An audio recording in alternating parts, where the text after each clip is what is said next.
ಮತ್ತೊಮ್ಮೆ ಸ್ವಾಗತ. ಇನ್ನಷ್ಟು ಮಾಹಿತಿ ಮತ್ತು ಸಂವಾದ ಜೊತೆ ಬರ್ತೇನೆ. ಈಗ ಒಂದು ಸಣ್ಣ ಬ್ರೇಕ್ ಬರ್ತಾ ಇದೆ, ನೋಡೋಣ.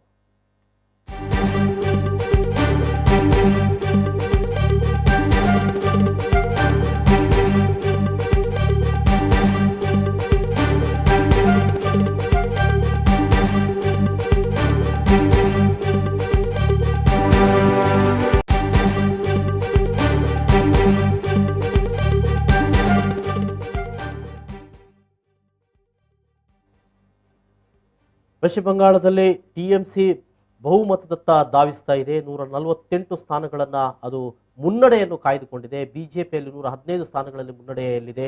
ಇನ್ನು ಎಡಪಕ್ಷಗಳು 3 ಸ್ಥಾನಗಳಲ್ಲಿ ಮುನ್ನಡೆಯನ್ನು ಪಡೆದುಕೊಂಡಿದೆ. ಇದು ಪಶ್ಚಿಮ ಬಂಗಾಳದ ಬಗೆಗಿನ ಬ್ರೇಕಿಂಗ್ ಬರ್ತಾ ಇರುವಂತದ್ದು. ಸಂವಾದವನ್ನು ನಾನು ಮುಂದುವರಿಸ್ತೇನೆ. ಹರಿಕೃಷ್ಣ ಬಂಟ್ವಾಳ ಅವರಿದ್ದಾರೆ. ಬಹಳ ಮುಖ್ಯವಾಗಿ ಪಶ್ಚಿಮ ಬಂಗಾಳಕ್ಕೆ ಸಂಬಂಧಪಟ್ಟ ಮುನೀರ್ ಅವರು ಹೇಳ್ತಾ ಇದ್ರು ಕೆಲವೊಂದು ಅಲ್ಲಿ ಯಾವ ಕಾರಣಕ್ಕಾಗಿ ಎಡಪಕ್ಷಕ್ಕೆ ಹಿನ್ನಡೆ ಉಂಟಾಗುವುದು ಮತ್ತು ಬಿಜೆಪಿ ಅಧಿಕಾರಕ್ಕೆ ಬರ್ಲಿಕ್ಕೂ ಕೂಡ ಆದ ಒಂದಷ್ಟು ಕಾರಣ ಏನು. ಈಗ ಅಂದ್ರೆ ಮುಖ್ಯವಾಗಿ ಕಾಂಗ್ರೆಸ್ ಅಂತ ಒಂದು ಪಕ್ಷ ಬಲಾಢ್ಯವಾಗಿ ಇದ್ದಂತ ಸಂದರ್ಭದಲ್ಲಿ ಕೂಡ ಎಡಪಕ್ಷಗಳು ಕೂಡ ಅದೇ ರೀತಿಯಲ್ಲಿ ಇದ್ದಂತ ಸಂದರ್ಭದಲ್ಲಿ ಬಿಜೆಪಿ ಬಹಳ ಬಲಾಢ್ಯವಾಗಿ ಬರ್ತದೆ. ತಮ್ಮ ನಿರೀಕ್ಷೆಗಳೇನು ಹರಿಕೃಷ್ಣ ಬಂಟ್ವಾಳ ಅವರು ಪಶ್ಚಿಮ ಬಂಗಾಳದಲ್ಲಿ? ಪಶ್ಚಿಮ ಬಂಗಾಳ ಅದರ ಚರಿತ್ರೆ ಇತಿಹಾಸವನ್ನು ನಾವು ಗಮನಿಸಿದರೆ ಭಾರತದ ರಾಜ್ಯದ ದೇಶದ ಅಧಿಕಾರವನ್ನು ಬ್ರಿಟಿಷರು ಯಾವ ರೀತಿಯಲ್ಲಿ ಕಬಳಿಸಲಿಕ್ಕೆ ನೆಲ ಯಾವುದು ಅಂತ ಹೇಳಿದ್ರೆ ಅದು ಪಶ್ಚಿಮ ಬಂಗಾಳವೇ. ಈಸ್ಟ್ ಇಂಡಿಯಾ ಕಂಪನಿಯನ್ನು ಅಲ್ಲಿ ತೆರೆದು ಈ ದೇಶದ ಸ್ವತಂತ್ರ ಭಾರತದ ಒಂದು ಕಲ್ಪನೆಗೆ ಪೆಟ್ಟು ಕೊಟ್ಟಂತಹ ಕಾಲಘಟ್ಟ ಅದು. ದೇಶದ ಸ್ವಾತಂತ್ರ್ಯ ಹೋರಾಟಗಾರರು ಪ್ರಾರಂಭ ಆದದ್ದೇ ಪಶ್ಚಿಮ ಬಂಗಾಳದಲ್ಲಿ. ಈ ಚಿಂತನೆ ಭಾರತೀಯ ಜನತಾ ಪಾರ್ಟಿಯಲ್ಲಿ ಇತ್ತು. ಕಳೆದ ತಾವು ಹೇಳಿದಾಗ 2016ರಲ್ಲಿ 3 ಸೀಟ್ ಮಾತ್ರ ಇತ್ತು. ಈಗಾಗಲೇ ಮುನೀರ್ ಹೇಳಿದರು, ಎಡರಂಗದ ಆಫೀಸುಗಳಿಗೆ ನುಗ್ಗಿ ಹಿಂಸಾತ್ಮಕವಾದಂತಹ ರಾಜಕಾರಣಕ್ಕೆ ಒತ್ತು ಕೊಟ್ಟಂತಹ ಮಮತಾ ಬ್ಯಾನರ್ಜಿ ಕಾಂಗ್ರೆಸ್ನಲ್ಲಿದ್ದಂತಹ ಹೆಣ್ಣು. ಆ ಹೆಣ್ಣು ಮಗಳು ಕಾಂಗ್ರೆಸ್ ಮತ್ತು ಇತರ ಪಕ್ಷಗಳ ಒಂದು ಬಲ ತೆಕೊಂಡು ಎಡರಂಗವನ್ನ ಕಂಪ್ಲೀಟ್ ನಾಶ ಮಾಡಿದ್ದು ಮಮತಾ ಬ್ಯಾನರ್ಜಿ. ಈಗ ಇವರು ಹೇಳಿದ್ರು ಆ ನೋವಿನ ಅದಕ್ಕೆ ಮಮತಾ ಬ್ಯಾನರ್ಜಿಗೆ ಸರಿಯಾದಂಥ ಪಾಠ ಕಲಿಸಬೇಕು ಅಂತಾದರೆ ಈಗ ಇರುವಂತ ಇನ್ನೊಂದು ಅಪೋಸಿಟ್ ಯಾವುದು ಅಂತ ಕೇಳಿದ್ರೆ ಬಿಜೆಪಿ ಅಂತ. ಅದು ಕೂಡ ಒಂದು ಸತ್ಯವೇ. ಈಗ ಟಿಎಂಸಿಯಿಂದ ಅದೆಷ್ಟೋ ಜನ ಅವಳ ಹಿಂಸಾತ್ಮಕವಾದ ಮನೋಭಾವ, ಅವಳ ಅಳಿಯನಿಂದಾದಂಥ ಯಾವುದೋ ಒಂದು ರಾಜಕಾರಣ ಬೇಸತ್ತು ಜನ ನಾಯಕರುಗಳೆಲ್ಲ ಬಿಜೆಪಿಗೆ ಸೇರಿದ್ದಾರೆ. ಎಲ್ಲ ಕಾರಣಗಳು ಅಲ್ಲಿ ಬಿಜೆಪಿ ರಾಜಕಾರಣದಲ್ಲಿ ಇಟ್ಟಂತ ದೊಡ್ಡ ಹೆಜ್ಜೆ ಅಂತ ಹೇಳಿದ್ರೆ ಸ್ವತಂತ್ರ ಭಾರತದ ಸ್ವದೇಶಿ ಜನ ಅಲ್ಲಿ ಬಿದ್ದರು. ದೇಶದ ಸ್ವಾತಂತ್ರ್ಯ ಅದೇ ಚಿಂತನೆಯನ್ನು ಎಲ್ಲ ಹೋರಾಟಗಾರರು, ಸುಭಾಷ್ ಚಂದ್ರ ಇರಬಹುದು ಅಥವಾ ಇನ್ನಿತರ ಎಲ್ಲ ಇದವರು, ಬಂಕಿಮ್ ಚಟರ್ಜಿ ಇರಬಹುದು, ರವೀಂದ್ರ ಠಾಗೂರ್ ಇರಬಹುದು, ಎಲ್ಲರೂ ಕೂಡ ಈ ಒಂದು ಚಿತ್ರವನ್ನ ಸ್ವದೇಶಿ ಚಿಂತನದ ಹೆಚ್ಚಿನ ಬೀಜ ಬಿತ್ತಿದ ಕಾರಣ ಅಲ್ಲಿ ಭಾರತೀಯ ಜನತಾ ಪಾರ್ಟಿಗೆ ಒಂದು ಶಕ್ತಿ ಬಂದಿದೆ. ಕಳೆದ ಬಾರಿ ಇದು ಒಂದು ರೀತಿಯ ಎಂಥದ್ದು ಬಿರುಗಾಳಿಯಾಗಿ ಬಿಜೆಪಿಯಲ್ಲಿ ಬಂದದ್ದು. 3 ಸೀಟ್ ಇದ್ದದ್ದು ಈಗ 115ಕ್ಕೆ ಲೀಡ್ ಇದೆ, ಅಧಿಕಾರಕ್ಕೆ ಬರುವಂತ ಹಂತದಲ್ಲಿದೆ. ಆದ್ರೆ ಈಗ ಮುನ್ನಡೆಯಲ್ಲಿ ಇರಬಹುದು. ಆದ್ರೆ ನಾನು ಇದನ್ನು T20 ಕ್ರಿಕೆಟ್ಗೆ ಹೋಲಿಸ್ತಾ ಇದ್ದೇನೆ. ಇದು ಯಾವ ಲಾಸ್ಟ್ ಬಾಲ್ ನಲ್ಲಿ ಕೂಡ ಇದು ಹೊಡೆದು ಬರಬಹುದು, ಹೇಳಲಿಕ್ಕೆ ಆಗೋದಿಲ್ಲ ಅಂತ ಒಂದು ಚಿತ್ರ ಈಗ ಬಂಗಾಳದ ಚಿತ್ರಣವೇ ಹಾಗೆ. ಅದು T20 ಮ್ಯಾಚ್. ಈಗ ಕೆಲವು ಎಕ್ಸಿಟ್ ಪೋಲ್ ನಲ್ಲಿ ಹೆಚ್ಚು ಜನ ಟಿಎಂಸಿ ಕೊಟ್ಟಿದ್ದಾರೆ. ಈಗ ತಾವು ಈಗ ಹೇಳಿದ್ರಿ ಮಮತಾ ಬ್ಯಾನರ್ಜಿ ಸೋಲುವಂತ ಮಟ್ಟದಲ್ಲಿ ಇದ್ದಾರೆ. ಈಗ ಅಲ್ಲಿ ಮಮತಾ ಬ್ಯಾನರ್ಜಿಯೇ ಸೋಲುವಂತ ಮಟ್ಟದಲ್ಲಿ ಇದ್ದಾರೆ. ಈಗ ಸೌಮೇಂದ್ರ ಮುಖರ್ಜಿ ಅವರು ವಿನ್ ಆಗುವಂತಹ ಇದರಲ್ಲಿ ಇದ್ದಾರೆ ಈಗ ನಂದಿಗ್ರಾಮದಲ್ಲಿ. ಸೊ ರಾಜಕಾರಣದಲ್ಲಿ ಅಲ್ಲಿ ಬಿಜೆಪಿ ಮೋದಿ ಅಲೆ ಮತ್ತು ಭಾರತೀಯ ಜನತಾ ಪಾರ್ಟಿಯ ಸ್ವದೇಶಿ ಚಿಂತನೆ ಈ ಎರಡೂ ಸಂಗಮವಾಗಿ ಅಲ್ಲಿ ಈಗ ಹೋರಾಟ ಮಾಡ್ತಾ ಇದೆ. ಆದ ಕಾರಣ ಈಗ ನನಗೆ ಅದು ಈಗ ಗೆಲ್ತದೆ ಹೇಳಿ, ಬಟ್ ಅದು T20 ಮ್ಯಾಚ್. ಈಗ ಅಲ್ಲ, ಅದು ಏನಿದ್ರು ಕೂಡ ಬಿಜೆಪಿಯ ಅಂತಹ ಒಂದು ಮುನ್ನಡೆಯೂ ಕೂಡ ಬಹಳ ಚಾರಿತ್ರಿಕವಾದದ್ದು ಪಶ್ಚಿಮ ಬಂಗಾಳಕ್ಕೆ. ಅದು ಇದೊಂದು ಐತಿಹಾಸಿಕ ಚಿತ್ರವೇ. ಇಷ್ಟು ಬೇಗ ಒಂದು 3 ಸೀಟ್ ಇದ್ದಂತ ಒಂದು, ಈಗ ನೋಡಿ ಕೇರಳ ತಗೊಳ್ಳಿ, ಅಲ್ಲಿ ನಾವು ಎಷ್ಟು ಹೋರಾಟ ಮಾಡಿದ್ರೆ ಬರ್ಲಿಕ್ಕೆ ಸಾಧ್ಯ ಆಗ್ಲಿಲ್ಲ. ಅಲ್ಲಿ ಬರ್ಲಿಕ್ಕೆ ಕಾರಣ ಸ್ವದೇಶಿ ಚಿಂತನೆ ಅಂದ್ರೆ ಅಲ್ಲಿ ಎಡರಂಗ ಬಲಿಷ್ಠತಾನೆ ಹೋಗಿದೆ. ಈಗ ಎಡರಂಗ ಒಂದು ವೇಳೆ ಬಲಿಷ್ಠವಾಗಿರ್ತಿದ್ರೆ ಇಲ್ಲಿ ಟಿಎಂಸಿ ಸೋಲ್ತದೆ, ಬಿಜೆಪಿ ಗೆಲ್ತಿತ್ತು. ಇಲ್ಲಿ ಸಂಪೂರ್ಣ ಅವರು ವೀಕ್ ಆದ ಕಾರಣ, ಎಡರಂಗ ಅಲ್ಲಿ ವೀಕ್ ಆದ ಕಾರಣ ಕಾಂಗ್ರೆಸ್ ಅಲ್ಲಿ ಇಲ್ಲ, ಬಿಡಿ ಕಾಂಗ್ರೆಸ್ ಇಲ್ಲ ಅಲ್ಲಿ.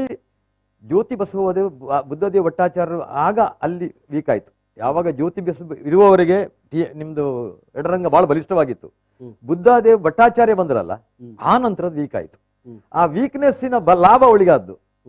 ಈಗಲೂ ಅದು ಸ್ವಲ್ಪ ಆದ್ರೆ ಬಲಿಷ್ಠ ಆಗ್ತಿದ್ರೆ ಪಕ್ಷ ಈಗ ಖಂಡಿತ ಆಗಲಿ ಟೀಮ್ ಸೋಲ್ತದೆ ಬಿಜೆಪಿ ಬರ್ತಿತ್ತು ಅಧಿಕಾರಕ್ಕೆ. ಇದು ಇದೇ ಚಿತ್ರ. ಓಕೆ, ಈ ನಡುವೆ ಮತ್ತೊಂದು ಬ್ರೇಕಿಂಗ್ ಬರ್ತಾ ಇದೆ. ಕೇರಳದಲ್ಲಿ LDF 92 ಸ್ಥಾನಗಳಲ್ಲಿ ಮುನ್ನಡೆಯನ್ನ ಪಡೆದುಕೊಂಡಿದೆ. ಅದು ಮತ್ತೆ ಅಧಿಕಾರದತ್ತ ಸಾಗ್ತಾ ಇದೆ ಅಂತ ಅನ್ನುವಂಥದ್ದು. ಬಹುಶಃ ಇದು ಸಮೀಕ್ಷೆಗಿಂತಲೂ ಒಂದು ಸ್ವಲ್ಪ ಜಾಸ್ತಿ ಸ್ಥಾನಗಳನ್ನ ಅಲ್ಲಿ ಪಡೆದುಕೊಂಡಿದೆ. 80ರವರೆಗೆ ಸಮೀಕ್ಷೆಗಳು ಹೇಳಿದ್ದವು ಕೇರಳದಲ್ಲಿ. ಮತ್ತೆ ನೋಡ್ಬೇಕಾಗಿದೆ ಈಗ ಮುನ್ನಡೆಯನ್ನು ನಾವು ನೋಡ್ತಾ ಇರುವಂತದ್ದು. EDF ಅಲ್ಲಿ 46 ಸ್ಥಾನಗಳಲ್ಲಿ ಮುನ್ನಡೆಯನ್ನ ಪಡೆದುಕೊಂಡಿರುವಂತದ್ದು. ಇನ್ನು ಭಾರತೀಯ ಜನತಾ ಪಕ್ಷ 2 ಸ್ಥಾನಗಳಲ್ಲಿ ಮುನ್ನಡೆಯನ್ನ ಪಡೆದುಕೊಂಡಿದೆ ಅಂತ ಅನ್ನುವಂಥದ್ದು. 2 ಸ್ಥಾನಗಳು ಯಾವುದು ಅಂತ ಅನ್ನೋದನ್ನು ನೋಡ್ಬೇಕಾಗಿದೆ. ಬಹುಶಃ ಶ್ರೀಧರನ್ ಅವರು ಮುನ್ನಡೆಯಲ್ಲಿ ಇದ್ರು. ಮತ್ತೊಂದು ಸ್ಥಾನ ಯಾವುದು ಅಂತ ಅನ್ನುವಂಥದ್ದನ್ನು ಕೂಡ ಇಲ್ಲಿ ನೋಡಬೇಕಾಗಿದೆ. ಇದು ಕೇರಳದ ಫಲಿತಾಂಶ ನಿಮ್ಮ ಸ್ಕ್ರೀನ್ ಮೇಲೆ ಬರ್ತಾ ಇರುವಂಥದ್ದು. ಸೊ ಮುನೀರ್, ಅಂದ್ರೆ ಇದು ಕೇರಳದ ರಾಜಕೀಯವನ್ನ ನಾವು ತೆಗೆದುಕೊಂಡ್ರೆ, ಅಂದ್ರೆ ಪಶ್ಚಿಮ ಬಂಗಾಳದಲ್ಲಿ ಎಡಪಂಥೀಯ ಚಳವಳಿ ಮತ್ತು ಅಲ್ಲಿಯ ರಾಜಕಾರಣಕ್ಕೂ ಕೇರಳದ ಎಡಪಂಥೀಯ ರಾಜಕಾರಣ ಇಲ್ಲಿ ವ್ಯತ್ಯಾಸ ಇದೆಯಾ ಅಂತ? ಅಲ್ಲ, ನಮ್ಮ ಚಿಂತನೆಯಲ್ಲಿ ಮತ್ತು ನಮ್ಮ ಕಾರ್ಯಕ್ರಮಗಳಲ್ಲಿ ಯಾವುದೇ ರೀತಿಯಾದಂಥ ವ್ಯತ್ಯಾಸ ಇಲ್ಲ. ನಾವು ಒಂದು ರಾಷ್ಟ್ರೀಯ ಪಕ್ಷವಾಗಿ ರಾಷ್ಟ್ರ ಮಟ್ಟದಲ್ಲೇ ನಮ್ದು ಪ್ರೋಗ್ರಾಮ್ಸ್ ಗಳನ್ನ ನಾವು ರೂಪಿಸ್ತೀವಿ, ಅದರ ಪ್ರಕಾರ ನಡೀತದೆ. ಆದ್ರೆ ಕೇರಳ ಮತ್ತು ಪಶ್ಚಿಮ ಬಂಗಾಳದಲ್ಲಿ ಇರುವಂತ ಒಂದು ವ್ಯತ್ಯಾಸ ಏನಂದ್ರೆ, ಪಶ್ಚಿಮ ಬಂಗಾಳದಲ್ಲಿ ನಾವು ಸತತವಾಗಿ 35 ವರ್ಷ ಆಡಳಿತ ನಡೆಸಿದ್ವಿ, ಸೋಲೆ ಇಲ್ಲದೆ ಎದುರಾಳಿಗಳೇ ಇಲ್ಲದೆ ಅನ್ನೋ ರೀತಿಯಲ್ಲಿ ನಾವು ಅಧಿಕಾರ ನಡೆಸಿದ್ವಿ. ಅದರಿಂದಾಗಿ ಅಲ್ಲಿ ಒಂದು ದೊಡ್ಡ ಜನರೇಷನ್ ಯಾವುದೇ ಹೋರಾಟ ಸಂಘರ್ಷಗಳಿಲ್ಲದೆ ನಮ್ಮ ಪಕ್ಷದೊಳಗಡೆ ಬೆಳೆದು ಬಂತು. ಸರಿ.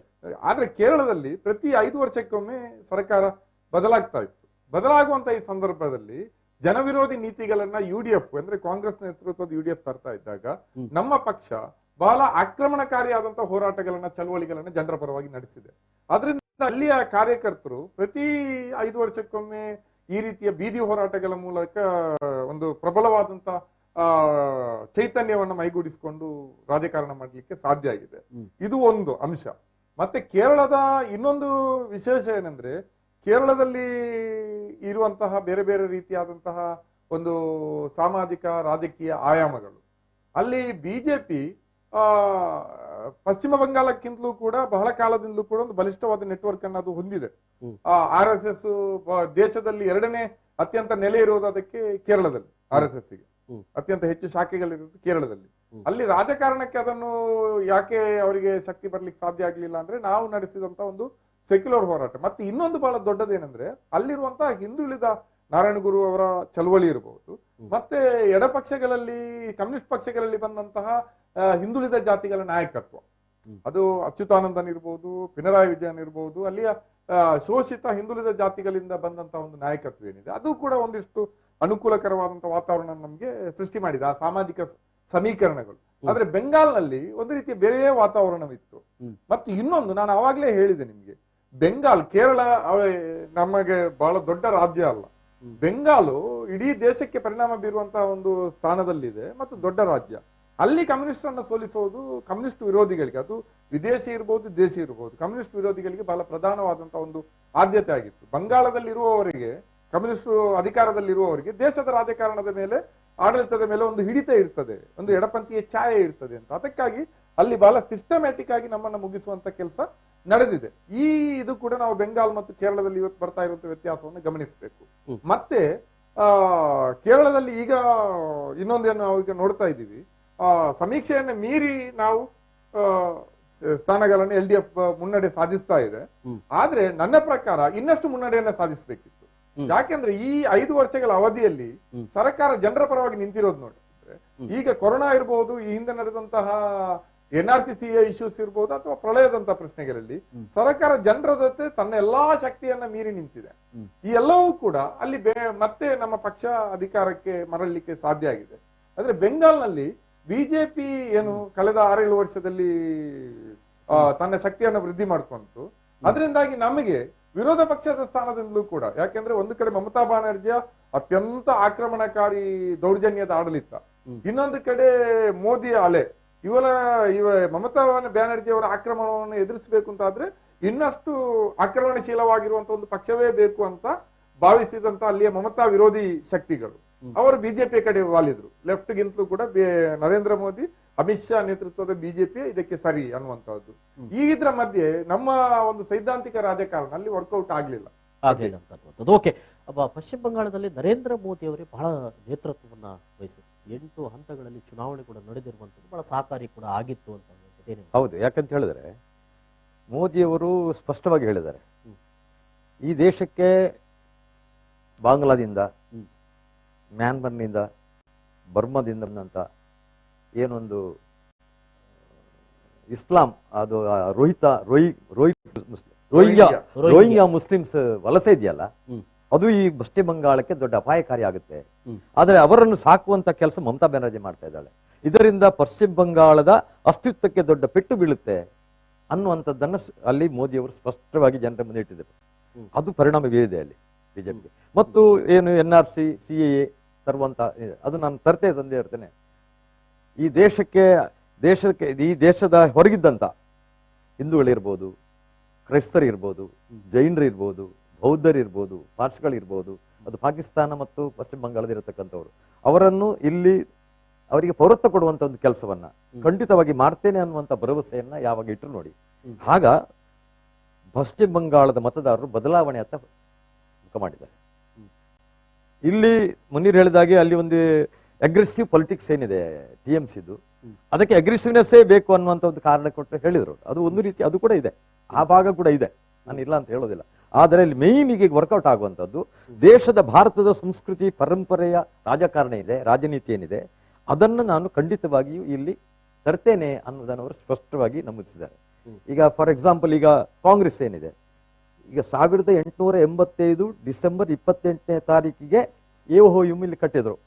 ಅದು ಬಾಂಬೆಯಲ್ಲಿ 72 ಜನ ಡೆಲಿಗೇಟ್ಸ್ ಗಳನ್ನ ಇಡೀ ಕಂಟ್ರಿ ಮಾಡಿ ಅಲ್ಲಿ ಪ್ರಾರಂಭ ಮಾಡಿದ್ರು. ನೋಡಿ, 134 ವರ್ಷಗಳ ಚರಿತ್ರೆ ಇರತಕ್ಕಂಥ ಒಂದು ಕಾಂಗ್ರೆಸ್ ಅಲ್ಲಿ ನಿರ್ಣಯ ಆಗ್ಬೇಕು. ಯಾಕಂದ್ರೆ ಕಾಂಗ್ರೆಸ್ಗೆ ಮೂಲ ಶಕ್ತಿ ಕೊಟ್ಟದ್ದೇ ಪಶ್ಚಿಮ ಬಂಗಾಳ.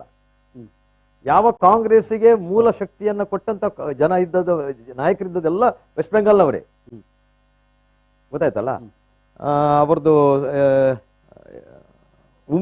ಉಮೇಶ್ ಚಂದರ್ ಅನ್ನುವಂತ ಬೆನರ್ಜಿ, ಉಮೇಶ್ ಚಂದರ್ ಬೆನರ್ಜಿ ಅನ್ನೋರು ಫಸ್ಟ್ ಕಾಂಗ್ರೆಸ್ನ ಅಧ್ಯಕ್ಷರಾಗಿದ್ದು, ಅವರು ವೆಸ್ಟ್ ಬೆಂಗಾಲ್ನವರು. ಅಂತ ಪರಿಸ್ಥಿತಿಯಲ್ಲಿ ಕಾಂಗ್ರೆಸ್ ಇವತ್ತು ಹೋಗ್ಬೇಕು ಅಂತ ಆದ್ರೆ ನೀವು ಯೋಚನೆ ಮಾಡಿ. ಅಂದ್ರೆ ಕಾಂಗ್ರೆಸ್ ನಲ್ಲಿ ಕೂಡ ಸ್ವದೇಶಿ ಚಿಂತನೆಯ ಹೆಸರಿದ್ದು ಕೂಡ ಇವತ್ತದು ವಿದೇಶಿ ಚಿಂತನೆಯಲ್ಲೇ ಇದೆ. ಹುಟ್ಟು ಹಾಕಿದ್ದು ವಿದೇಶಿ, ಈಗ ಇರುವುದು ವಿದೇಶ ಒಂದು ಚಿಂತನೆಯಲ್ಲೇ ಇದೆ. ಆದ ಕಾರಣ ಅದೊಂದು ಪೆಟ್ಟು. ಇದು ಇವತ್ತು ನಾನು ಅಲ್ಲಿ ಅಲ್ಲಿ ರಾಜ್ಯಕ್ಕೆ ಇಷ್ಟೇ ಇರೋದು, ಅಲ್ಲಿ ಎಡರಂಗ ವೀಕ್ ಆಯ್ತು, ಕಾಂಗ್ರೆಸ್ ಇಲ್ಲ, TMCಗೆ ಕಾರಣದ್ದು. ಒಂದು ವೇಳೆ ಎಡರಂಗ ಇವತ್ತೊಂದು 40 ಸೀಟ್ ತೆಗೆದುಕೊಳ್ತಿದ್ರೆ, ಆ ತಾಕತ್ತು ಇವರಿಗೆ ಇರ್ತಿದ್ರೆ ಖಂಡಿತವಾಗಿ TMC ಹೋಗ್ತಿತ್ತು ಅಲ್ಲಿ. ಸಾಧ್ಯನೇ ಇಲ್ಲ. ಇದು ಇದು ದೊಡ್ಡ ಇದಕ್ಕೆ ವಿಶ್ಲೇಷಣೆ ಬೇಕು ಅಂತಿಲ್ಲ. ಅಲ್ಲಿ ವೀಕ್ ಆಗಿರೋದು ಒಂದು ಎಡರಂಗ, ಮತ್ತೊಂದು ಕಾಂಗ್ರೆಸ್ ಅಲ್ಲಿ ಇಲ್ಲ ಈಗ ನನ್ನ ಲೆಕ್ಕದಲ್ಲಿ.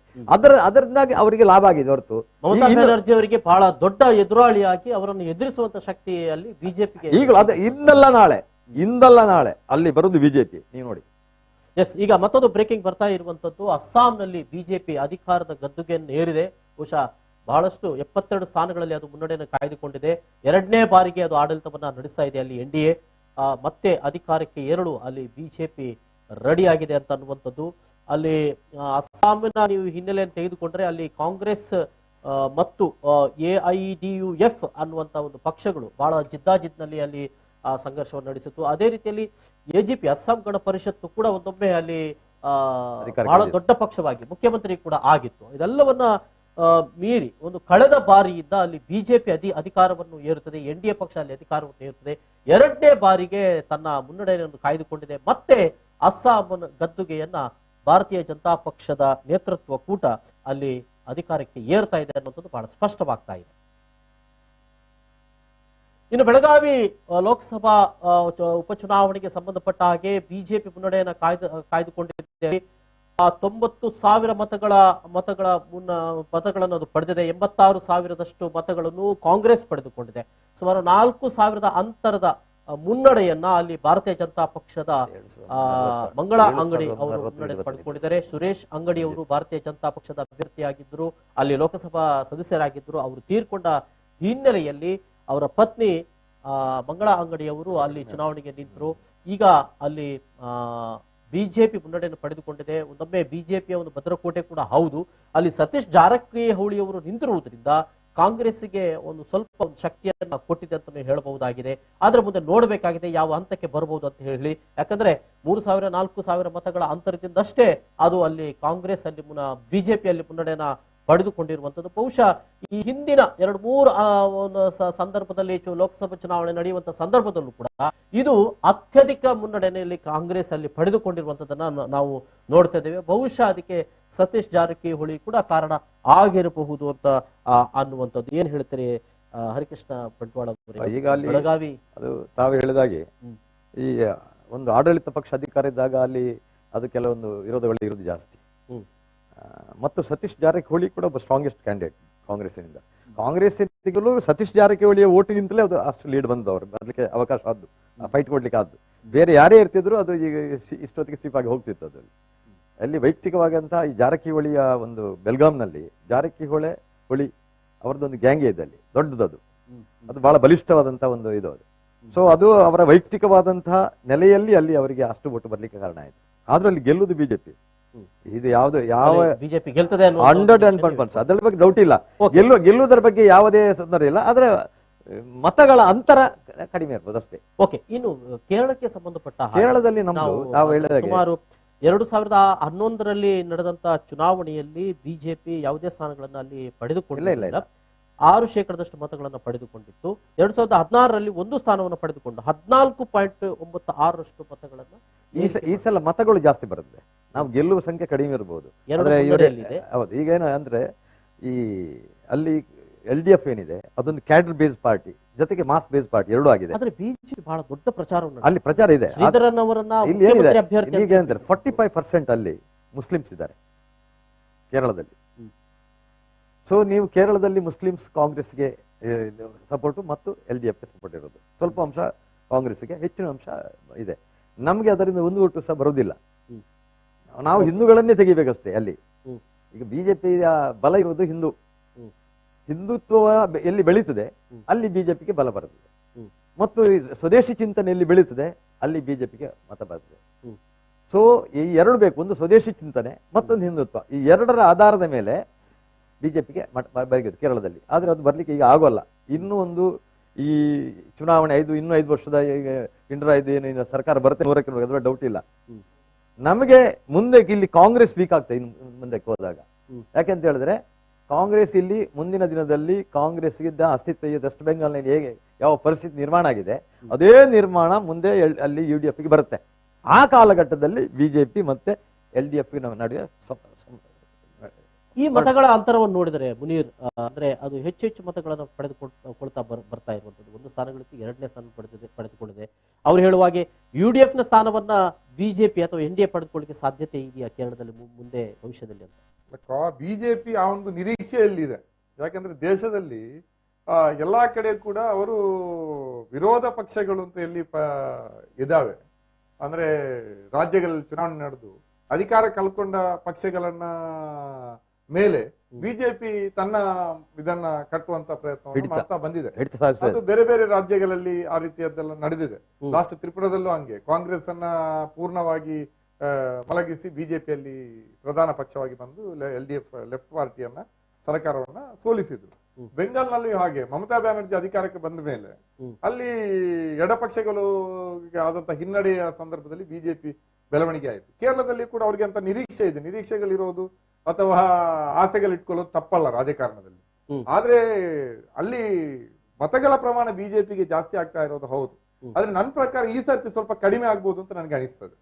ಈ ಸರ್ತಿ ಮತಗಳು ಕಡಿಮೆ ಆಗ್ಬೋದು. ಮತಗಳ ಪರ್ಸೆಂಟೇಜ್ ಕೇರಳದಲ್ಲಿ ಒಂದಿಷ್ಟು ಕಳೆದ 14%ಗಿಂತ ಸ್ವಲ್ಪ ಕಡಿಮೆ ಆಗ್ಬೋದು ನನ್ನ ನಿರೀಕ್ಷೆ. ಜಾಸ್ತಿ ಇದೆ ಬರ್ತದೆ, ನೋಡುವ ಇನ್ನು ಗೊತ್ತಾಗ್ತದೆ, ನೋಡೋಣ.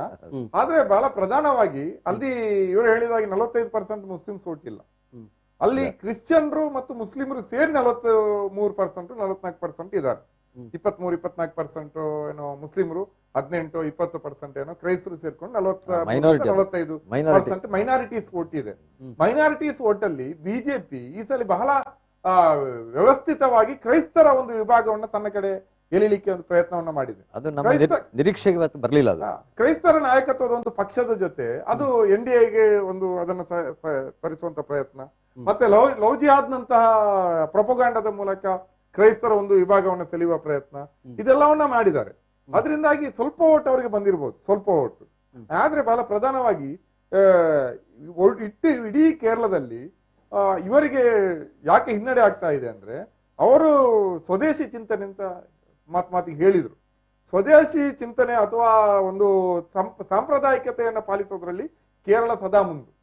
ಅವರು ಇವಾಗಲೂ ಅವರ ಉಡುಗೆ ತೊಡುಗೆಗಳಿರ್ಬೋದು, ಅವರ ಹಬ್ಬ ಹರಿದಿನಗಳಿರ್ಬೋದು, ಹಳೆಯ ಕೇರಳದ ಶೈಲಿಯಲ್ಲಿ ಈಗಲೂ ಕೂಡ ಅವರು ಅದನ್ನು ಆಚರಿಸ್ತಾ ಉಳಿಸ್ಕೊಂಡು ಬಂದಿದ್ದಾರೆ.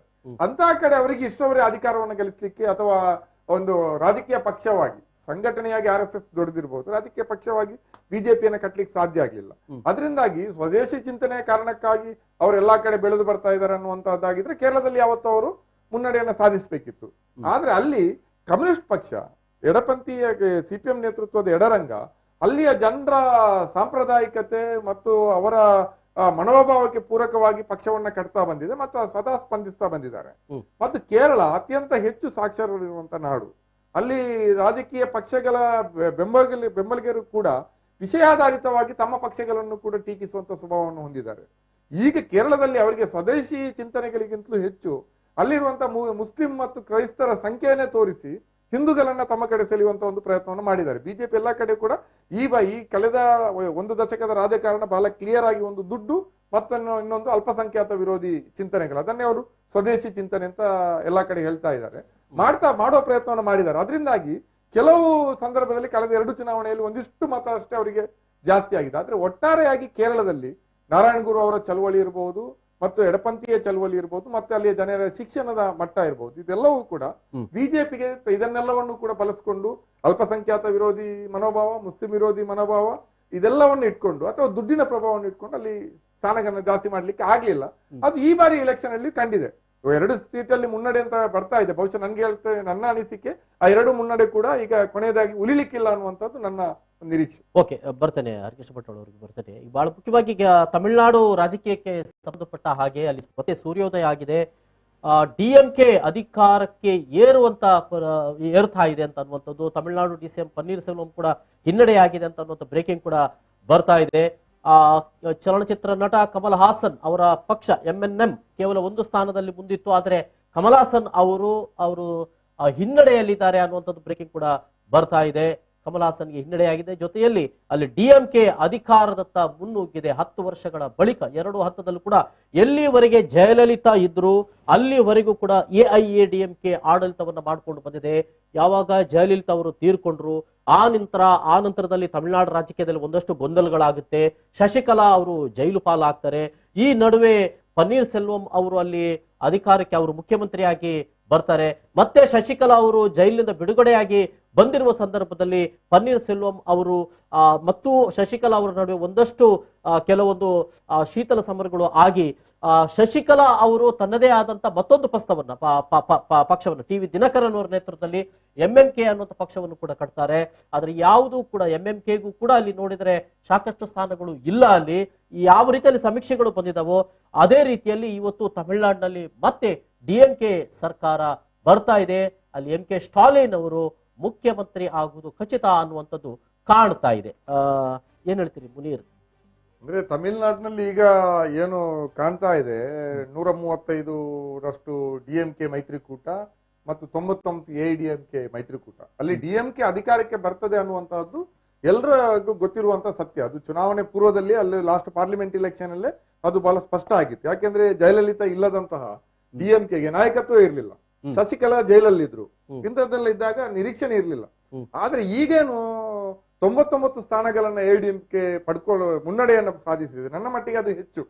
ಅಷ್ಟು ಸ್ಥಾನ ಅಲ್ಲಿ ಬರಬಾರ್ದಿತ್ತು. ಬಹುಶಃ DMK ಕ್ಲೀನ್ ಸ್ವೀಪ್ ಮಾಡ್ತದೆ ಅನ್ನುವಂತ ನಿರೀಕ್ಷೆ ಇತ್ತು.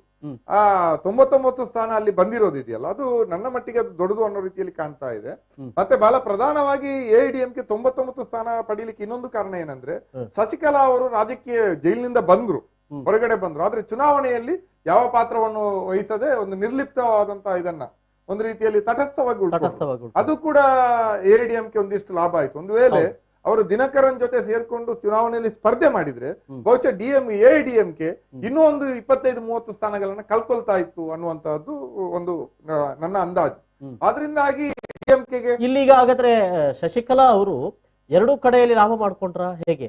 ಅಂದ್ರೆ ಪಕ್ಷ ಬರ್ಲಿಲ್ಲ, ಆದ್ರೆ ಈ ಕಡೆಯಲ್ಲಿ ಎಡಿಎಂಕೆ ಪನ್ನೀರ್ ಸೆಲ್ವಂ ಆ ಒಂದು ಕೂಟ ಅಲ್ಲಿ ಸೋಲನ್ನಪ್ಪಿರುವಂತದ್ದು. ಇನ್ನು ಮುಂದೆ ಶಶಿಕಲೆಗೆ ಒಂದು ಒಳ್ಳೆ ಅವಕಾಶಗಳಾಗಿ ಬರ್ಬೋದಾ ಅಂತ ಅನ್ನೋದು. ಅಲ್ಲ, ಅವ್ರು ಬಹುಶಃ ಎಡಿಎಂಕೆ ಇನ್ನಷ್ಟು ವೀಕ್ ಆಗಿದ್ರೆ ಅವರ ನಾಯಕತ್ವಕ್ಕೆ ಜಾಸ್ತಿ ಬಲ ಬರ್ತಾ ಇತ್ತು, ಶಶಿಕಲಾ ಅವರ ನಾಯಕತ್ವಕ್ಕೆ. ಈಗ ಅಲ್ಲಿ ಈಗಿನ ಇದರ ಪ್ರಕಾರ ಅದೊಂದು ಪ್ರಬಲ ವಿರೋಧ ಪಕ್ಷ ಉಳಿತಾ ಇದೆ. ತಮಿಳುನಾಡಿನಲ್ಲಿ ಯಾವತ್ತೂ ಕೂಡ ವಿರೋಧ ಪಕ್ಷಗಳು ತುಂಬಾ ದುರ್ಬಲ ಆಗಿರ್ತದೆ ಅಸೆಂಬ್ಲಿ ಒಳಗಡೆ, ಗೊತ್ತಾಯ್ತಲ್ಲ. ಆದ್ರೆ ಇವತ್ತು 99 ಅಂದ್ರೆ ಅದೇ ಉಳ್ಕೊಂಡ್ರೆ ಅದು ದೊಡ್ಡ ಒಂದು ಶಕ್ತಿ. ಅದರಿಂದಾಗಿ ಈಗಿರುವಂತ ಎಡಿಎಂಕೆ ನಾಯಕತ್ವವೇ ಅದನ್ನ ಆ ಸ್ಥಾನವನ್ನ ಬಿಟ್ಕೊಡದೆ ಶಶಿಕಲಾಗೆ ಮುಂದುವರಿಯುವಂತ ಸಾಧ್ಯತೆ ಇರ್ತದೆ ಅಂತ ನನಗೆ ಅನಿಸ್ತದೆ. ಬಹುಶಃ ಶಶಿಕಲಾ ಲೆಕ್ಕಾಚಾರ ಏನಿದೆ ಅಂತ ಗೊತ್ತಿಲ್ಲ, ಅಥವಾ ಯಾವುದೇ ಬೇರೆ ಬೇರೆ ರೀತಿಯಾದಂತಹ ಒತ್ತಡಗಳು ಕೂಡ ಅವರ ಮೇಲೆ ಇರ್ಬೋದು. ಆದ್ರೆ ಬಹಳ ಪ್ರಧಾನವಾಗಿ 99 ಸ್ಥಾನ ಅಥವಾ 100ರಷ್ಟು ಸ್ಥಾನಗಳನ್ನ ಎಡಿಎಂಕೆ ಉಳಿಸ್ಕೊಂಡ್ರೆ ಅದು ಬಿಜೆಪಿಯ ಮಟ್ಟಿಗೆ ಸ್ವಲ್ಪ ಹಿನ್ನಡೆ ಅಂತ ನಾನು ಭಾವಿಸ್ತೇನೆ. ಯಾಕೆಂದ್ರೆ ಬಿಜೆಪಿಗೆ ಒಂದು ಆಸೆ ಇದೆ, ಅಲ್ಲಿ ಬೇರೆ ರಾಜ್ಯಗಳ ರೀತಿಯಲ್ಲಿ ತಾನೊಂದು ಪ್ರಬಲ ವಿರೋಧ ಪಕ್ಷವಾಗಿ ಅಲ್ಲಿ ನೆಲೆಯೂರಬೇಕು, ಮುಂದೆ ತಾನು ಅಧಿಕಾರಕ್ಕೆ ಬರಬೇಕು, ಬಹಳ ದೂರದೃಷ್ಟಿಯ ರಾಜಕಾರಣವನ್ನ ಅವರು ಮಾಡ್ತಾರೆ, ಒಂದು ಆಟವನ್ನ ಆಡ್ತಾ ಇರ್ತಾರೆ.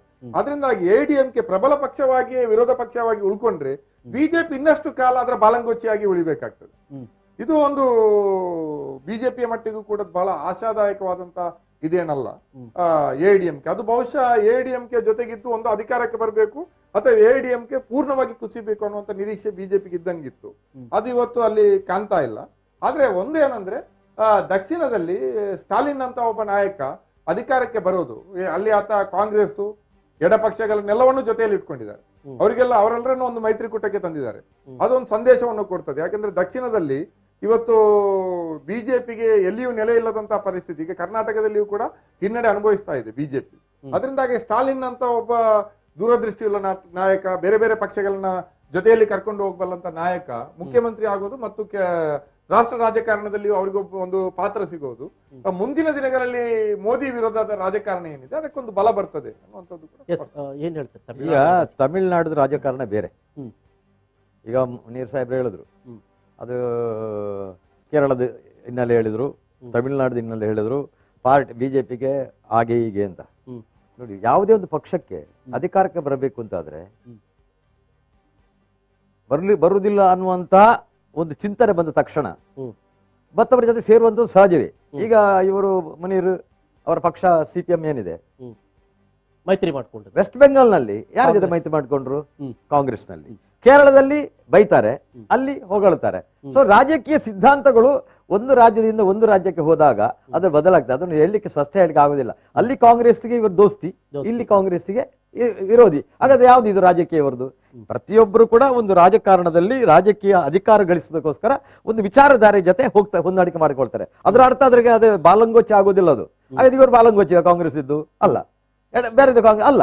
ಈಗ ಡಿಎಂಕೆ ಇದ್ರೆ ಅಲ್ಲಿ ಬಾಲಂಗೊಚ್ಚಿ ಅವರು ಅಲ್ಲ. ರಾಜಕೀಯದಲ್ಲಿ ಪ್ರತಿಯೊಂದು ವಿಚಾರಧಾರೆಗಳು ಕೂಡ ಆಯಾಯ ರಾಜ್ಯದ ಮಟ್ಟಿಗೆ ಯಾವ ರೀತಿಯಲ್ಲಿ ಹೊಂದಾಣಿಕೆ ಮಾಡಿಕೊಂಡ್ರೆ ಅಧಿಕಾರದ ಕಡೆ ಹೋಗಬಹುದು ಅನ್ನುವಂತ ಒಂದು ಅದು ರಾಜನೀತಿ. ಅದು ಇಟ್ಸ್ ಪೊಲಿಟಿಕಲ್ ಗೇಮ್. ಅದು ಇದು ಪ್ರಶ್ನೆ ಅಲ್ಲ. ಪ್ರತಿಯೊಂದು ಈಗ ಡಿಎಂಕೆ ಇಲ್ಲಿ ಬರ್ಲಿಕ್ಕೆ ಕಾರಣ ಅಲ್ಲಿ ಎಡಿಎಂಕೆ ಆಡಳಿತದ ತಪ್ಪು ನಿರ್ಧಾರಗಳು ಅದಕ್ಕೆ ಬರ್ಲಿಕ್ಕೆ ಸಾಧ್ಯ ಆಯ್ತು. ಪ್ರತಿ ರಾಜ್ಯದಲ್ಲೂ ಹಾಗೆ ಬರೋದು. ಈಗ ಒಂದು ವೇಳೆ ಜಯಲಲಿತಾ ಅವರು ಇರುತ್ತಿದ್ದು, ಜಯಲಲಿತಾ ಅಂದ್ರೆ ಜಯಲಲಿತಾ ಬರ್ತಾಳೆ. ಅಲ್ಲಿ ಅಂದ್ರೆ ವ್ಯಕ್ತಿ ಪೂಜೆಗಳು ಜಾಸ್ತಿ. ನಿಮ್ದು ತಮಿಳುನಾಡಿನ ರಾಜಕೀಯ ವ್ಯಕ್ತಿ ಪೂಜೆಗಳಿಗೆ ಅವಕಾಶ. ಮತ್ತು ಸಿನಿಮಾ ಪಾಲಿಟಿಕ್ಸ್ ಅಲ್ಲಿ ನಡೆಯುವುದೇ ಸಿನಿಮಾ ಪಾಲಿಟಿಕ್ಸ್. ನೀವು ಬೇರೆ ಪಾಲಿಟಿಕ್ಸ್ ನಡೆಯೋಲ್ಲ ಅಲ್ಲಿ, ಗೊತ್ತಾಯ್ತಲ್ಲ. ಅದು ಆಗಿದೆ. ಅದು ಮತ್ತೆ ಒಂದು ಭಾಷಾ ಇದಿದೆ ಅಲ್ಲಿ. ಅವರು ಅಲ್ಲಿ ಬಿಜೆಪಿಗೆ ಯಾಕೆ ಬರ್ತದೆ, ಬಿಜೆಪಿ ಹಿಂದಿ ಇದನ್ನು ಇಲ್ಲಿ ಹೇರ್ತದೆ ಅನ್ನುವಂಥ ಜನರಲ್ಲಿ ಒಂದು ರೀತಿಯ ಭಾಷಾ ಒಂದು ಅಮಲನ್ನು ಕೊಟ್ಟಿದ್ದಾರೆ. ಈ ಡಿಎಂಕೆ ಇರ್ಬೋದು ಅಥವಾ ಯಾವ ಪಾರ್ಟಿ ಇರ್ಬೋದು, ಅಲ್ಲಿ ಭಾಷೆಯ ಮೇಲೆ ದೊಡ್ಡ ರಾಜಕಾರಣ ನಡೀತದೆ. ಮತ್ತೊಂದು ಸಿನಿಮಾದ ಮೇಲೆ ರಾಜಕಾರಣ ನಡೆಯುವಂಥದ್ದು ಅಲ್ಲಿಯ ರಾಜಕಾರಣ ಅದು, ಗೊತ್ತಾಯ್ತಲ್ಲ. ಈಗ ಇನ್ನು ಕರ್ನಾಟಕದಲ್ಲಿ ಈಗ ಕಾಂಗ್ರೆಸ್ ಅವರು 100ಕ್ಕೆ 100 ಬರ್ತಾರೆ ಅಂತ ಹೇಳ್ಕೊಂಡಿದ್ರು. ಮಸ್ಕಿಯಲ್ಲಿ ಕಾಂಗ್ರೆಸ್ ಜಯಭೇರಿ ಆಗಿದೆ. ಜಯಭೇರಿ ಆಗುವುದರತ್ತ ಅದು ಹೋಗ್ತಾ ಇದೆ. ಎರಡೂ ಕಡೆಯಲ್ಲಿ ಬಸವರ ಕಲ್ಯಾಣ ಮತ್ತು ಬಿಜೆಪಿ ಬರ್ತದೆ. ಹೌದು.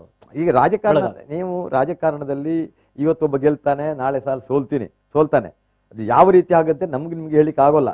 ಈಗ ಕರ್ನಾಟಕದಲ್ಲಿ ಕೂಡ ಈಗ ಆಡಳಿತ ಇರುವಂತದ್ದು ಬಿಜೆಪಿ. ಆಡಳಿತದ ಕೆಲವೊಂದು ಲೋಪದೋಷಗಳು ಜನಸಾಮಾನ್ಯನ ಮೇಲೆ ಅದೊಂದು ಬೀಳ್ತದೆ.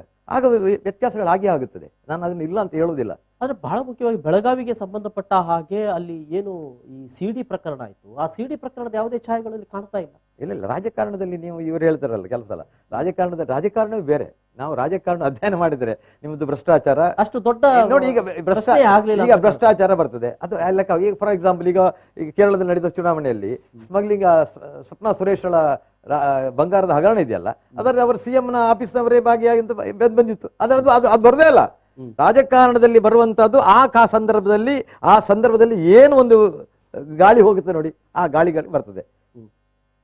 ಸೊ ನಿಮ್ಮ ಭ್ರಷ್ಟಾಚಾರ ಆಗಲಿ ಜಾತಿ ಆಗಲಿ ಬರೋದು ಬಹಳ ಕಡಿಮೆ. ಜಾತಿ ಅದು ಬರ್ತದೆ, ಆದರೆ ಭ್ರಷ್ಟಾಚಾರ ಮತ್ತು ಇಂಥದ್ದೆಲ್ಲ ಸಿಡಿ ಪ್ರಕರಣಗಳು ರಾಜಕೀಯ ಮತದಲ್ಲಿ ಅದು ಬರುವುದಿಲ್ಲ ನನ್ನ ಲೆಕ್ಕದಲ್ಲಿ. ಮುನೀರ್ ಏನ್ ಹೇಳ್ತೀರಿ ರಾಜ್ಯ ರಾಜಕಾರಣದ ಬಗೆಗೆ? ರಾಜ್ಯ ರಾಜಕಾರಣದಲ್ಲಿ ನನ್ನ ಪ್ರಕಾರ ಬಿಜೆಪಿ ಸೋಲ್ಬೇಕಿತ್ತು. ಒಂದು ಸಾಮಾನ್ಯವಾಗಿ ಉಪಚುನಾವಣೆಗಳಲ್ಲಿ ಆಡಳಿತ ಪಕ್ಷದ ಅಭ್ಯರ್ಥಿಗಳು ಗೆಲ್ತಾ ಬರೋದು ಒಂದು ಸಹಜವಾದಂತಹ ವಿದ್ಯಮಾನಗಳು. ಯಾಕಂದ್ರೆ ಅಧಿಕಾರ ಇರ್ತದೆ, ಅವರಿಗೆ ಎಲ್ಲಾ ರೀತಿಯಲ್ಲಿ ಜನರನ್ನು ಓಲೈಸುವಂತಹ ಒಂದು ಅವಕಾಶಗಳು ಇರ್ತವೆ. ನಿಮ್ಮ ಕ್ಷೇತ್ರವನ್ನ ನಾವು ಬಂಗಾರ ಮಾಡಿಬಿಡ್ತೀವಿ ಅಂತೆಲ್ಲ ಕೂಡ ಆಶ್ವಾಸನೆ ಕೊಡ್ಲಿಕ್ಕೆ, ಪ್ಯಾಕೇಜ್ಗಳನ್ನು ಕೊಡ್ಲಿಕ್ಕೆ ಸಾಧ್ಯತೆ ಇಂದೆಲ್ಲ ಅದನ್ನ ಮಾಡಿದೆ. ಆಪರೇಷನ್ ಕಮಲ ಮಾಡಿ ಕ್ಲೀನ್ ಸ್ವೀಪ್ ಮಾಡ್ತಾ ಗೆದ್ದಿರೋದನ್ನೆಲ್ಲ ನಾವು ನೋಡಿದೀವಿ ಬಿಜೆಪಿ.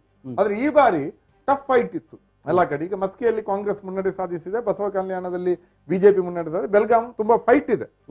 ಈಗಲೇ ಏನು ಹೇಳಕ್ ಆಗಲ್ಲ, ಅಲ್ಲಿ ತುಂಬಾ ಫೈಟ್ ಇದೆ. 7966 ಮುನ್ನಡೆ ಬಂತು ಅಷ್ಟೇ, ಅದೇನು ದೊಡ್ಡ ಇದಲ್ಲ. ಯಾವುದೇ ಕ್ಷೇತ್ರದಲ್ಲಿ ಅದು ಕ್ಷಣದಲ್ಲಿ ಬದಲಾಗಬಹುದು. ಆದ್ರೆ ಬಹಳ ಪ್ರಧಾನವಾಗಿ ಇದು ಆಘಾತಕಾರಿಯಾದಂತ ಇದು. ಯಾಕೆಂದ್ರೆ ಈ ಅವಧಿಯಲ್ಲಿ ಜನ ಬಹಳ ದೊಡ್ಡ ಕಷ್ಟ ಪಡ್ತಾ ಇದ್ರು. ಒಂದು ನಿರುದ್ಯೋಗ ಇರ್ಬೋದು, ಬೆಲೆ ಏರಿಕೆ ಇರ್ಬೋದು, ಮತ್ತು ರಾಜ್ಯ ಸರ್ಕಾರದ ಹಲವಾರು ಹಗರಣಗಳಿರ್ಬೋದು. ಕೋವಿಡ್ ಇದರ ಸಂದರ್ಭದಲ್ಲಿ ಜನರ ಜೊತೆ ರಾಜ್ಯ ಸರ್ಕಾರ ನಿಲ್ಲಿಕ್ಕೆ ಅಸಾಧ್ಯ ಆಗಿರುವಂತಹದ್ದು, ಪಡಿತರ ಕಡಿತ, ಮತ್ತು ಬಹಳ ಪ್ರಧಾನವಾಗಿ ಪೆಟ್ರೋಲಿಯಂ ಇದರ ಉತ್ಪನ್ನಗಳ ದರ ಏರಿಕೆ, ಇದೆಲ್ಲವೂ ಈ ಚುನಾವಣೆಯ ಸಂದರ್ಭದಲ್ಲಿ ನಡೆದಂತ ಬೆಳವಣಿಗೆಗಳು. ಆ ಎಲ್ಲಾ ಹಿನ್ನೆಲೆಯಲ್ಲಿ ಬಿಜೆಪಿ ಈ ಚುನಾವಣೆಯಲ್ಲಿ ಬಿಜೆಪಿಯನ್ನ ಸೋಲಿಸೋದು ಜನರ ಆದ್ಯತೆ ಆಗ್ಬೇಕಿತ್ತು. ಯಾಕೆಂದ್ರೆ ಒಂದು ಆಡಳಿತ ಮಾಡ್ತಾ ಇರುವಂತ ಪಕ್ಷಕ್ಕೆ ಒಂದು ಎಚ್ಚರಿಕೆ ಕೊಡೋದು ಜನರ ಬಹಳ ಪ್ರಧಾನವಾದಂತ ಒಂದು ಜವಾಬ್ದಾರಿ. ಆದ್ರೆ ಈಗ ನೋಡಿದ್ರೆ ಅಷ್ಟು ದೊಡ್ಡ ಮಟ್ಟಿಗೆ ಬಿಜೆಪಿಗೆ ಏಟು ಕರ್ನಾಟಕದಲ್ಲಿಯೂ ಬಿದ್ದಂಗಿಲ್ಲ. ಮೊನ್ನೆ ಪುರಸಭಾ ಚುನಾವಣೆ ನಡೆದಾಗ ಬಿದ್ದಿದೆ. ಯಾಕೆಂದ್ರೆ ಈ ಇಲೆಕ್ಷನ್ ಆದ ಮೇಲೆ ಇಲ್ಲಿಯ ಕೊರೋನಾ ಸಂದರ್ಭದಲ್ಲಿ ಆದಂತ ಬೆಳವಣಿಗೆಗಳು ಜನರ ಕಣ್ಣೆದುರು ಇತ್ತು, ಅದು ಇರ್ಬೋದು. ಆದ್ರೂ ಕೂಡ ನನಗೆ ಇದರ ಬಗ್ಗೆ ಜನರ ನಿಲುವುಗಳ ಬಗ್ಗೆ ನನಗೆ ಅಚ್ಚರಿ ಆಗ್ತದೆ. ಯಾಕಂದ್ರೆ ಇಷ್ಟೆಲ್ಲ ಆಗ್ತಾ ಇದ್ರು, ಹಸಿವಿನ ಪ್ರಮಾಣ ಜಾಸ್ತಿ ಆಗ್ತಾ ಇದೆ, ನಿರುದ್ಯೋಗದ ಪ್ರಮಾಣ ಜಾಸ್ತಿ ಆಗ್ತಾ ಇದೆ, ತೀವ್ರ ಮಟ್ಟದ ಬೆಲೆ ಏರಿಕೆ ಆಗ್ತಾ ಇದೆ, ರಾಜಕೀಯ ಅನೈತಿಕವಾಗಿದೆ. ಇದೆಲ್ಲ ಇದ್ದಾಗಲೂ ಕೂಡ ಬಿಜೆಪಿಗೆ ಇಷ್ಟು ಮತಗಳು ಬರ್ತಾ ಇದಾವೆ ಅಂದ್ರೆ ಇದನ್ನು ಯಾವ ರೀತಿ ಅರ್ಥೈಸುವುದು ಅನ್ನುವಂಥದ್ದೇ ಗೊತ್ತಾಗುತ್ತೆ. ಈಗ ಮುನೀರ್ ಹೇಳಿಕೆಗೆ ನಾನು ಒಪ್ಪುದಿಲ್ಲ. ಅದು ಆ ರೀತಿ ಅಲ್ಲ. ಬಿಜೆಪಿ ಮೈನಸ್ ಬರ್ಬಂದಿರ್ಬೋದು ಸ್ವಲ್ಪ ಓಟ್ನಲ್ಲಿ. ಆಡಳಿತ ಬಿಜೆಪಿ ಕಾಂಗ್ರೆಸ್ಗಿಂತ ಒಳ್ಳೆಯ ಆಡಳಿತವನ್ನ ರಾಜ್ಯದಲ್ಲಿ ಕೊಟ್ಟಿದೆ. ಆದ ಕಾರಣವೇ ಇದು ಬಂದದ್ದು. ಈಗ ಮೊನ್ನೆ 17 ಜನರಿಗೆ ಚುನಾವಣೆ ಆಯ್ತಲ್ಲ, ಕಾಂಗ್ರೆಸ್ ಇಂದ ಬಿಜೆಪಿ ಬಂದರು, ಗೆದ್ಲಿಲ್ವಾ? ಎಲ್ಲ ಗೆದ್ದಿದ್ದಾರೆ, ಕಾಂಗ್ರೆಸ್ ಗೆಲ್ಲಿಲ್ಲ ಯಾವುದು ಕೂಡ. ಸೊ ಅದು ಪ್ರಶ್ನೆ ಅಲ್ಲ, ಬರುವುದಿಲ್ಲ. ಇದು ಚುನಾವಣೆಯಲ್ಲಿ ಅಲ್ಲಿಯ ವಾಸ್ತವಿಕವಾದಂತ ಕೆಲವು. ಈಗ ಅಲ್ಲಿ ಬೆಳಗಾಂನಲ್ಲಿ ಬಂದದ್ದು ಕಾಂಗ್ರೆಸ್ ಪ್ಲಸ್ ಸತೀಶ್ ಜಾರಕಿಹೊಳಿ, ಕಾಂಗ್ರೆಸ್ ಪ್ಲಸ್ ಸತೀಶ್ ಜಾರಕಿಹೊಳಿ ಬಿಟ್ಟು ಬೇರೆ ಯಾರಾದ್ರೂ ನಿಲ್ತಿದ್ರೆ ಈಗ 50,000 ಲೀಡ್ ಬರ್ತಿತ್ತು. ಗೊತ್ತಾಯ್ತಲ್ಲ? ನಾವು ವಾಸ್ತವಿಕತೆ ಬಗ್ಗೆ ಮಾತನಾಡೋಣ, ನಾವು ಬರೀ ಅಂದಾಜು ಪಟ್ಟದಲ್ಲಿ ಹೇಳೋದು ಬೇಡ. ಮತ್ತೆ ಈಗ ಬಸವ ಕಲ್ಯಾಣ ಕಾಂಗ್ರೆಸ್ ಇದ್ದದ್ದು. ಮೊನ್ನೆ ಅವರು ಸತ್ಯನಾರಾಯಣ ಕಾಂಗ್ರೆಸ್ನವರು, ಒಳ್ಳೆಯವರು, ಅವರು ನನಗೆ ಪರಿಚಯ ಇದ್ದವರು ಅವರು. ಗೊತ್ತಾಯ್ತಲ್ಲ? ಅವರ ಹೆಂಡತಿಯನ್ನು ನಿಲ್ಲಿಸಿದ್ದಾರೆ, ಆದ್ರೂ ಗೆಲ್ಲಿಕ್ಕೆ ಆಗೋದಿಲ್ಲ ಅಲ್ಲಿ ಅವರಿಗೆ. ಹಾಗಾದ್ರೆ ನೀವು ಹೇಳಿದ ಬಿಜೆಪಿ ಆಡಳಿತದ ಕೆಲವೊಂದು ಲೋಪದೋಷಗಳಿರ್ಬೋದು. ಯಾರು 100ಕ್ಕೆ 100 ಮನುಷ್ಯ ಸರಿ ಯಾರು ಇರುವುದಿಲ್ಲ. ಪಕ್ಷದಲ್ಲಿ ಕೆಲವೊಂದು ಲೋಪದೋಷಗಳು ಇರ್ಬೋದು. ಒಬ್ಬೊಬ್ಬ ಮಂತ್ರಿ ಒಂದೊಂದು ಹೇಳ್ತಾನೆ, ಹೇಳಿಕೆಗಳು ಇರ್ತದೆ. ಆದರೆ ಒಟ್ಟಿನಲ್ಲಿ ಬಿಜೆಪಿ ಆಡಳಿತವನ್ನ ನೋಡಿಯೇ ಜನ ಅಲ್ಲಿ ಗೆಲ್ಲಿಸ್ತಾ ಇದ್ದಾರೆ. ಸೊ ಒಂದು ಸಣ್ಣ ಬ್ರೇಕ್ ತಗೊಳ್ತಾ ಇದ್ದೇನೆ. ಹರಿಕೃಷ್ಣ ಬಂಟ್ವಾಳ ಅವರಿಗೆ ಧನ್ಯವಾದಗಳು ಸರ್, ಈ ಒಂದು ಸಂವಾದದಲ್ಲಿ ಭಾಗವಹಿಸಿದ್ದಕ್ಕೆ. ಸಣ್ಣ ಬ್ರೇಕ್ ನಂತರ ಮತ್ತೆ ಈ ಕಾರ್ಯಕ್ರಮ ಮುಂದುವರಿತದೆ. ನಾವು ಹೋಗ್ಬೋದು.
ಚುನಾವಣೆಯನ್ನು ಇವತ್ತು ಫಲಿತಾಂಶಗಳು ಬರ್ತಾ ಇದೆ. ಎಲ್ಲ ರಾಜ್ಯಗಳ ಫಲಿತಾಂಶಗಳನ್ನು ತಾವುಗಳು ನೋಡ್ತಾ ಇದ್ದೀರಿ. ಪಶ್ಚಿಮ ಬಂಗಾಳದಲ್ಲಿ ತೃಣಮೂಲ ಕಾಂಗ್ರೆಸ್ ಮುನ್ನಡೆಯನ್ನು ಸಾಧಿಸಿಕೊಂಡಿದೆ. ತಮಿಳುನಾಡಿನಲ್ಲಿ DMK ಅಧಿಕಾರದತ್ತ ಮುನ್ನುಗ್ಗಿದೆ. ಕೇರಳದಲ್ಲೂ LDF ಅಧಿಕಾರದತ್ತ ಮುನ್ನುಗ್ಗಿದೆ. ಅಸ್ಸಾಂನಲ್ಲಿ NDA ಅಸ್ಸಾಂ ಮತ್ತು ಪುದುಚೇರಿ ಎರಡೂ ರಾಜ್ಯಗಳಲ್ಲೂ ಕೂಡ BJP ಅಂದರೆ NDA ಮುನ್ನಡೆಯನ್ನು ಕಾಯ್ದುಕೊಂಡಿದೆ. ಈ ಸಂದರ್ಭದಲ್ಲಿ ರಾಜ್ಯದ ಚುನಾವಣೆಗೆ ಸಂಬಂಧಪಟ್ಟ ಹಾಗೇನೂ ಕೂಡ ರಾಜ್ಯದಲ್ಲಿ ಬೆಳಗಾವಿಯಲ್ಲಿ ಭಾರತೀಯ ಜನತಾ ಪಕ್ಷ ಮುನ್ನಡೆಯನ್ನು ಕಾಯ್ದುಕೊಂಡಿದೆ. ಮಸ್ಕಿಯಲ್ಲಿ ಕಾಂಗ್ರೆಸ್ ಗೆಲುವು ಸಾಧಿಸಿಕೊಂಡಿದೆ. ಇನ್ನು ಬಸವ ಕಲ್ಯಾಣದಲ್ಲಿ BJP ಮುನ್ನಡೆಯನ್ನು ಕಾಯ್ದುಕೊಂಡಿದೆ. ಇನ್ನು ಮಸ್ಕಿಗೆ ಸಂಬಂಧಪಟ್ಟ ಬ್ರೇಕಿಂಗ್ ಬರ್ತಾ ಇದೆ, ನೋಡೋಣ.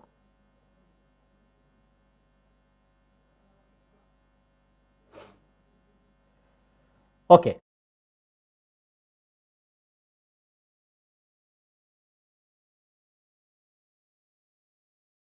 DMK ಮೈತ್ರಿಕೂಟ, ಸ್ಟಾಲಿನ್ ತಮಿಳುನಾಡು CM ಆಗುವುದು ಖಚಿತ.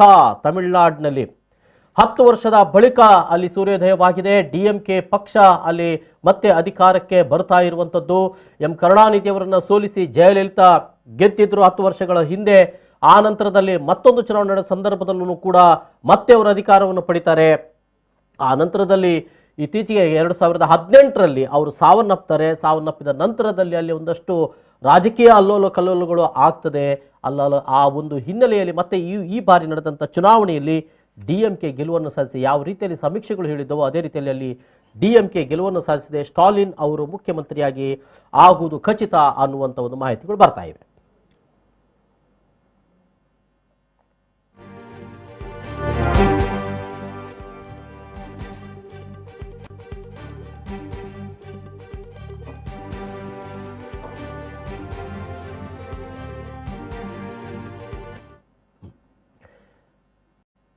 ಓಕೆ, ಈಗ ನಮ್ಮ ಜೊತೆ ಸಂವಾದದಲ್ಲಿ ಭಾರತೀಯ ಜನತಾ ಪಕ್ಷದ ಮುಖಂಡರಾದ ಜಗದೀಶ್ ಶೇಣವರು ಸೇರಿಕೊಂಡಿದ್ದಾರೆ. ಜಗದೀಶ್ ಶೇಣವರಿಗೆ ಕಾರ್ಯಕ್ರಮಕ್ಕೆ ಸ್ವಾಗತ ಸರ್.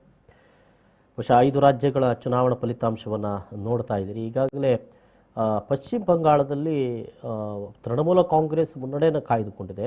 ಅಲ್ಲಿ BJP 2ನೇ ಸ್ಥಾನಕ್ಕೆ ಬಂದಿರುವಂಥದ್ದು. ಬಹುಶಃ ಗಮನಿಸಿದರೆ ಒಂದು ಅತ್ಯಧಿಕ ದೊಡ್ಡ ಪಕ್ಷವಾಗಿ ಒಮ್ಮಿಂದೊಮ್ಮೆಲೇ ಅಲ್ಲಿ ಹೊರಹೊಮ್ಮಿದೆ BJP ಅಂತ ಅನ್ನುವಂಥದ್ದು. ಏನು ಹೇಳ್ತೀರಿ? ಪ್ರಥಮವಾಗಿ ಈ ಸಲ ನಮಗೆ ವಿರೋಧಿಗಳಿಂದ ಈ ಚುನಾವಣಾ ಯಂತ್ರವನ್ನು ದೂರುವ ಒಂದು ವಿಚಾರ ಇಲ್ಲ ಅಂತ ಕಾಣುತ್ತೆ. ಯಾಕಂದರೆ ಇಷ್ಟರವರೆಗೆ ನಾವು ಎಲ್ಲೂ ವಿನ್ ಆದರೂ ಅದು EVM ಮಿಷಿನಿಂದ ವಿನ್ ಆಗಿದ್ದು, ನಿಮ್ಮ ಸರ್ಕಾರ ಇದೆ, EVM ಮಿಷನ್ನ ಮುಖಾಂತರ ನೀವು ವಿನ್ ಆಗ್ತೀರಿ ಅಂತ ಒಂದು ಮಾತು ಯಾವಾಗಲೂ ಕೇಳಿಬರ್ತದೆ. ಅದರಿಂದ ಈ ಸಲ ಆ ದೂರು ನಮಗಿಲ್ಲ ಅಂತ ನಮ್ಮ ವಿರೋಧ ಪಕ್ಷದವರ ಹತ್ರ ಅದೊಂದು ನಮಗೆ ಸಂತಸದ ಸಂಗತಿ. ಈಗ ಏನಿದ್ರು ನಮ್ಮದೇ ಅಂತ ಅದನ್ನು ಒಪ್ತಾರೆ. ಈಗ ಮಮತಾ ಬ್ಯಾನರ್ಜಿ ಅವರು ಅಧಿಕಾರಕ್ಕೆ ಬರ್ತಾರೆ ಅನ್ನೋ ಎಲ್ಲ ಸಮೀಕ್ಷೆಯಲ್ಲೂ ಕೂಡ ನಾನು ಕೂಡ ಹಿರಿಯರಿಂದ ತಿಳ್ಕೊಂಡ ಪ್ರಕಾರ ಅಧಿಕಾರಕ್ಕೆ ಅಲ್ಲಿ ಮಮತಾ ಬ್ಯಾನರ್ಜಿಯೇ ಬರ್ತಾರೆ. ಆದರೆ ನಾವೊಂದು ಭಾರಿ ದೊಡ್ಡ ಪಕ್ಷವಾಗಿ ಹೊರಹೊಮ್ಮುತ್ತೇವೆ. ನಾವು 3 ಇದ್ದದ್ದು ಈಗ 100 ಆಗಿದ್ದೇವೆ. 3ರಿಂದ 100 ಅಂದರೆ ಅದು ನಾಗಾಲೋಟ ಅಲ್ಲ, ಅದು ಏನು ಹೇಳಿದ್ರು ಅದಕ್ಕೆ ಸಾಕಾಗಲಿಕ್ಕೆ ಅಂತ ಒಂದು ದೊಡ್ಡ ಒಂದು ಜಿಗಿತ ನಮ್ಮದು. ಅದರಿಂದ ಪಶ್ಚಿಮ ಬಂಗಾಳದಲ್ಲಿ ನಾವು ಏನು ಎಣಿಸಿದ್ದೇವೆ ಹಾಗೆ ಆಗಿದೆ ಅಂತ ನಮ್ಮ ಪಕ್ಷಕ್ಕೆ ಸಮಾಧಾನ ಇದೆ. ಓಕೆ, ಈಗ ಹತ್ತಿರದ ಕೇರಳದಲ್ಲಿ ಮಂಜೇಶ್ವರದಲ್ಲಿ ನನಗೆ 2 BJP ಕೇರಳದಲ್ಲಿ ಲೀಡ್ ಅಂತ ಇದೆ. ಮಂಜೇಶ್ವರದ ನಿರೀಕ್ಷೆ ಏನಾದರೂ ಇದೆಯಾ? ಕಳೆದ ಬಾರಿ 88 ಮತಗಳ ಅಂತರದಿಂದ ಸೋತಿರುವಂಥದ್ದು. 89 ಮತಗಳಿಂದ ಸೋಲಿಸಿತ್ತು. ಅದು ಕೂಡ 89 ಕೂಡ ಮೋಸದಿಂದ ಸೋತು. ನಿಮ್ಗೆ ಗೊತ್ತಿರ್ಬೋದು, ನಾವು ಕೋರ್ಟಿಗೆ ಹೋಗಿ ಯಾರೆಲ್ಲ ಸತ್ತವರು ದುಬೈಯಲ್ಲಿದ್ದವರು ವೋಟ್ ಹಾಕಿದ್ದೇವೆ. ಸುಮಾರು 230 ಜನರದ್ದು ಇದಾಗಿದೆ, ಎವಿಡೆನ್ಸ್ ಆಗಿದೆ. 235 ಜನರು ನಾವು ಲಿಸ್ಟ್ ಹಾಕಿದ್ದೇವೆ, ಇವರು ಹಾಗೆ ಇರಲಿಲ್ಲ ಅಂತ. ಎವಿಡೆನ್ಸ್ ಆಗುವಾಗ ಆ ಅಭ್ಯರ್ಥಿ ತೀರಿದ್ರು, ಮತ್ತೆ ಇವರೇ ಅದನ್ನು ಹಿಂದೆ ತೆಗೆದ್ರು. ಯಾಕೆ ಮತ್ತೆ ಮರು ಚುನಾವಣೆ ಆಯ್ತು, ಎಲ್ಲ ಆಯ್ತು. ನಾನು ಹೇಳುದು ಸುರೇಂದ್ರನ್ ಸ್ವಲ್ಪ ನಮಗೆ ಆಸೆ ಇದೆ. ನಮ್ದು ಈಗಲೂ ಅಲ್ಲಿ ಲೆಕ್ಕ ಇದ್ದದ್ದು ಚುನಾವಣೆ ಆದ ನಂತರ ಕೂಡ ನಾವು 5ರಿಂದ 6 ಅಂತ ಲೆಕ್ಕ ಇದ್ದದ್ದು. ನಾವು ಇದ್ದದ್ದು 1, ಇನ್ನೊಂದು ಪ್ಲಸ್ ಆದ್ರೂ ನಮಗೆ ನಾವು 100% ಜಿಗಿತ ಆದ ಹಾಗೆ. ಆದ್ರೆ ನಮ್ಗೆ ಅಲ್ಲಿ ನಥಿಂಗ್ ಟು ಲೂಸ್ ಇದ್ರೆ ಏನಾದ್ರೂ ನಮ್ಗೆ ಅದು ಗೈನ್ ಆಗ್ಲಿಕ್ಕಿತ್ತು. ಲಕ್ಷಣ ನೋಡಿದ್ರೆ 1-2 ಬರ್ಬೋದು ಹೊರತಾಗಿ ಹೆಚ್ಚೇನು ಲಕ್ಷಣ ಕಾಣ್ತಾ ಇಲ್ಲ ಅಲ್ಲಿ. 2 ಆದ್ರೂ ನಮ್ಗೆ ಅದು 100% ಪ್ಲಸ್ ಅಂತ ಅಂದ್ರೆ ಲೆಕ್ಕದಲ್ಲಿ ನಾವು ಎಲ್ಲೂ ಸೋತಿಲ್ಲ. ಎಲ್ಲಾ ಕಡೆ ಆದ 5 ರಾಜ್ಯಗಳಲ್ಲಿ ಕೂಡ ನಾವು ವಿಜಯದತ್ತ ನಮ್ಮ ಪಾರ್ಟಿ ಅಧಿಕಾರಕ್ಕೆ ಬರದಿದ್ರು ಅಧಿಕಾರಕ್ಕೆ ಎರಡು ಲಕ್ಷಣ ಕಾಣ್ತದೆ ಪುದುಚೇರಿ ಮತ್ತೆ ಅಸ್ಸಾಂ. ಬಾಕಿಯಲ್ಲಿ ಕೂಡ ನಾವು 3ರಿಂದ 100, 1ರಿಂದ 2 ಮತ್ತೊಂದು ಕಡೆಯಲ್ಲಿ 0ದಿಂದ 2 ಇದ್ರೂ ಕೂಡ ನಾವು ಖಂಡಿತವಾಗಿಯೂ ನಮ್ಮ ಪಕ್ಷ ಅಲ್ಲಿ ಬೆಳೆದಿದೆ ಅಂತ ನಮಗೆ ಸಮಾಧಾನ ಇದೆ. ಓಕೆ, ಈಗ ಬ್ರೇಕಿಂಗ್ ಬರ್ತಾ ಇರುವಂತದ್ದು ಮಸ್ಕಿ ಕ್ಷೇತ್ರಕ್ಕೆ ಸಂಬಂಧಪಟ್ಟ ಹಾಗೆ ಕಾಂಗ್ರೆಸ್ ಪಕ್ಷ 15,000 ಮತಗಳ ಅಂತರದಿಂದ ಗೆಲುವನ್ನು ಸಾಧಿಸಿದೆ. ಬಿಜೆಪಿಗೆ ಅಲ್ಲಿ ಸೋಲಾಗಿದೆ ಅನ್ನುವಂಥ ಒಂದು ಬ್ರೇಕಿಂಗ್ ಬರ್ತಾ ಇದೆ. ಬಿಜೆಪಿಯಿಂದ ಕಾಂಗ್ರೆಸ್ಗೆ ಹೋಗಿದ್ದ ಅಭ್ಯರ್ಥಿ ಕಾಂಗ್ರೆಸ್ನಲ್ಲಿ ಅವರು ಗೆಲುವನ್ನ ಸಾಧಿಸಿದ್ದಾರೆ. ಚುನಾವಣಾ ಆಯೋಗದಿಂದ ಅಧಿಕೃತ ಘೋಷಣೆಗೆ ಮಾತ್ರ ಬಾಕಿ ಇದೆ ಮಸ್ಕಿ ವಿಧಾನಸಭಾ ಕ್ಷೇತ್ರದ ಫಲಿತಾಂಶ. ಅಲ್ಲಿ ಕಾಂಗ್ರೆಸ್ ಮುನ್ನಡೆಯನ್ನ ಕಾಯ್ದುಕೊಂಡು ಇದೀಗ ಗೆಲುವಿನತ್ತ ಬಂದಿದೆ. ಸುಮಾರು 15,000ಕ್ಕೂ ಅಧಿಕ ಮತಗಳ ಅಂತರದಿಂದ ಮಸ್ಕಿ ವಿಧಾನಸಭಾ ಕ್ಷೇತ್ರವನ್ನ ಕಾಂಗ್ರೆಸ್ ತನ್ನ ತೆಕ್ಕೆಗೆ ಪಡೆದುಕೊಂಡಿದೆ.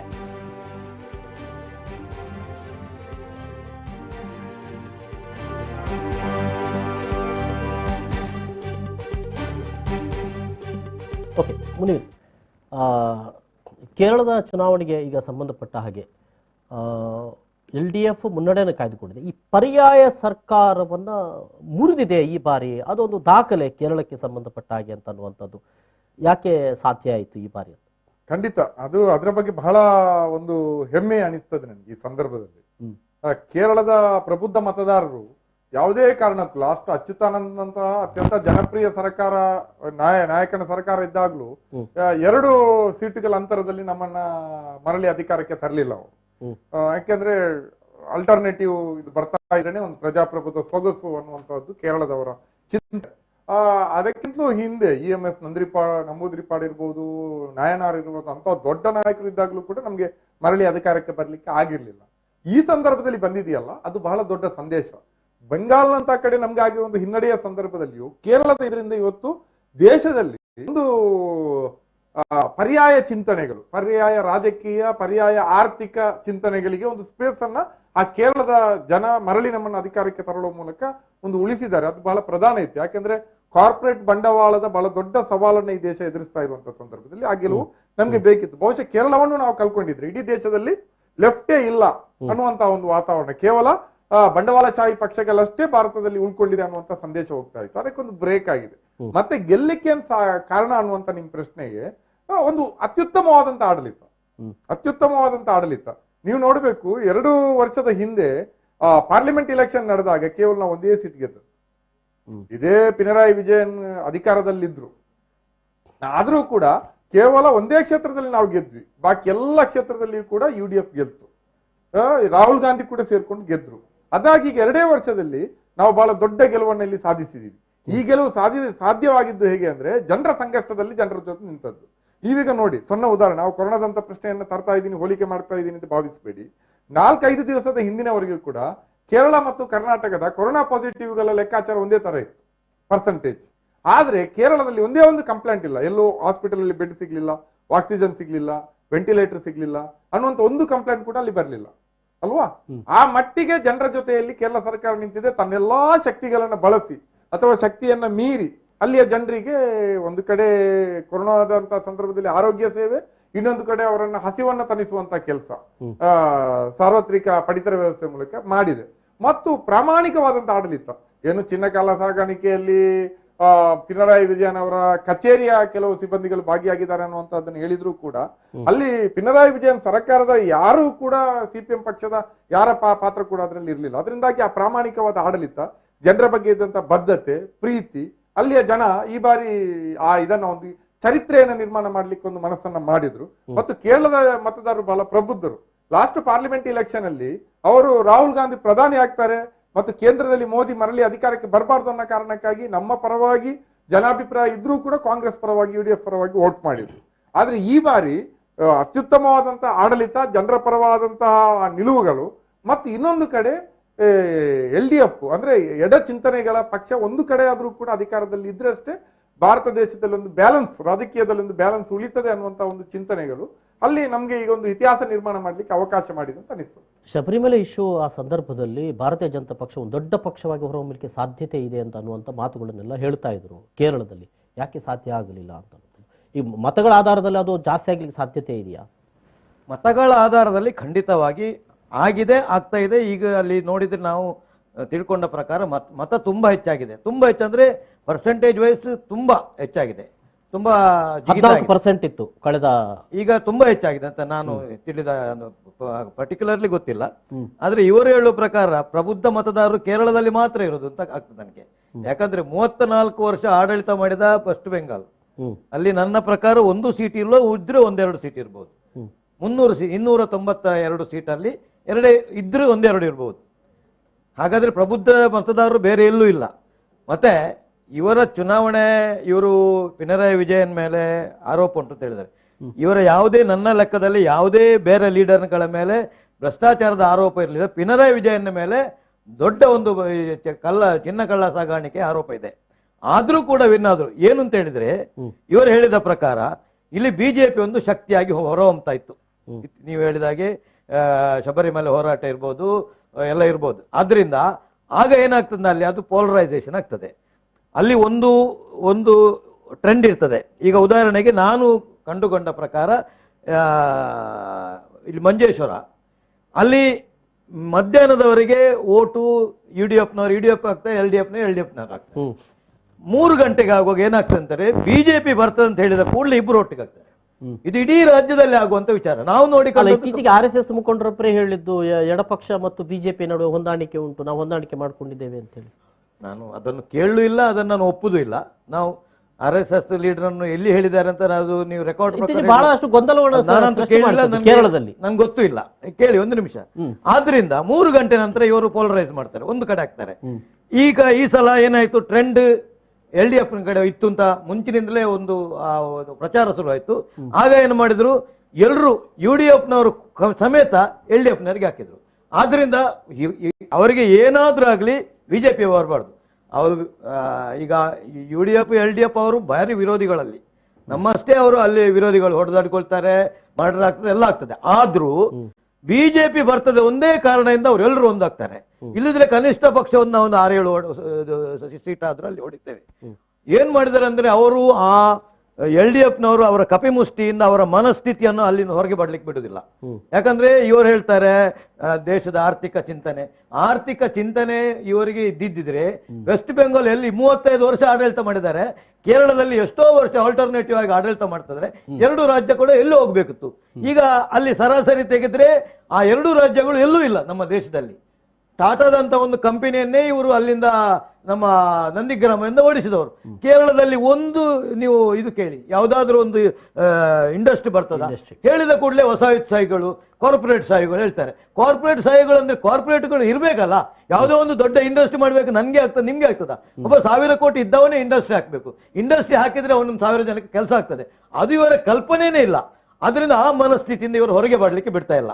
ಅಲ್ಲಿ ಯಾರು ನೌಕರ ವರ್ಗ ಇದ್ದಾರೆ, ಕೆಳವರ್ಗದ ಜನ, ಆದ್ರಿಂದ ಅವರನ್ನು ಕೆಳಗೆ ಅಲ್ಲೇ ಇಟ್ಟು ಇವರು ಅವರ ಮನಸ್ಥಿತಿಯ ಮೇಲೆ. ಆದ್ರೂ ಜನ ಈಗ 2ನೇ ಬಾರಿಗೆ ಮತ್ತೆ ಖಂಡಿತವಾಗಿ ಈ ಸಲ ಅವರು ಅದರಲ್ಲಿ ಎಲ್ಲ ಕಡೆ ಸಕ್ಸಸ್ ಆಗ್ತಾ ಇಲ್ಲ, ಇಲ್ಲಿ ಅವರು ಸಕ್ಸಸ್ ಆಗ್ತಾರೆ. ಅವರಿಗೆ ಅಭಿನಂದನೆ. ಯಾಕಂದ್ರೆ ಇವರು ಹೇಳಿದಾಗೆ ಅದು ಒಂದು ಇದ್ರೆ 3 ಇದ್ದದ್ದು ಇವರು ತ್ರಿಪುರ, ವೆಸ್ಟ್ ಬೆಂಗಾಲ್, ಅಲ್ಲಿಲ್ಲದ್ರೆ CPM ಅನ್ನೋ ಒಂದು ಶಬ್ದನೇ ನಮ್ಮ ಇತಿಹಾಸದಿಂದ ಹೋಗ್ತಾ ಇತ್ತು. ಆದ್ರಿಂದ ಜನರು ಇವರನ್ನು ಒಂದು ರಾಜಕೀಯವಾಗಿ ಅಸ್ತಿತ್ವಕ್ಕೆ ಬೇಕಾಗಿ ಇವರಿಗೆ ಓಟ್ ಹಾಕಿದಿರ್ಬೋದು. ಮತ್ತೆ 3 ಗಂಟೆ ನಂತರ ಎಲ್ಲರೂ ಪೋಲರೈಸ್ ಆಗಿ ಇವರಿಗೆ ಹಾಕಿದ್ದಾರೆ. ಆದ್ರಿಂದ ಖಂಡಿತವಾಗಿಯೂ ಇವರು ಏನು ಕೋವಿಡ್ ಇದು ಮಾಡ್ತಾರೆ, ಇಷ್ಟು ಚಿಕ್ಕ ರಾಜ್ಯ, ಅಲ್ಲಿ ರೇಟ್ ನೋಡಿದ್ರೆ 40,000 ನಿನ್ನೆ ಮೊನ್ನೆ 42,000ಕ್ಕೆ ಹೋಗಿದೆ. ಇವರು ಕಂಟ್ರೋಲ್ ಮಾಡ್ತಾರೆ ಅಂತ ಹೇಳ್ತಾರಲ್ಲ, 42,000 ದಿನಕ್ಕೆ ಪಾಸಿಟಿವ್ ರೇಟ್ ಆಗ್ತದೆ. ಮತ್ತೆ ಅದು ಇಷ್ಟು ಚಿಕ್ಕ ರಾಜ್ಯ, ಅಲ್ಲಿ 1,000 ಬೆಡ್ ಇದ್ದು ಕಾಸರಗೋಡಿನಲ್ಲಿ ಟಾಟಾದವರು ಬಂದು ಇದು ಹಾಕಿದ್ದಾರೆ. ಅವರ ಸಂಪೂರ್ಣ ಇದಕ್ಕೆ ವಿರುದ್ಧ ಮಾಡಿದ್ರು ಕೂಡ, ಅವರ ನಂದಿಗ್ರಾಮದಲ್ಲಿ 1,000 ಕೋಟಿ ನಷ್ಟ ಮಾಡಿಸಿದ್ರು ಕೂಡ ಇವರು ರೂಲ್ ಮಾಡುವಂತ ಕಾಸರಗೋಡಿನಲ್ಲಿ ಅವರು 1,000 ಬೆಡ್ ಇದ್ದು ಟಾಟಾದವರು ಇದಾಕಿದ್ದಾರೆ, ಹಾಸ್ಪಿಟಲ್ ಹಾಕಿದ್ದಾರೆ. ಮತ್ತೆ ನೋಡಿ ಏನ್ ಮಾಡಿದ್ದಾರೆ ಅಂದ್ರೆ, ಇವರು ಅಲ್ಲಿಯ ಮೀಡಿಯಾಗಳನ್ನು ಇವರು ಹಿಡ್ಕೊಂಡಿದ್ದಾರೆ. ಇಲ್ಲಿ ಒಂದು ಹೆಣ ಎಲ್ಲಿಯಾದ್ರೂ ಒಂದು ದಾರಿಯಲ್ಲಿ ಇದು ಕಾಯ್ತಾ ಇದ್ರೆ ಅದನ್ನು 100 ಸಲ ಹಾಕಿ ಅದನ್ನು 100 ಹೆಣದಾಗಿ ಮಾಡ್ತಾರೆ. ಇಡೀ ನಮ್ಮ ಈ ಮೋದಿ ಸರ್ಕಾರಕ್ಕೆ ದೊಡ್ಡ ಏಟು ಬಿದ್ದದ್ದು ಈ ಸಲ. ನಾನು ಸಹ ಆಲೋಚನೆ ಮಾಡೋ ಪ್ರಕಾರ ಈ ಕೋವಿಡ್ ನಿಂದ ಎಷ್ಟು ಮಾಡಬೇಕು ಅದಕ್ಕಿಂತ ಹೆಚ್ಚು ಮಾಡಿದ್ದಾರೆ. ಆದ್ರೂ ಕೂಡ ಅದನ್ನು ಏನು ಮೀಡಿಯಾಗಳು ಹೈಲೈಟ್ ಮಾಡಿದ್ರು ನೆಗೆಟಿವ್ ಆಗಿ, ಇದರಿಂದ ಇಫೆಕ್ಟ್ ಆಯಿತು ಅಂತ ನನ್ನ ಭಾವನೆ. ಇಲ್ಲಿ ಕೇರಳದಲ್ಲಿ ಇವರ ಇದನ್ನೆಲ್ಲ ಮುಚ್ಚಿ ಹಾಕಿ ಒಳ್ಳೆಯದನ್ನು ಮಾತ್ರ ಈ ಸಲ ಕೇರಳದಲ್ಲಿ ಪ್ರಾಜೆಕ್ಟ್ ಮಾಡಿದ್ದಾರೆ. ನಮ್ಮದು ಕರ್ನಾಟಕದಲ್ಲಿ ಬೆಂಗಳೂರು ಯಾವುದೋ ಒಂದು ಸ್ಮಶಾನದಲ್ಲಿ 20 ಹೆಣ ಬಾಕಿ ಇದೆ ಅಂತ ಹೇಳಿದ್ರೆ ಅದನ್ನು 100 ಸಲ ತೋರಿಸಿದ್ರು, 200 ಮಾಡಿದ್ರು. ಇಂಥದ್ರಿಂದ ಆಂಟಿ ಪ್ರೊಪಗಾಂಡದಿಂದಾಗಿ ಕೋವಿಡ್ ಜನ ಯಾರು ಸಂಕಷ್ಟಕ್ಕೆ ಒಳಗಾಗ್ಲಿ ಖಂಡಿತವಾಗಿ ಆಗಿದ್ದಾರೆ, ಇನ್ನೂ ಆಗ್ಬೋದು. ಯಾಕಂದ್ರೆ ದಿನಕ್ಕೆ 4 ಲಕ್ಷ 5 ಲಕ್ಷ ಆಗುವಾಗ ನೀವು ಲೆಕ್ಕಾಚಾರ ಕೊಡ್ತಾರೆ. ನಾವು 138 ಕೋಟಿ ಜನಸಂಖ್ಯೆಯಲ್ಲಿ ದಿನಕ್ಕೆ ಒಂದು 2,000 ಸಾಯ್ತಾರೆ, 3,000 ಸಾಯ್ತಾರೆ ಅಂತ, ಅದು ಜನರಲಿ ಆಗಿ ಸಾಯ್ತಾರೆ. ಆದ್ರೂ ಕೂಡ ಕೋವಿಡ್ನಿಂದಾಗಿ ಇದು ಸಾಯಬಾರ್ದು, ಇದು ದೊಡ್ಡ ನಮಗೆ ಸಂಕಷ್ಟ. ಆದ್ರೂ ನೋಡಿ, ನಾವೊಂದು ಎಣಿಸದಂತ ಒಂದು ಪ್ಯಾಂಡಮಿಕ್ ಇದು. ಈಗ ನಾವು ನಮ್ದು ಯಾವುದೋ ಒಂದು ಹಾಸ್ಪಿಟಲ್ ಇದೆ, ಅದಕ್ಕೆ 50 ಬೆಡ್ ಇದ್ದಿದೆ. ನೀವು 5,000 ಬೆಡ್ ಪೇಷಂಟ್ ಬಂದ್ರೆ ಏನ್ ಮಾಡ್ತೀರಿ? ಯಾರಾದ್ರೂ ಆಕ್ಸಿಜನ್ಗೆ ನಾವು ರಾಜ್ಯ ಸರ್ಕಾರಕ್ಕೆ ನೀವು ಇಷ್ಟು ಮಾಡಿ ಅಂತ ಎಲ್ಲ ದುಡ್ಡು ಅಲಾಟ್ ಮಾಡಿ ಕೂಡ PM ಕೇರ್ ಫಂಡ್ ಇಂದ ಕೊಟ್ಟಿರು ಕೂಡ ಇವರು ಸರ್ಕಾರ ಸಚಿವರುಗಳಲ್ಲಿ ಒಂದಷ್ಟು ಗೊಂದಲದ ಮಾತುಗಳು. ಖಂಡಿತವಾಗಿ ನೋಡಿ, ನನ್ನ ಕ್ಷೇತ್ರದಲ್ಲಿ ಒಂದು 10 ಜನ ಸತ್ರೆ ಜನ ನನ್ನ ಮೇಲೆ ಬೀಳ್ತಾರೆ. ಉದಾಹರಣೆಗೆ ಆಗ ನಾನು ಕೂಡ ಜನರ ಪರ, ಈಗ ನೀವು ಉದಾಹರಣೆಗೆ ಗೊತ್ತಿರಬಹುದು, ಇಲ್ಲಿ ಫಸ್ಟ್ ಒಂದು ಹೆಣ ಸುಡುವಾಗ ಇಲ್ಲಿ ನಮ್ಮ ಪಚ್ಚನಾಡಿಯಲ್ಲಿ ಭರತ್ ಶೆಟ್ರು ಕೂಡ ಅದಕ್ಕೆ ವಿರೋಧ ಮಾಡಬೇಕಾಯ್ತು.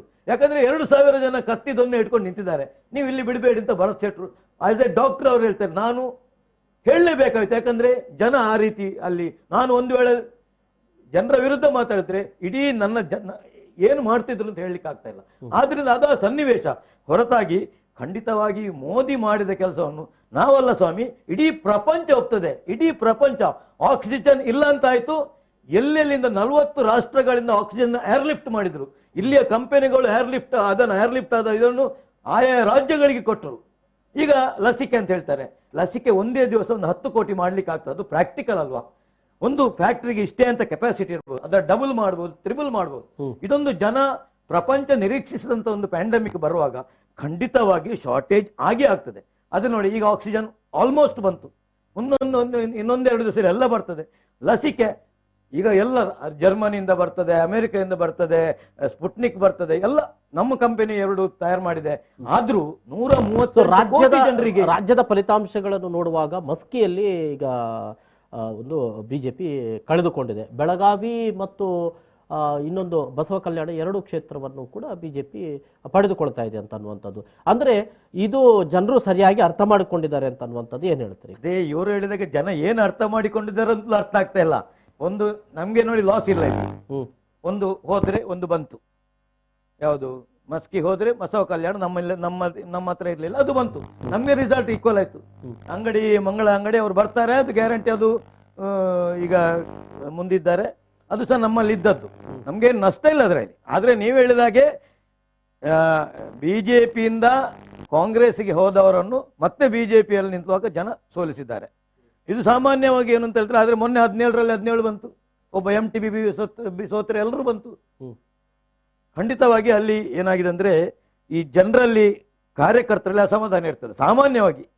ಯಾಕಂದ್ರೆ ನಾನು ನನ್ನ ಕ್ಷೇತ್ರದಲ್ಲಿ ಅಭ್ಯರ್ಥಿ ಆಗಿರ್ತೇನೆ, ನೀವು ಕಾಂಗ್ರೆಸ್ ಇಂದ ಬಂದವರಿಗೆ ನನ್ನ 2 ಸೀಟ್ ಕೊಟ್ಟರೆ ಖಂಡಿತವಾಗಿ ಅದು ಆಗ್ತದೆ. ಮುನೀರ್, ಬಹಳ ಮುಖ್ಯವಾಗಿ ಪಂಚರಾಜ್ಯ ಚುನಾವಣೆ ಫಲಿತಾಂಶಗಳು ನೋಡುವ ಸಂದರ್ಭದಲ್ಲಿ ಕೆಲವೊಮ್ಮೆ ಆಡಳಿತ ಪಕ್ಷಕ್ಕೆ ದೊಡ್ಡ ಹೊಡೆತ ಆಗುವುದಿದೆ. ಆದ್ರೆ ಇಲ್ಲೆಲ್ಲೂ ಕೂಡ ಭಾರತೀಯ ಜನತಾ ಪಕ್ಷಕ್ಕೆ ಹಾಗೆ ಆಗ್ಲಿಲ್ಲ. ಅದು ಪಶ್ಚಿಮ ಬಂಗಾಳದಲ್ಲಿ ಆಗಿರಬಹುದು, ಅಥವಾ ಅಸ್ಸಾಂನಲ್ಲಿ ಮತ್ತೆ ಅಧಿಕಾರಕ್ಕೆ ಬಂದಿರುವಂಥದ್ದು, ಪುದುಚೇರಿಯಲ್ಲಿ ಮತ್ತೆ ಅಧಿಕಾರಕ್ಕೆ ಬಂದಿರುವಂಥದ್ದು, ತಮಿಳುನಾಡು ಮತ್ತು ಕೇರಳದ ರಾಜಕೀಯ ಇದೇ ಬೇರೆ.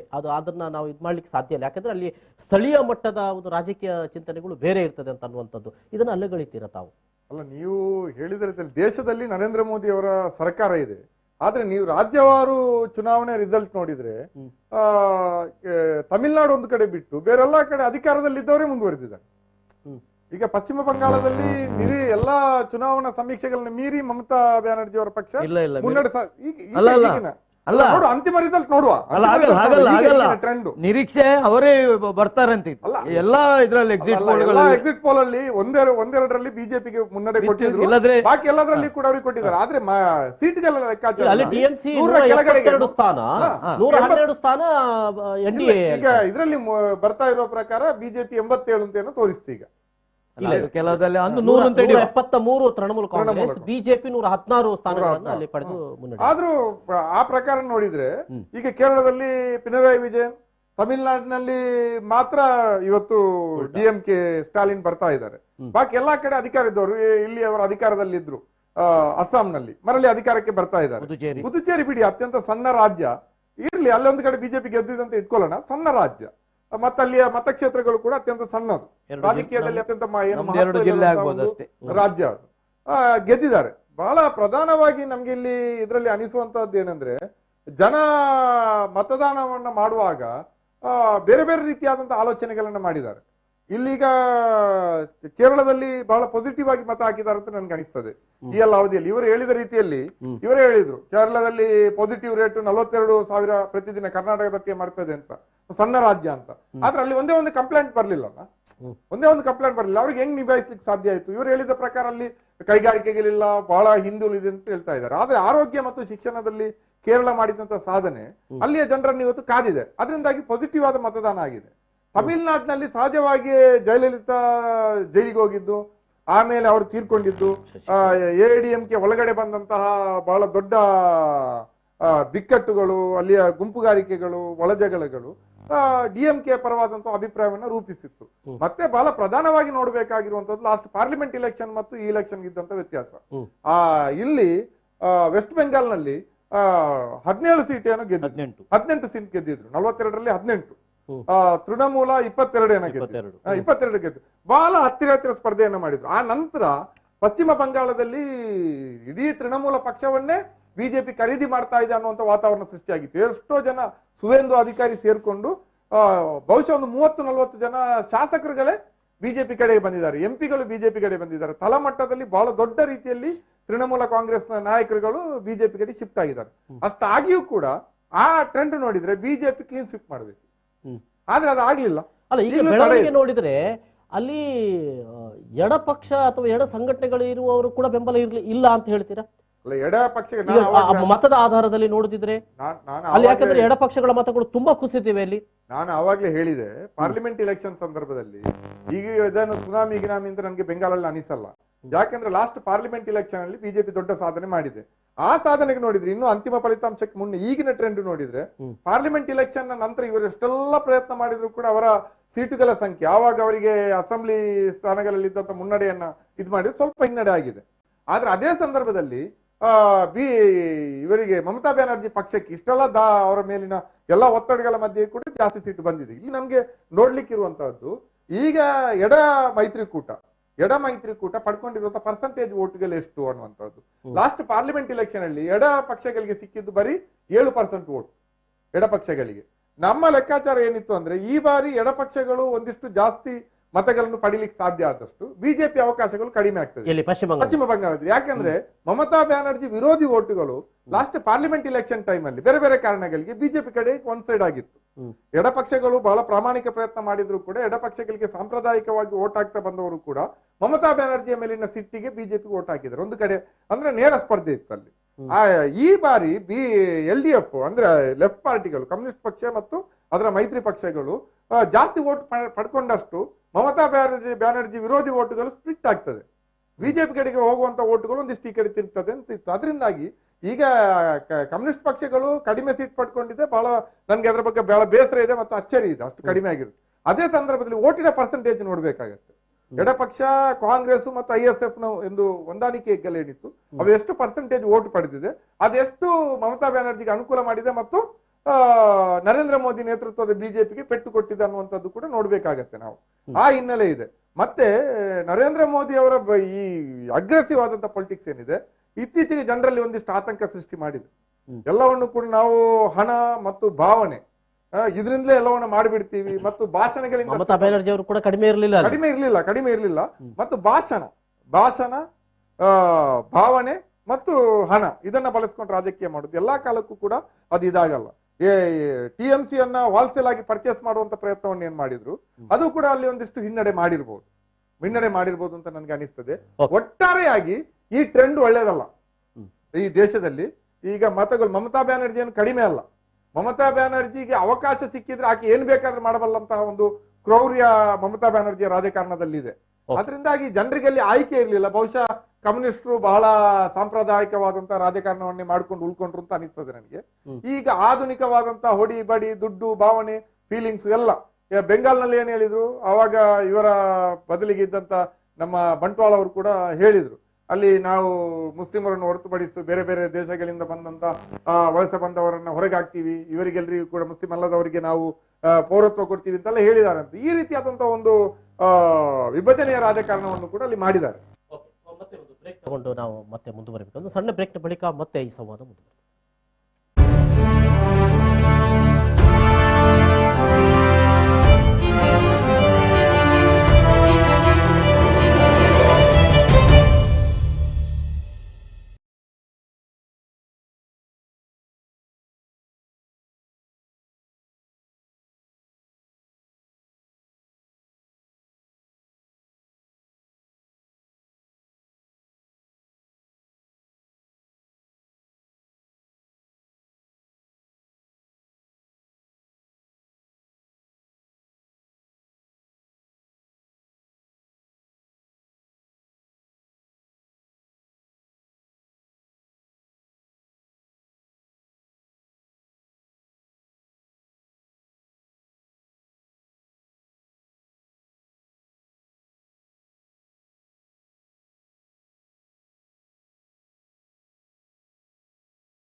ಮತ್ತೊಮ್ಮೆ ಸ್ವಾಗತ ವೀಕ್ಷಕರೇ. ಈಗಾಗಲೇ ಪಂಚರಾಜ್ಯ ಚುನಾವಣೆಗೆ ಸಂಬಂಧಪಟ್ಟ ಹಾಗೆ 5 ರಾಜ್ಯಗಳ ಫಲಿತಾಂಶಗಳು ನಮಗೆ ಮುಂದಕ್ಕೆ ಬರ್ತಾ ಇವೆ. ಬಹಳ ಮುಖ್ಯವಾಗಿ ತಮಿಳುನಾಡಿನಲ್ಲಿ DMK ಮುನ್ನಡೆ ಅಂತ ಸಾಕ್ತಾ ಇದೆ. ಆದರೆ AIADMK ಕೂಡ ಅಷ್ಟೇ ಮತಗಳು, ಸುಮಾರು 105 ಸ್ಥಾನಗಳನ್ನು ಪಡೆದುಕೊಂಡಿದೆ. ಇದು 135 ಸ್ಥಾನಗಳನ್ನು ಮುನ್ನಡೆಯಲಿದ್ದರೆ 105 ಸ್ಥಾನಗಳಲ್ಲಿ ಮುನ್ನಡೆಯಲಿದೆ. ಬಹುಶಃ ಏನು ಸಮೀಕ್ಷೆಗಳು ಹೇಳಿದ್ದು ಅದಕ್ಕಿಂತಲೂ ಹೆಚ್ಚು ಸ್ಥಾನವನ್ನ ಈಗ ಮುನ್ನಡೆಯನ್ನು ನೋಡ್ತಾ ಇರುವಾಗ AIADMK ಪಡೆದುಕೊಂಡಿದೆ ಅಂತ ಕೂಡ ಹೇಳ್ಬೋದಾಗಿದೆ.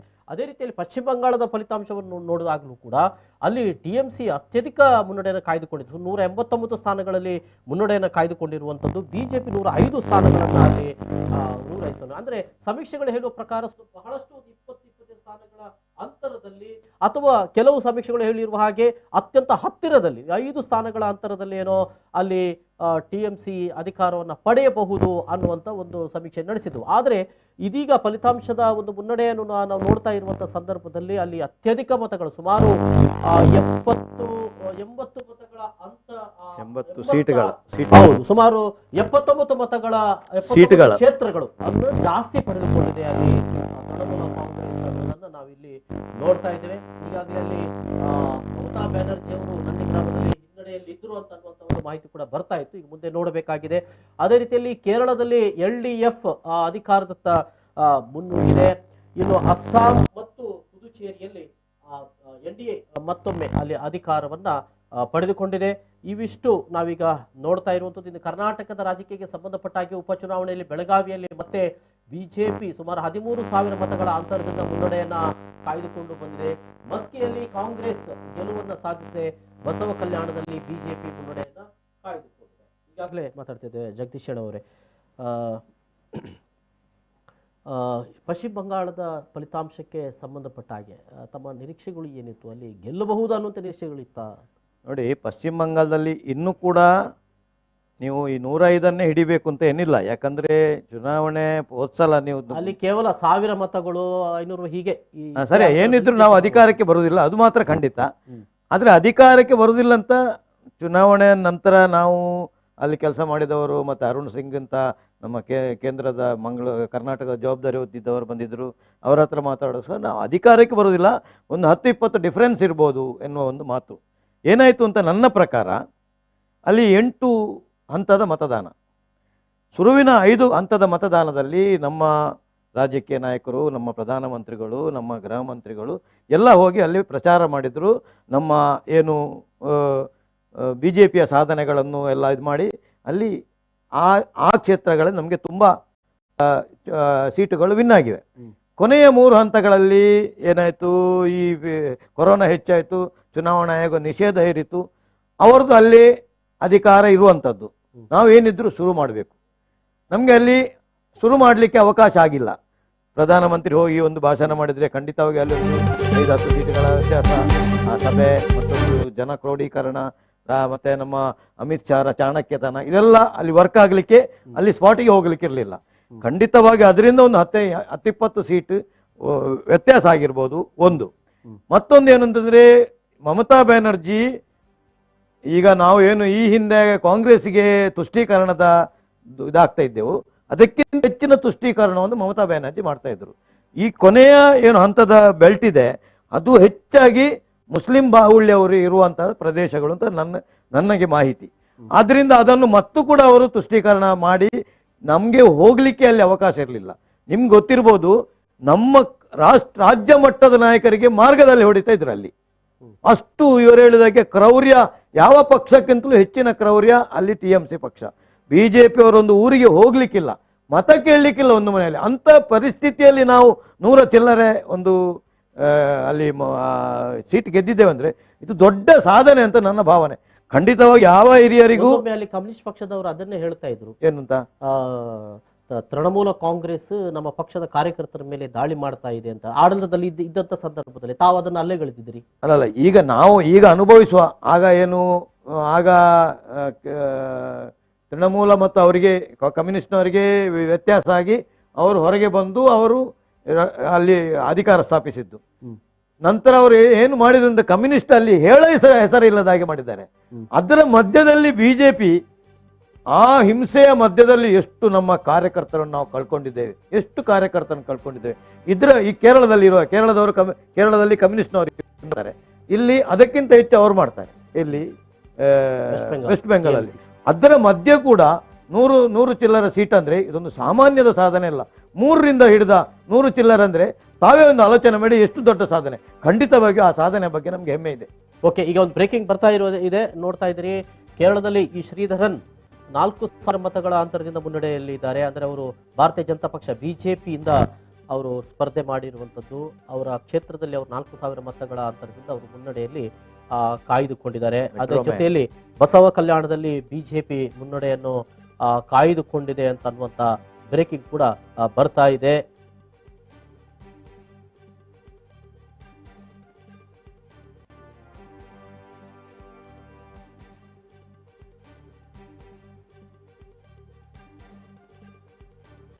ಎಸ್ ಮುನೀರ್, ಈ ಪಶ್ಚಿಮ ಬಂಗಾಳದ ರಾಜಕೀಯಕ್ಕೆ ಸಂಬಂಧಪಟ್ಟ ಹಾಗೆ ಹಿಂಸಾಚಾರದ ರಾಜಕೀಯವೇ ಅಲ್ಲಿ ನಡೀತಾ ಬರ್ತಾ ಇದೆ ಅಂತ ಅನ್ನುವಂಥದ್ದು. ಈಗ ಭಾರತೀಯ ಜನತಾ ಪಕ್ಷದ ಮೇಲೂ ಕೂಡ ತೃಣಮೂಲ ಕಾಂಗ್ರೆಸ್ ದಾಳಿಗಳನ್ನು ಮಾಡಿಕೊಂಡೇ ಅದು ಗೆದ್ದಿರುವಂಥದ್ದು ಅವರು ಹೇಳ್ತಾ ಇದ್ದಾರೆ. ಅಂದ್ರೆ ಅಲ್ಲಿ ರಾಜಕೀಯವೇ ಹೀಗೆ ಅಂತ ಹೇಳ್ತಾರೆ, ಹೇಗೆ? ಅಲ್ಲಿಯ ಬಂಗಾಳದ ನೀವು ರಾಜಕಾರಣವನ್ನು ನೋಡಿದ್ರೆ ಒಂದು ಸಂದರ್ಭದಲ್ಲಿ 70ರ ದಶಕದಲ್ಲಿ CPM ಪಕ್ಷದ ಮೇಲೆ ಕಾಂಗ್ರೆಸ್ ಪಕ್ಷದ ಸಿದ್ಧಾರ್ಥ ಶಂಕರ್ ಅಂತ ಬಹುಶಃ ಮುಖ್ಯಮಂತ್ರಿ ಇದ್ದಾರೆ, ಅವಾಗೊಂದು ಸೆಮಿ ಫ್ಯಾಸಿಸಂ ದಾಳಿ ನಡೆದಿತ್ತು. ಸಾವಿರಾರು ಎಡಪಕ್ಷದ ಕಾರ್ಯಕರ್ತರನ್ನ ಹೊತ್ತು ಕಾಂಗ್ರೆಸ್ ಅವತ್ತು ಬಲಿ ಪಡೆದಿತ್ತು. ಆ ಸಂದರ್ಭದಲ್ಲಿ ನಡೆದಂತ ಒಂದು ಜಿದ್ದಾಜಿದ್ದಿನ ಹೋರಾಟದಲ್ಲಿ ಕೊನೆಗೆ ಅಲ್ಲಿ ಕಮ್ಯುನಿಸ್ಟರು ಕಾಂಗ್ರೆಸ್ ಪಕ್ಷವನ್ನು ಕಿತ್ತಾಕಿದ್ರು. 35 ವರ್ಷ ಸತತವಾಗಿ ಆಡಳಿತ ನಡೆಸಿದ್ರು. ಈ ಸಂದರ್ಭದಲ್ಲಿ ಮಮತಾ ಕಾಂಗ್ರೆಸ್ನಲ್ಲಿ ಬೆಳೆದು ಬಂದಂತಹ ಸಿದ್ಧಾರ್ಥ ಶಂಕರ್ಯ ಗರಡಿಯಲ್ಲೇ ಪಳಗಿದಂತ ಒಬ್ಬಳು ಹೆಣ್ಮಗಳು. ಆಮೇಲೆ ಒಂದು ತನ್ನ ಸರ್ವಾಧಿಕಾರಿ ಮನೋಭಾವಕ್ಕೆ ಅನುಗುಣವಾಗಿ ಕಾಂಗ್ರೆಸ್ ಬಿಟ್ಟು ಬಂದು ಬೇರೆ ಪಕ್ಷವನ್ನ ಸ್ವತಂತ್ರವಾಗಿ ಒಂದು ಪಕ್ಷವನ್ನ ಕಟ್ಕೊಂಡು ಬಂದ್ರು. ಆದ್ರೆ ಅಲ್ಲಿ ಅವಕಾಶ ಮಾಡ್ಲಿಕ್ಕೆ ಇವರು ಅವಾಗ ಹೇಳಿದ್ರು, ನಂದಿಗ್ರಾಮ ಸಿಂಗೂರಲ್ಲಿ ಟಾಟಾ ನಾವೇನು ಓಡಿಸಿದ್ದಲ್ಲ, ಟಾಟಾ ಅವರನ್ನ ಸಿಂಗೂರಿಗೆ ಕರೆಸಿ ಅಲ್ಲಿ ನ್ಯಾನೋ ಫ್ಯಾಕ್ಟರಿ ಮಾಡ್ಲಿಕ್ಕೆ ಜಾಗ ಕೊಟ್ಟದ್ದು ಅಲ್ಲಿಯ ಬುಧದೇವ ಭಟ್ಟಾಚಾರ್ಯರ ಎಡಪಕ್ಷದ ಸರ್ಕಾರ. ಯಾಕಂದ್ರೆ ಯುವ ಜನರಿಗೆ ಉದ್ಯೋಗ ಸಿಗ್ಬೇಕು ಅಂತ ಭೂಮಿ ಕೊಟ್ಟಿದ್ವಿ, ಭೂಮಿಯಿಂದ ಅಷ್ಟೇ ಎಲ್ಲವನ್ನು ಸಾಧಿಸಲಿಕ್ಕೆಲ್ಲ ಇದು ಕೈಗಾರಿಕೆಗಳು ಬರ್ಬೇಕು ಅಂತ. ಆವಾಗ ಅದನ್ನ ಬಲಕೆ ಮಾಡ್ಕೊಂಡು ನಕ್ಸಲೈಟ್ರು ಎಲ್ಲಾ ಕಡೆ ಭೂಮಿ ಉಚ್ಛೇದ ಸಮಿತಿ ಅಂತ ಕಟ್ಟಿದ್ರು. ಆ ಭೂಮಿ ಉಚ್ಛೇದ ಸಮಿತಿ ಏನಿದೆ, ನಕ್ಸಲೈಟ್ರು ಕಟ್ಟಿದಂತ ಭೂಮಿ ಉಚ್ಛೇದ ಸಮಿತಿ, ಅದರಲ್ಲಿ ಮಮತಾ ಬ್ಯಾನರ್ಜಿ ರಾಜಕೀಯ ಲಾಭವನ್ನ ಪಡ್ಕೊಂಡ್ರು. ಅವರಿಗೊಂದು ಮುಖ ಬೇಕಿತ್ತು ನಕ್ಸಲೈಟ್ ಮೂವ್ಮೆಂಟ್ಗೆ, ಮಾವೋವಾದಿ ಪಕ್ಷಕ್ಕೆ. ಅವರು ಮಮತಾ ಬ್ಯಾನರ್ಜಿಯನ್ನ ಬಳಸ್ಕೊಂಡ್ರು. ಆದ್ರೆ ಮಮತಾ ಬ್ಯಾನರ್ಜಿ ಅವರನ್ನು ವ್ಯವಸ್ಥಿತವಾಗಿ ಬಳಸ್ಕೊಂಡು ತಾನು ಜನರ ಮಧ್ಯೆ ಹೋದ್ರು. ಅದೇ ಸಂದರ್ಭದಲ್ಲಿ ಭೂಮಿ ಉಚ್ಛೇದ ಸಮಿತಿಯಲ್ಲಿ ಯಾರೆಲ್ಲ ಸೇರ್ಕೊಂಡಿದ್ರು ಅಂದ್ರೆ ಮಮತಾ ಮಾತ್ರ ಅಲ್ಲ, ಅದರಲ್ಲಿ ಭಾಜಪಾ ಸೇರ್ಕೊಂಡಿತ್ತು, ಮುಸ್ಲಿಂ ಎಕ್ಸ್ಟ್ರೀಮಿಸ್ಟ್ ಶಕ್ತಿಗಳು ಸೇರ್ಕೊಂಡಿತ್ತು. ಟಾಟಾ ಅವರನ್ನ ಸಿಂಗೂರಿನಿಂದ ಓಡಿಸೋದ್ರಲ್ಲಿ ಬಿಜೆಪಿ ಕೂಡ ಮಮತಾ ಬ್ಯಾನರ್ಜಿಯ ಅನಿರ್ದಿಷ್ಟಾವಧಿ ಉಪವಾಸ ಸತ್ಯಾಗ್ರಹಕ್ಕೆ ಬೆಂಬಲ ಕೊಟ್ಟಿತ್ತು. ಇದೆಲ್ಲವೂ ಕೂಡ ಇದೆ. ಅನುಕೂಲ ಸಿಂಧು ರಾಜಕಾರಣಕ್ಕೆ ಎಲ್ಲವನ್ನೂ ಮಾಡಿದೆ ಭಾಜಪಾ. ಆ ಸಂದರ್ಭದಲ್ಲಿ ಅಲ್ಲಿಯ ಫ್ಯೂಡಲ್ ಶಕ್ತಿಗಳು, ಅಲ್ಲಿಯ ಜಮೀನ್ದಾರರಿಗೆ ಸಿಟ್ಟಿತ್ತು, ಭೂಮಾಲಕರಿಗೆ. ಯಾಕಂದ್ರೆ ನಮ್ಮ ಭೂಮಿಯನ್ನ ಇಡೀ ದೇಶದಲ್ಲಿ ಪ್ರಥಮ ಬಾರಿಗೆ ಅಲ್ಲಿ ದೊಡ್ಡ ರೀತಿಯಲ್ಲಿ ಭೂಮಿ ಹಂಚಿಕೆ ನಡೆದದ್ದು ಬೆಂಗಾಲಲ್ಲಿ. ದಲಿತರಿಗೂ ಭೂಹೀನರಿಗೂ ಎಲ್ರಿಗೂ ಭೂಮಿ ಕೊಟ್ಟಿದ್ದಾರೆ. ಆ ಸಿಟ್ಟಿತ್ತು. ಮತ್ತೆ ಅಂತಾರಾಷ್ಟ್ರೀಯ ಮಟ್ಟದಲ್ಲಿ ಅಮೆರಿಕಕ್ಕೆ ಭಾರತ ದೇಶದಲ್ಲಿದ್ದಂತ ಸಿಪಿಎಂ ಪಕ್ಷವನ್ನ UPA ಸರ್ಕಾರ ಸಂದರ್ಭದಲ್ಲಿ ನಾವು ಮಾಡಿದಂತ ಕೆಲವು ನೀತಿಗಳ ಬಗ್ಗೆ ಸಿಕ್ಕಾಪಟ್ಟೆ ಸಿಟ್ಟಿತ್ತು. ಎಲ್ಲವೂ ಕೂಡ ವರ್ಕೌಟ್ ಆಗಿದೆ. ಅದರಿಂದಾಗಿ ಎಲ್ಲಾ ಪಟ್ಟಭದ್ರ ಶಕ್ತಿಗಳು ಸೇರ್ಕೊಂಡು ಅವಾಗ ನಮ್ಮನ್ನ ಸೋಲಿಸಿದ ಮೇಲೆ ಅಲ್ಲಿರುವಂತಹ ಈ ಪಟ್ಟಭದ್ರ ಶಕ್ತಿಗಳಲ್ಲಿ ಒಂದು ವಿಭಾಗ ಈಗ ಅವರಿಗೆ ನಿಜವಾಗಿ ಯಾರು ಬೇಕು ಅವರ ಕಡೆಗೆ ವಾಲಿದ್ದಾರೆ. ಭಾಜಪಾ ಬೇಕಿತ್ತು. ಭಾಜಪಾ ನಿಜವಾದಂತಹ ಒಂದು ಮಮತಾ ಬ್ಯಾನರ್ಜಿಯನ್ನು TMC ಪಕ್ಷ ಮಮತಾ ಬ್ಯಾನರ್ಜಿಯ ನಂತರ ಅದಕ್ಕೆ ಭವಿಷ್ಯ ಇದೆ ಅಂತ ಹೇಳಲಿಕ್ಕೆ ಆಗೋದಿಲ್ಲ. ಮಮತಾ ಬ್ಯಾನರ್ಜಿ ಆವಾಗ ಅವರಿಗೆ ಬೆಂಗಾಲ್ನಲ್ಲಿ ಅತ್ಯುತ್ತಮವಾದಂತಹ ಒಂದು ಸಂಘಟನಾ ಶಕ್ತಿ ಮತ್ತು ಚಾತುರ್ಯವುಳ್ಳಂತ ದೀರ್ಘಕಾಲಿಕ ಬಾಳಿಕೆ ಬರಬಲ್ಲಂತ ತಮ್ಮದೇ ಆದಂತಹ ಒಂದು ಪಕ್ಷ ಬೇಕಿತ್ತು ಅಲ್ಲಿಯ ಫ್ಯೂಡಲ್ ವ್ಯವಸ್ಥೆಗೆ, ಅಲ್ಲಿಯ ಪಟ್ಟಭದ್ರ ಶಕ್ತಿಗಳಿಗೆ. ಅವರು ಅದಕ್ಕೆ ಬಿಜೆಪಿಯನ್ನ ಬೆಂಬಲಿಸಿದ್ದಾರೆ, ಬಿಜೆಪಿಯನ್ನಲ್ಲಿ ಬೆಳೆಸಿದ್ದಾರೆ. ನೀವು ನೋಡಿ, ಮಮತಾ ಬ್ಯಾನರ್ಜಿಯ ಬಲಗೈ ಬಂಟ್ರು ಅಂತ ಹೇಳ್ಕೊಂಡವರೆಲ್ಲರೂ ಕೂಡ ಮಮತಾ ಬ್ಯಾನರ್ಜಿಯ ಜೊತೆ ಅಂತ ದೊಡ್ಡ ಸಂಘರ್ಷ ಇಲ್ಲದೆಯೂ ಕೂಡ ಅವರು ಬಿಜೆಪಿ ಸೇರಿದ್ದಾರೆ. ಅದು ಸುವೇಂದ್ರ ಅಧಿಕಾರಿ ಇರ್ಬೋದು, ಮತ್ತೆ ಬೇರೆ ಬೇರೆ ಜನ ಇರ್ಬೋದು. ಅವ್ರು ಯಾಕೆ ಶಿಫ್ಟ್ ಆದ್ರು?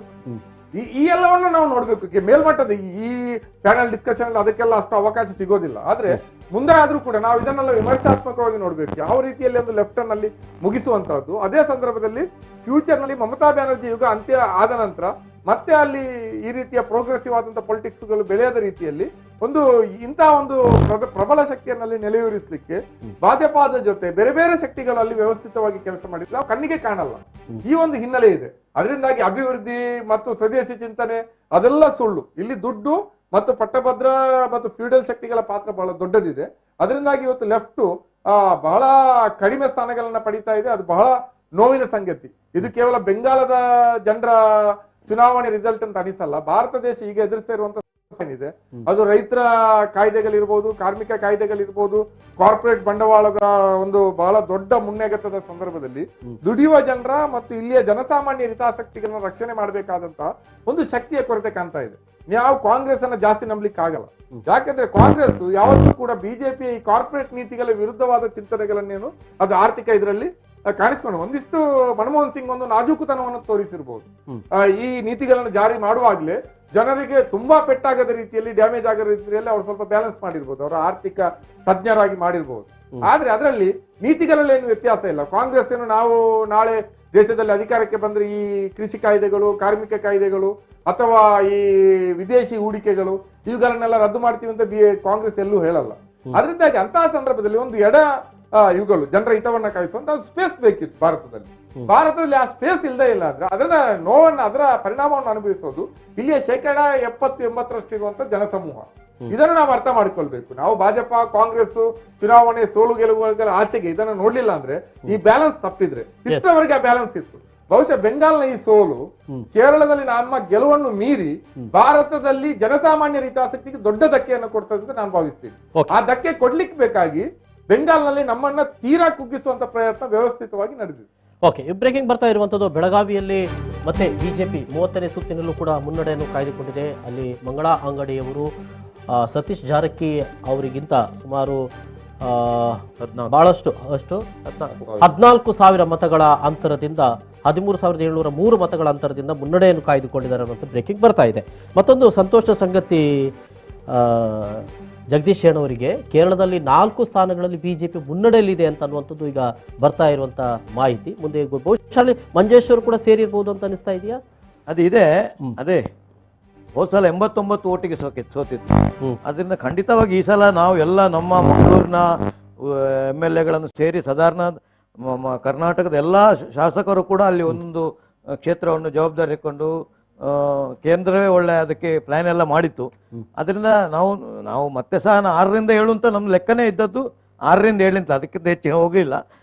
4 ಬಂದರೂ ದೊಡ್ಡ ಸಾಧನೆ ಅಂತ ನನ್ಗೆ ಕಾಣ್ತದೆ. ಮಂಜೇಶ್ವರದಲ್ಲಿ ಸುರೇಂದ್ರನ್ ದೊಡ್ಡ ಹೋರಾಟಗಾರ, ಸುಮಾರು 40 ಕೇಸುಗಳನ್ನು ಮೇಲೆ ಹಾಕೊಂಡವರು.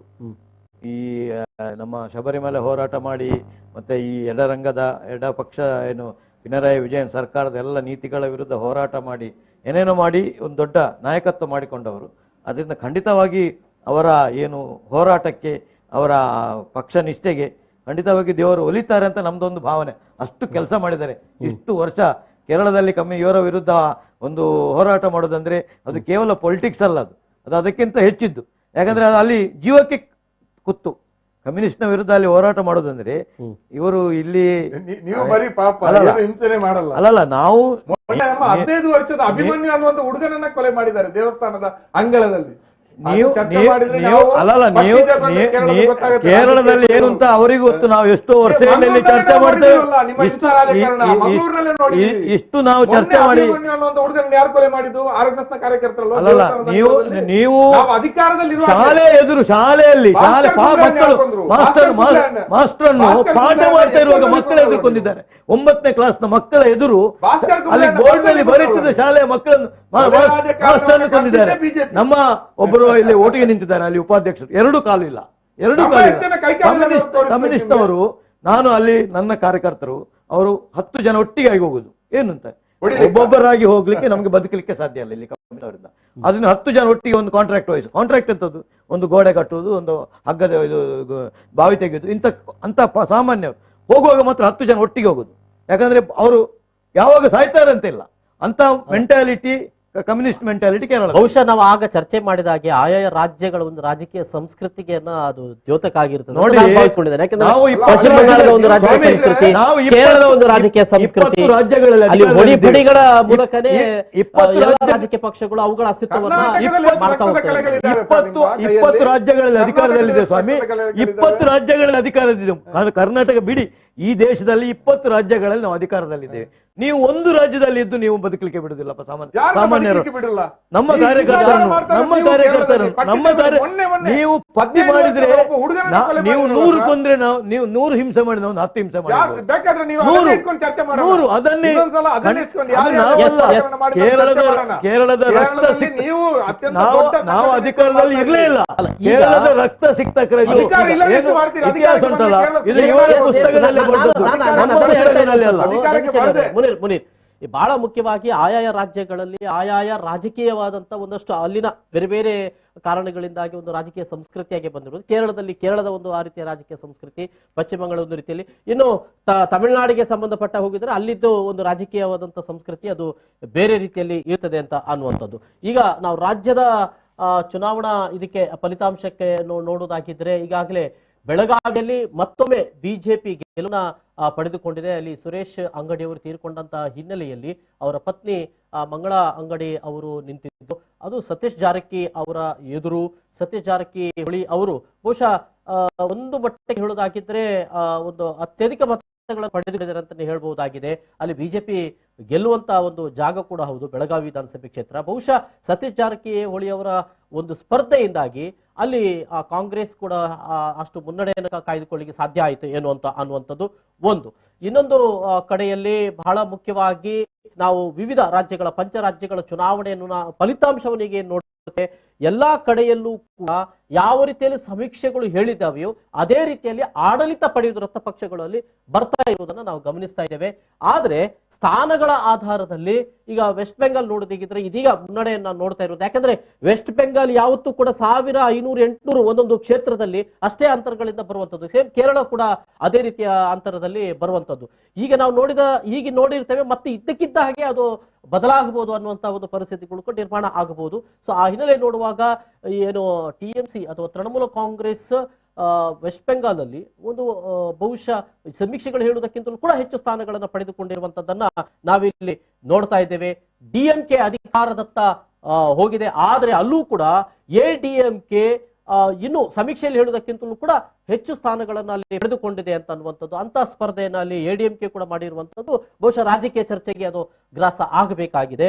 ಇನ್ನು ಬಹಳ ಮುಖ್ಯವಾಗಿ ಈ ಎರಡೂ ಕ್ಷೇತ್ರಗಳು ಯಾವುದು ಪುದುಚೇರಿ ಮತ್ತು ಅಸ್ಸಾಂ, ಈ ಹಿಂದೆ ಅಲ್ಲಿ ಎನ್ಡಿಎ ಸರ್ಕಾರ ಇತ್ತು, ಅಲ್ಲಿ ಎರಡರಲ್ಲೂ ಕೂಡ ಎನ್ಡಿಎ ಸರ್ಕಾರ ಮತ್ತೆ ಅಧಿಕಾರಕ್ಕೆ ಬಂದಿದೆ.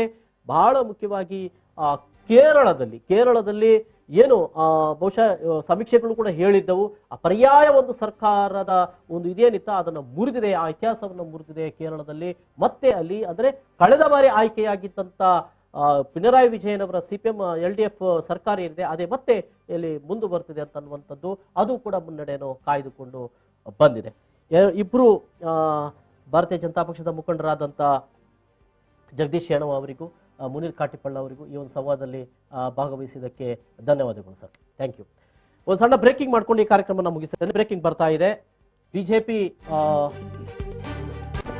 ಇದು ಬೆಳಗಾವಿ ಲೋಕಸಭಾ ಕ್ಷೇತ್ರಕ್ಕೆ ಸಂಬಂಧಪಟ್ಟ ಹಾಗೆ ನಿಮ್ಮ ಸ್ಕ್ರೀನ್ ಮೇಲೆ ಬ್ರೇಕಿಂಗ್ ಬರ್ತಾ ಇದೆ. 32ನೇ ಸುತ್ತಿನಲ್ಲೂ ಬಿಜೆಪಿ ಅಭ್ಯರ್ಥಿ ಮಂಗಳ ಅಂಗಡಿಯವರು ಮುನ್ನಡೆ ಸಾಧಿಸಿದ್ದಾರೆ. 11,390, ಆಗ 13,000 ಮುನ್ನಡೆ ಇತ್ತು, ಈಗ 11,000ಕ್ಕೆ ಇಳಿದಿದೆ. ಅಲ್ಲಿ ಬಿಜೆಪಿ 1,65,000, 1,50,000ದಷ್ಟು ಕಾಂಗ್ರೆಸ್ ಮತವನ್ನ ಪಡೆದುಕೊಂಡಿದೆ. ಸತೀಶ್ ಜಾರಕಿಹೊಳಿ ಅವರು 11,390 ಮತಗಳ ಅಂತರದಿಂದ ಹಿನ್ನಡೆಯನ್ನು ಕಾಯ್ದುಕೊಂಡಿದ್ದಾರೆ ಅನ್ನುವಂಥ ಬ್ರೇಕಿಂಗ್ ಕೂಡ ಬರ್ತದೆ.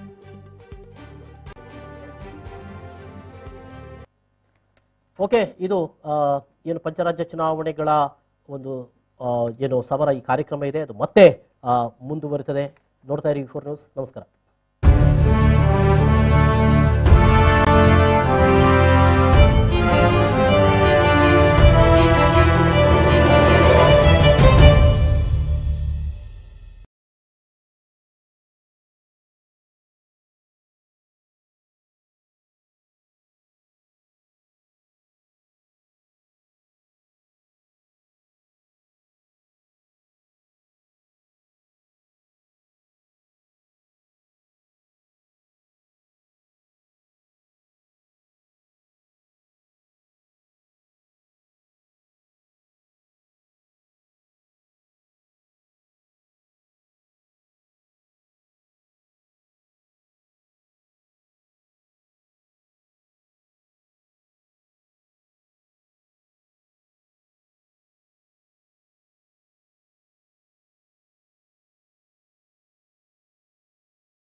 ಎಸ್ ನಮಸ್ಕಾರ. ಒಂದು ಚುನಾವಣಾ ಕದನ, ಈ ಒಂದು ವಿಶ್ಲೇಷಣೆಯನ್ನು ಮತ್ತೆ ನಾವು ಮುಂದುವರಿಸ್ತಾ ಇದ್ದೇವೆ. ಈ ತನಕ ಬೇರೆ ಬೇರೆ ಪಕ್ಷಗಳ ಮುಖಂಡರುಗಳು, ವಕ್ತಾರರುಗಳು ಈ ಒಂದು ಚುನಾವಣೆಯ ಪಂಚರಾಜ್ಯ ಚುನಾವಣೆಯ ಈ ಒಂದು ಫಲಿತಾಂಶದ ಬಗ್ಗೆ ವಿಶ್ಲೇಷಣೆಯನ್ನು ಮಾಡಿದ್ದಾರೆ. ಇವಾಗ ನಾವು ಪತ್ರಕರ್ತರು ಈ ಒಂದು ವಿಶ್ಲೇಷಣೆಯಲ್ಲಿ ಭಾಗವಹಿಸ್ತಾ ಇದ್ದಾರೆ. ಸೊ ನಾನು ಈ ಸಂದರ್ಭದಲ್ಲಿ ಹಿರಿಯ ಪತ್ರಕರ್ತರಾಗಿರುವಂಥ ಶ್ರೀಯುತ ಮೋಹನ್ ಬೋಳಂಗಡಿ ಅವರನ್ನು ಪ್ರೀತಿಯಿಂದ ಸ್ವಾಗತ ಮಾಡ್ತಾ ಇದ್ದೇನೆ. ಬೋಳಂಗಡಿ ಅವರೇ, ಎಸ್. ಜೊತೆಗೆ ಇನ್ನೋರ್ವ ಹಿರಿಯ ಪತ್ರಕರ್ತ ರಮೇಶ್ ಎಸ್ ಪೆರ್ಲಾ ಅವರಿದ್ದಾರೆ, ಅವರನ್ನು ಕೂಡ ಪ್ರೀತಿಯಿಂದ ಸ್ವಾಗತ ಮಾಡ್ತಾ ಇದ್ದೇನೆ. ಎಸ್. ಇನ್ನು ಬ್ರೇಕ್ ನಂತರ ಇನ್ನೋರ್ವ ಪತ್ರಕರ್ತರಾದಂಥ ನಂದಗೋಪಾಲ್ ಅವರು ಕೂಡ ನಮ್ಮನ್ನು ಜಾಯಿನ್ ಆಗಲಿಕ್ಕೆ ಇದ್ದಾರೆ. ಎಸ್. ಈಗಾಗಲೇ ಒಂದು ಫಲಿತಾಂಶ ಅಂದರೆ ಒಂದು ನಿಚ್ಚಳವಾದಂಥ ಅಥವಾ ಒಂದು ಸ್ಪಷ್ಟವಾದಂಥ ಮುನ್ನೋಟ ಇವಾಗ ಗೊತ್ತಾಗಿದೆ. ಅದು ಎಂಟೈರ್ ಪಂಚರಾಜ್ಯಗಳಲ್ಲಿ ಕೂಡ, ಅದು ಕೇರಳ ಇರ್ಬೋದು, ತಮಿಳುನಾಡು ಇರ್ಬೋದು, ಅಸ್ಸಾಂ ಇರ್ಬೋದು, ಅಥವಾ ವೆಸ್ಟ್ ಬೆಂಗಾಲ್ ಇರ್ಬೋದು, ಅಥವಾ ಪುದುಚೇರಿ ಇರಬಹುದು. ಎಸ್. ಇದು ಬೋಳಂಗಡಿಯವರೇ, ಈಗ ಪಶ್ಚಿಮ ಬಂಗಾಳದ ಈ ಒಂದು ಫಲಿತಾಂಶದ ಈ ಒಂದು ಎಸ್ ಆಲ್ಮೋಸ್ಟ್ ಅಲ್ಲಿ TMC ಅಧಿಕಾರಕ್ಕೆ ಬರುವುದು ನಿಚ್ಚಳವಾಗಿದೆ. ಏನು ಹೇಳ್ತೀರಿ ನೀವು? ನೋಡಿ, ಪಶ್ಚಿಮ ಬಂಗಾಳದಲ್ಲಿ ಮಮತಾ ಬ್ಯಾನರ್ಜಿ ಅಲ್ಲಿನ ಕಮ್ಯುನಿಸ್ಟ್ ಕೋಟೆಯನ್ನು ಕೆಡವಿ ಅಧಿಕಾರಕ್ಕೆ ಬಂದವರು. ಅದಕ್ಕೆ ಅವರಿಗೆ ಬೆಂಗಾವಲಾಗಿ ನಿಂತವರು ಕೆಲವರಿದ್ರು, ಬಿಜೆಪಿ ಕೂಡ ಆ ಸಂದರ್ಭದಲ್ಲಿ. ತದನಂತರದ ಬೆಳವಣಿಗೆಯಲ್ಲಿ ಕಳೆದ 2 ಚುನಾವಣೆಗಳಲ್ಲಿ ಅಲ್ಲಿ ಮಮತಾ ಬ್ಯಾನರ್ಜಿಯೇ ಅಧಿಕಾರಕ್ಕೆ ಬಂದರು. ಆಗ ಮಮತಾ ಬ್ಯಾನರ್ಜಿ ಅಲ್ಲಿ ಅವರ ಮೂಲ ಪಕ್ಷ ಕಾಂಗ್ರೆಸ್ ಅದನ್ನೂ ಕೆಡವಿದ್ರು. 26 ವರ್ಷಗಳ ಕಾಲ ಅಂತ ಅಧಿಕಾರ ಅನುಭವಿಸಿದ್ದಂಥ ಎಡಪಕ್ಷಗಳನ್ನು ಕೆಡವಿತು. ಈ ಮಮತಾ ಬ್ಯಾನರ್ಜಿ ಅವರ ಈ 10 ವರ್ಷಗಳ ಆಡಳಿತಾವಧಿಯಲ್ಲಿ ಕಮ್ಯುನಿಸ್ಟ್ ಮಾರ್ಕ್ಸಿಸ್ಟ್ ಪಕ್ಷದ ಕಾರ್ಯಕರ್ತರು ಬಹುತೇಕರು ಬಿಜೆಪಿ ಕಡೆ ತನ್ನಿಂತಾನೆ ವಾಲಿಕೊಂಡು ಬಂದರು. ಅದರಲ್ಲಿ ಬಿಜೆಪಿ ಸಣ್ಣ ಮಟ್ಟದಲ್ಲಿ ಬಲವರ್ಧನೆ ಮಾಡಿಕೊಂಡು ಬಂತು. ಈಗ ಅವರು TMC ಹತ್ರ ವಾಲಿಲ್ಲ, ಬಿಜೆಪಿ ಹತ್ರ ವಾಲಿದ್ರು. ಎಡ ಹೋಗಿ ಬಲಕ್ಕೆ ವಾಲಿತ್ತು. ಅದರ ಪರಿಣಾಮ ಏನಾಯಿತು? ಕಳೆದ ಬಾರಿ ಲೋಕಸಭಾ ಚುನಾವಣೆಯಲ್ಲಿ 19 ಸ್ಥಾನಗಳನ್ನು ಭಾರತೀಯ ಜನತಾ ಪಕ್ಷ ಅಲ್ಲಿ ಗೆದ್ದಿತ್ತು. ಆಗಲೇ ಒಂದು ಮುನ್ಸೂಚನೆ ಸಿಕ್ಕಿತ್ತು ಬಿಜೆಪಿಗೆ, ಇಲ್ಲಿ ನಾವು ಬೇರನ್ನು ಚಿಗುರಿಸಬಹುದು ಅಂತ. ಇಲ್ಲದೆ ಕೇವಲ 3 ಸೀಟ್ ಇದ್ದದಲ್ಲಿ 3 ಸೀಟ್ ಇದ್ದವರಿಗೆ ಆಲ್ಮೋಸ್ಟ್ 100 ಸೀಟ್ನ ಹತ್ರ ಬಂದಿದ್ದಾರೆ. ಅದಕ್ಕಾಗಿ ಭಾರತೀಯ ಜನತಾ ಪಕ್ಷಕ್ಕೆ ಮತ್ತೊಂದು ಮಹತ್ವಾಕಾಂಕ್ಷೆ ಇತ್ತು. ಜನಸಂಘದ ಸ್ಥಾಪಕ ಓಕೆ, ಶ್ಯಾಮ್ ಪ್ರಕಾಶ್ ಮುಖರ್ಜಿ ಅವರ ಹುಟ್ಟೂರು ವೆಸ್ಟ್ ಬೆಂಗಾಲ್. ಇಲ್ಲಿ ನಾವು ಬಿಜೆಪಿ ಬಾವುಟವನ್ನು ಹಾರಿಸಬೇಕು ಅಂತ. ಅದಕ್ಕೆ ಸರಿಯಾಗಿ ಅವರು ಸ್ಟ್ರಾಟಜಿಯನ್ನು ಮಾಡ್ಕೊಂಡು ಹೋದ್ರು. ಯಾರು ಮಮತಾ ಬ್ಯಾನರ್ಜಿ ಅಲ್ಲಿ ನಂದಿಗ್ರಾಮದ ಹೋರಾಟ, ಸಿಂಗೂರು ಚಳವಳಿ, ಅದರಲ್ಲಿ ಮಮತಾ ಬ್ಯಾನರ್ಜಿಗೆ ಯಾರೆಲ್ಲ ಬೆಂಗಾವಲಾಗಿದ್ರು, ಸುಮೇಂದ್ರ ಅಧಿಕಾರಿ ಅವರನ್ನೆಲ್ಲ ನೀಟಾಗಿ ಬಿಜೆಪಿ ಹತ್ರ ಹೋಲಿಸ್ಕೊಂಡ್ರು. ಅದಕ್ಕೂ ಒಂದು ಕಾರಣ ಇತ್ತು. ಯಾಕಂದ್ರೆ ಕೇಂದ್ರದಲ್ಲಿ ಬಿಜೆಪಿ ಸುದೃಢವಾದ ಸರ್ಕಾರ ನಡೀತಾ ಇತ್ತು. ಅವರಿಗೂ ಆಸೆ ಇತ್ತು, ಮಮತಾ ಬ್ಯಾನರ್ಜಿ ಇಲ್ಲಿ ಇರುವವರೆಗೆ ನಮಗೆ ಏನಿದ್ರು ಸೆಕೆಂಡ್ ಸೀಟ್ ಹೊರತು ಫಸ್ಟ್ ಸೀಟ್ ಬರಲ್ಲ ಅಂತ ಹೇಳಿ. ಫಸ್ಟ್ ಸೀಟ್ ಬರ್ಬೇಕಾದ್ರೆ ಬೇರೆ ಒಂದು ಖಂಡಿತ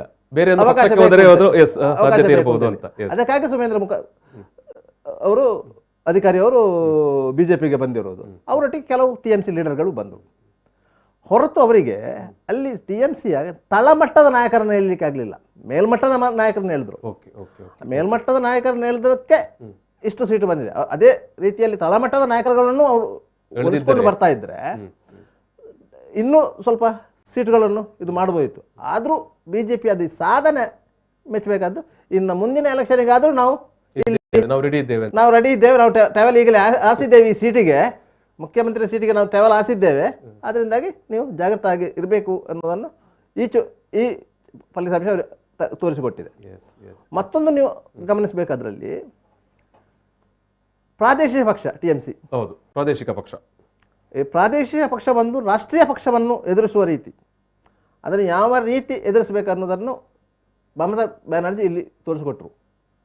ಇವಾಗ ನೀವು ತಮಿಳುನಾಡು ನೋಡ್ಬೋದು, ಬಾಕಿ ಕಡೆ ನೋಡ್ಬೋದು. ಆದರೆ ಪ್ರಾದೇಶಿಕ ಪಕ್ಷಗಳು ಒಂದು ಗಟ್ಟಿಯಾದ ನಿಲುವನ್ನು ಹೊಂದಿದ್ರೆ ಎಂಥ ರಾಷ್ಟ್ರೀಯ ಪಕ್ಷವನ್ನು ಅಲುಗಾಡಿಸಬಹುದು ಎನ್ನುವುದನ್ನು ಸಹ ಮಮತಾ ಬ್ಯಾನರ್ಜಿ ತೋರಿಸಿಕೊಟ್ರು. ನಮ್ಮ ಕರ್ನಾಟಕದಲ್ಲೂ ಹಾಗೆ ಪ್ರಾದೇಶಿಕ ಪಕ್ಷ JDS ಅದು ಗಟ್ಟಿಯಾದ ನಿಲುವನ್ನು ಇಲ್ಲಿ ಖಂಡಿತ ಒಂದು ವೇಳೆ ಅದು ಗಟ್ಟಿಯಾಗಿ ಇರ್ತಿದ್ರೆ ಇವತ್ತಿಗೆ ನೀವು ತಮಿಳುನಾಡಿನ ತರದ್ದೇ ರಾಜಕಾರಣ ಕರ್ನಾಟಕದಲ್ಲೂ ಆಗ್ತಾ ಇತ್ತು. ಆದ್ರೆ ಏನಾಯ್ತು, ಅದರಲ್ಲಿ ಕುಟುಂಬ ರಾಜಕಾರಣ, ಆ ರಾಜಕಾರಣ, ಈ ರಾಜಕಾರಣ ಅಂತ ಆಗಿ ಇಲ್ಲಿ ಪ್ರಾದೇಶಿಕ ಪಕ್ಷಗಳು ಅಧಿಕಾರಕ್ಕೆ ಬರಲಿಕ್ಕೆ ಸಾಧ್ಯ ಆಗಲಿಲ್ಲ. ಅದಕ್ಕೆ ಮತ್ತೊಂದು ಊರುಗೋಲು ಬೇಕಾಯಿತು. ಒಂದು ಕಾಂಗ್ರೆಸ್ ಊರುಗೋಲು ಬೇಕು, ಇಲ್ಲಾಂದ್ರೆ ಬಿಜೆಪಿ ಊರುಗೋಲು ಬೇಕು. ಅಲ್ಟಿಮೇಟ್ಲಿ ಇದು ವೆಸ್ಟ್ ಬೆಂಗಾಲ್ನಲ್ಲಿ ಬಿಜೆಪಿ ಸಾಧನೆ ಅತ್ಯಂತ ಅದು ದೊಡ್ಡ ದೊಡ್ಡ ಗಣನೀಯ ಸಾಧನೆ ಅಂತ. ಅದು ಮುಂದಿನ ಇದರಲ್ಲಿ ನಾವು ಇದು ರಮೇಶ್ ಬರ್ಲ ಅವರೇ, ನೀವು ಈ ಒಂದು ವೆಸ್ಟ್ ಬೆಂಗಾಲ್ನ ಸಾಧನೆಯನ್ನು ಅಥವಾ ಈ ಒಂದು ಫಲಿತಾಂಶದ ಬಗ್ಗೆ ನಿಮ್ಮ ವೆಸ್ಟ್ ಬೆಂಗಾಲ್ನ ಈ ಒಂದು ಫಲಿತಾಂಶ ಇದೆಯಲ್ಲ, ಇದು ಎಷ್ಟರ ಮಟ್ಟಿಗೆ ನಿರೀಕ್ಷಿತ ಅಂತ? ನೀವು ಸಾಧನೆ ಅಂತ ಯಾರು ಹೇಳೋದು? ಬಿಜೆಪಿ ಸಾಧನೆ ಅಲ್ಲ ಇದು. Mamata Banerjee is coming in power third time. ನೇರವಾಗಿ 3 ಸಲ ಒಬ್ರು ಅಧಿಕಾರಕ್ಕೆ ಒಂದು ರಾಜ್ಯದಲ್ಲಿ ಬರೋದಾದ್ರೆ ಸುಲಭತೆ ಕೆಲಸ ಅಲ್ಲ. ಖಂಡಿತವಾಗಿ ನಿಮ್ಮ ಆಡಳಿತ ವಿರೋಧಿ ಅಲೆ ತನ್ನಿಂದ ತಾನಾಗಿ ಸೃಷ್ಟಿ ಆಗುತ್ತೆ. ನೀವು 1-2-3 ಟರ್ಮ್ಗಿಂತ ಜಾಸ್ತಿ ಅಧಿಕಾರದಲ್ಲಿ ಇದ್ರೆ ಆಗ್ತದೆ. ಮಾತ್ರ ಅಲ್ಲ, ಏನು ಮಾಧ್ಯಮದಲ್ಲಿ ಮತ್ತು ಸದನ ಪೊಲಿಟಿಕಲ್ ಸರ್ಕಲ್ ಅಲ್ಲಿ ಹೇಗೆ ಇದಾಗಿತ್ತು ಅಂದ್ರೆ ವೆಸ್ಟ್ ಬೆಂಗಾಲ್ ಅಲ್ಲಿ ಬಿಜೆಪಿ ಅಧಿಕಾರಕ್ಕೆ ಬರ್ತದೆ ಅನ್ನುವಂತ ಒಂದು ಮಾತಿತ್ತು. ಆ ತರಹದ ಒಂದು ಹವಾ ಒಂದನ್ನು ಸೃಷ್ಟಿ ಮಾಡಲಾಗಿತ್ತು. ಅಲ್ಲಿ ಹವಾವನ್ನು ಭಾರತೀಯ ಜನತಾ ಪಕ್ಷ ಸೃಷ್ಟಿ ಮಾಡಿದ್ದು, ಸೃಷ್ಟಿ ಆದದ್ದಲ್ಲ, ಸೃಷ್ಟಿ ಮಾಡಿದ್ದು. ಆದ್ರೆ ಈಗ ನೋಡಿದ್ರೆ ಮೋದಿ ಅವರು ಮೋದಿ ಮತ್ತು ಅಮಿತ್ ಶಾ ಅವರು ಪದೇ ಪದೇ ಪಶ್ಚಿಮ ಬಂಗಾಳಕ್ಕೆ ಭೇಟಿ ನೀಡಿದ್ರು. ಒಂದು ರಾಷ್ಟ್ರೀಯ ಪಕ್ಷದ ರಾಷ್ಟ್ರೀಯ ನಾಯಕರು, ಒಬ್ಬರು ಪ್ರಧಾನಿ ಮತ್ತೊಂದು ಭೂತಪೂರ್ವ ಅಧ್ಯಕ್ಷರು, ಮತ್ತೆ ಗೃಹ ಸಚಿವರು ಇವರು ಪದೇ ಪದೇ ಭೇಟಿ ನೀಡಿ ಅಲ್ಲಿ ಒಂದು ಹವಾವನ್ನು ಎಬ್ಬಿಸಿದ್ರು. ಆ ಹವಾ ಸ್ವಲ್ಪ ಮಟ್ಟಿಗೆ ಮತಗಳಾಗಿ ಪರಿವರ್ತನೆ ಆಯಿತು, ಆದ್ರೆ ಪೂರ್ಣ ಮಟ್ಟಿಗೆ ಆಗ್ಲಿಲ್ಲ ಎನ್ನುವುದಕ್ಕೆ ಈ ಫಲಿತಾಂಶ ಸಾಕ್ಷಿ. ಆದ್ರೆ ಒಬ್ಬ ದೇಶದ ಪ್ರಧಾನಿ ದೇಶದಲ್ಲಿ ಈ ತರಹದ ಒಂದು ಆರೋಗ್ಯ ಸಮಸ್ಯೆ ಇದೆ, ತುರ್ತು ಪರಿಸ್ಥಿತಿ ಇದೆ, ಕೊರೋನಾ ಸಮಸ್ಯೆ ಇರುವಾಗ ಕೂಡ ಒಂದು ರಾಜ್ಯಕ್ಕೆ ಪಕ್ಷ ಚುನಾವಣೆಗಾಗಿ ಇಷ್ಟೊಂದು ರ್ಯಾಲಿ ಮಾಡ್ತಾರೆ. ಎಷ್ಟು ಯಾವ ಮಟ್ಟದ ಪ್ರಯತ್ನವನ್ನು ಬಿಜೆಪಿ ಮಾಡಿರ್ಬೋದು ಅನ್ನೋದಕ್ಕೆ ಒಂದು ಉದಾಹರಣೆ. ಎಷ್ಟು ಪ್ರಧಾನಿ ಈ ನಮ್ಮ ದೇಶದಲ್ಲಿ ಈ ಹಿಂದಿನ ಪ್ರಧಾನಿ ಈ ತರದ ಯಾವುದೇ ರೀತಿಯ ಅವರ ಮೇನ್ ಕಸುಬೆ ಚುನಾವಣಾ ಪ್ರಚಾರ, ಪಾರ್ಟಿಯನ್ನು ಗೆಲ್ಲಿಸುವ ತರದ ರೀತಿಯಲ್ಲಿ ಈ ಕೊರೋನಾ ಇದ್ದಾಗಲೂ ಕೂಡ ಪ್ರಚಾರದಲ್ಲಿ ಇದು ಮಾಡಿ ಕೂಡ ಮತ್ತೆ ಒಂದು ಅವರು ಮೋಹನ್ ಏನು ಅಭಿಪ್ರಾಯ ಪಟ್ಟರೆ ಎಬ್ಬಿಸಿದ ಅಲೆ ಜನ ನಮಗೆ ಈ ಸಾರಿ ಬಂದೇ ಬರ್ತೇನೆ ಅನ್ನುವಂಥ ಅಲೆ ಎಬ್ಬಿಸಿ ಕೂಡ ಅವರಿಗೆ ಗೆಲ್ಲಿಕ್ಕೆ ಆಗಲಿಲ್ಲ ಎನ್ನುವುದು ಅದೊಂದು ಭಾರಿ ಹಿನ್ನಡೆ ಅವರಿಗೆ. ಆಮೇಲೆ ಅದೇ ತಮಿಳುನಾಡಲ್ಲಿ ಕೂಡ ಅವರು ಪ್ರಯತ್ನ ಮಾಡಿದ್ರು, ಆದ್ರೆ ಅವರಿಗೆ ಒಂದು ಹಂತದಲ್ಲಿ ಇಲ್ಲಿ ತಮಿಳುನಾಡು ಆಗುದಿಲ್ಲ ಎನ್ನುವ ಅವರಿಗೆ ಕೇರಳದಲ್ಲಿ ಅಟ್ಲೀಸ್ಟ್ 1-2 ಸೀಟು ಗೆಲ್ಬೇಕು ಅನ್ನುವಂಥದ್ದು, ಕನಿಷ್ಠ 5 ಸೀಟ್ ಅವ್ರದ್ದು ಇದಿತ್ತು ಟಾರ್ಗೆಟ್. 2 ಸೀಟ್ ಆದ್ರೆ 2 ಸೀಟ್ ಬರ್ಬೋದು ಅನ್ಸ್ತದೆ ಈಗಿನ ಟ್ರೆಂಡ್ ನೋಡುವಾಗ. ಈಗ ಇಲ್ಲಿ ವಿಶ್ಲೇಷಣೆ ಮಾಡ್ಬೇಕಂತ ಕಾಂಗ್ರೆಸ್ ನೀವು ಇಲ್ಲಿಗೆ ಬರುವ ನಾವು ಯಾವುದು ಕೊರೋನಾ ಮತ್ತು ಚುನಾವಣಾ ಪ್ರಚಾರ. ಈಗ ಚುನಾವಣಾ ಪ್ರಚಾರವನ್ನು ಈಗ ಯಾಕಂತ ಹೇಳಿದ್ರೆ ಡಿಜಿಟಲ್ ಇಂಡಿಯಾದ ಬಗ್ಗೆ ಎಲ್ಲರೂ ಮಾತಾಡ್ತಾರೆ, ಇವತ್ತು ಎಲ್ಲರೂ ಮಾತಾಡ್ತಾರೆ. ಮತ್ತೆ ಝೂಮ್ ಆ್ಯಪ್ ಅಲ್ಲಿ ಮೀಟಿಂಗ್ ಮಾಡೋದು, ಇನ್ನೊಂದು ಮತ್ತೊಂದು. ಈಗ ಯಾಕಂತ ಹೇಳಿದ್ರೆ ದೊಡ್ಡ ರ್ಯಾಲಿಗಳನ್ನೇ ಮಾಡಿ ಇವತ್ತು ಜನರನ್ನು ರೀಚ್ ಆಗಬೇಕಾಗಿಲ್ಲ. ಜನರನ್ನು ಈ ಒಂದು ಎಲೆಕ್ಟ್ರಾನಿಕ್ ಮೀಡಿಯಾನ ಅಥವಾ ಈ ರೀತಿಯ ಡಿಜಿಟಲ್ ಮೀಡಿಯಾದ ಮೂಲಕ ಕೂಡ ಏನು ಸಂಪರ್ಕ ಮಾಡಬಹುದಿತ್ತು. ಸೊ ಇಂಥ ಒಂದು ಆರೋಗ್ಯದ ವಿಚಾರವನ್ನು ಬಹುಶಃ ನಾವು ಕಡೆಗಣಿಸಿದೆವು ಅನ್ನೋದನ್ನು ಇವತ್ತು ಭಾರಿ ವ್ಯಾಪಕವಾಗಿ ಅದು ಚರ್ಚೆಗೆ ಒಳಗಾಗ್ತಾ ಉಂಟು, ಜೊತೆಗೆ ಟೀಕೆಗೆ ಒಳಗಾಗ್ತಾ ಕೂಡ ಉಂಟು. ಮತ್ತು ಬಹುತೇಕ ಹೈಕೋರ್ಟ್ಗಳು, ಈವನ್ ಸುಪ್ರೀಂ ಕೋರ್ಟ್ ಕೂಡ ಅದನ್ನೇ ಉಲ್ಲೇಖ ಮಾಡಿರುವಂಥದ್ದು. ಸೊ ನೀವು ಯಾಕಂತ ಹೇಳಿದ್ರೆ ಈ ಒಂದು ಚುನಾವಣೆಯ ಈ ರೀತಿಯ ರ್ಯಾಲಿಗಳಿಂದಾಗಿಯೇ ಕೊರೋನಾ ಸ್ಪ್ರೆಡ್ ಆಗಲಿಕ್ಕೆ ಭಾರಿ ದೊಡ್ಡ ಕಾರಣ ಆಯಿತು ಅಂತ. ಸೊ ಈಗ ಯಾಕೆ ಒಂದು ವಿವೇಚನೆಯ ನಿರ್ಧಾರಕ್ಕೆ ಬರಲಿಲ್ಲ ಅಂತ ನಾನು ಕೇಳೋದು. ಈಗ ಅದು ಕೇವಲ ಆಡಳಿತ ಪಕ್ಷ ಅಂತಲ್ಲ, ಪ್ರತಿಪಕ್ಷಗಳು ಆಯೋಗದ ತಪ್ಪು ಕೂಡ ಇದೆ. ನೀವು ವೆಸ್ಟ್ ಬೆಂಗಾಲ್ ಇದರಲ್ಲಿ ಮುಖ್ಯವಾದ ತಪ್ಪು ಚುನಾವಣಾ ಆಯೋಗದ್ದು. ಯಾಕಂದ್ರೆ ಮೆಡಿಕಲ್ ಎಮರ್ಜೆನ್ಸಿ ಜಾರಿಯಲ್ಲಿರುವಂತಹ ಸಂದರ್ಭದಲ್ಲಿ ಇಡೀ ದೇಶದಲ್ಲಿ ಮೆಡಿಕಲ್ ಎಮರ್ಜೆನ್ಸಿ ಜಾರಿಯಲ್ಲಿತ್ತು. ಆ ಸಂದರ್ಭದಲ್ಲಿ ಚುನಾವಣೆಯನ್ನು ಘೋಷಣೆ ಮಾಡಿದ್ದೇ ತಪ್ಪು. 6 ತಿಂಗಳು ಇನ್ನೂ ಮುಂದೂಡಬಹುದಿತ್ತು. ಹೌದು, ಮತ್ತೆ 6 ತಿಂಗಳು ಮುಂದೂಡಬಹುದಿತ್ತು, ಅವಕಾಶ ಇತ್ತು. ಅಲ್ಲ, ಇವನ್ ಘೋಷಣೆ ಆದ್ರೂ ಕೂಡ ಬೆಂಗಾಳದಲ್ಲಿ ಅವ್ರು ಎಷ್ಟು ಹಂತದ ಚುನಾವಣೆ ಮಾಡಿದ್ರು? ಲಾಸ್ಟ್ 8 ಹಂತದ ಚುನಾವಣೆ ಮಾಡಿದ್ರು. ಲಾಸ್ಟ್ ಹಂತದ 3 ಚುನಾವಣೆಯನ್ನು ಮರ್ಜ್ ಮಾಡಿ ಅಂದ್ರು ಅವ್ರು ಒಪ್ಪಲಿಲ್ಲ. ಅಲ್ಲ, ಅಲ್ಲಿ ಬಂಗಾಳದಲ್ಲಿ 8 ಹಂತದ ಚುನಾವಣೆಯನ್ನು ಮಾಡಿದ್ದು ಕೇವಲ ಕೊರೋನಾ ಕಾರಣಕ್ಕಲ್ಲ, ಅಲ್ಲ ಪ್ರಚಾರ ಮಾಡುವವರಿಗೆ ಅವಕಾಶ ಆಗ್ಲಿ ಅಂತ. ಕೊರೋನಾ ಕಾರಣಕ್ಕಲ್ಲ, ಅಲ್ಲಿನ ಲಾ ಅಂಡ್ ಆರ್ಡರ್ ಸಿಚುವೇಶನ್ ಕಾರಣಕ್ಕೆ. ಲಾ ಅಂಡ್ ಆರ್ಡರ್ ಕೂಡ ಒಂದು ಇಂಪಾರ್ಟೆಂಟ್, ಜೊತೆಗೆ ನೀವು ಹೇಳಿದಾಗೆ ಪ್ರಚಾರ ಕೂಡ ಪ್ರಚಾರಕ್ಕೆ ರ್ಯಾಲಿ ಮಾಡ್ಲಿಕ್ಕೆ ಅವಕಾಶ ಒಂದೇ ಹಂತದಲ್ಲಿ ಮಾಡಿ ಬಿಟ್ರೆ ಒಂದೇ ಹಂತದಲ್ಲಿ ಮಾಡಿದ್ರೆ ಮುಗಿತಲ್ಲ. ಈಗ ಪ್ರಧಾನಿಗೋ ಗೃಹ ಮಂತ್ರಿಗಳಿಗೋ ಈ 40-50 ಸರ್ತಿ ಹೋಗ್ಲಿಕ್ಕೆ ಆಗತ್ತಾ? ಸಾಧ್ಯನೇ ಇಲ್ಲ. ಒಂದು ಎಲ್ಲಾದ್ರೂ ಒಂದು ದಿವಸ 3 ರ್ಯಾಲಿ ಮಾಡ್ಬೋದು, 21 ದಿವಸ ಪ್ರಚಾರ ಕಾರ್ಯ ಇರುವುದು. 3x21 ಅಂತ ಇಟ್ಕೊಳ್ಳಿ, ಎಷ್ಟು 42 3 ಹಂತದಲ್ಲಿ ಬೇಕಾದ್ರೆ ಮಾಡ್ಲಿ. ಆದ್ರೆ ಅಲ್ಲಿ ಲಾ ಅಂಡ್ ಆರ್ಡರ್ ಸಮಸ್ಯೆ ಇತ್ತು, ಲಾ ಅಂಡ್ ಆರ್ಡರ್ ಸಮಸ್ಯೆ ಇತ್ತು. ಸಾಕಷ್ಟು ಇದ್ದಾವೆ ದೇಶದಲ್ಲಿ. ಪ್ಯಾರಾಮಿಲಿಟರಿ, ನೀವು ಸೌತ್ ಇಂಡಿಯಾದ ಎಲ್ಲ ಪ್ಯಾರಾಮಿಲಿಟರಿ ಆ ಸಮಸ್ಯೆಯನ್ನು ಗಮನದಲ್ಲಿಟ್ಟುಕೊಂಡು ಚುನಾವಣಾ ಆಯೋಗ ಇವರಿಗೊಂದು ಅನುಕೂಲ ಮಾಡಿಕೊಟ್ಟಿತ್ತು. ಅದೇ ಅನುಕೂಲವನ್ನು ಟಿಎಂಸಿಯು ಬಳಸ್ಕೊಂಡಿತ್ತು, ಎಡಪಕ್ಷಗಳು ಕಾಂಗ್ರೆಸ್ ಬಳಸ್ಕೊಂಡಿತ್ತು. ಬಳಸ್ಕೊಳ್ಳಲಿಲ್ಲ ಇಲ್ಲ ಅವರಿಗೆ. ಆದರೆ ಟಿಎಂಸಿ ಮತ್ತೆ ಏನು ಹೇಳಿತ್ತು, ಇಷ್ಟು 8 ಹಂತಗಳಲ್ಲಿ ಬೇಡ ಬೇಡ ಬೇಡ ಅಂತ. ಬಹುಶಃ ಕೊನೆಯ 3 ಹಂತಕ್ಕೆ ಬರುವಾಗ ಅಟ್ಲೀಸ್ಟ್ 3 ಹಂತದನ್ನಾದ್ರೂ ಒಟ್ಟಿಗೆ ಮಾಡಿಬಿಡಿ ಕೊನೆಯ ಹಂತದಲ್ಲಿ ಹೇಳಿದ್ರು. ಹೌದು. ಸೊ ಬಹುಶಃ ಏನು ಅಷ್ಟೊತ್ತಿಗೆ ಕೊರೋನಾ ತುಂಬಾ ವ್ಯಾಪಕ ಇದಾಗಿತ್ತು. ಬಹುಶಃ ಅದು ಸ್ವಲ್ಪ ಬಿಜೆಪಿಗೆ ಪೆಟ್ಟು ಕೊಟ್ಟಿತ್ತ ಅಂತ ಕೊನೆಯ 3 ಹಂತದ ಚುನಾವಣೆ.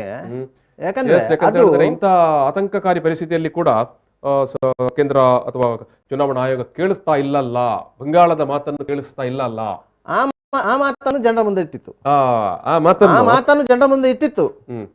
ಅದು ವರ್ಕೌಟ್ ಆಗಿ ಅಂತ. ಮತ್ತೊಂದು ಏನಂದ್ರೆ ಮಮತಾ ಬ್ಯಾನರ್ಜಿ ಅವರ ಮೇಲೆ ಆದ ಹಲ್ಲೆ.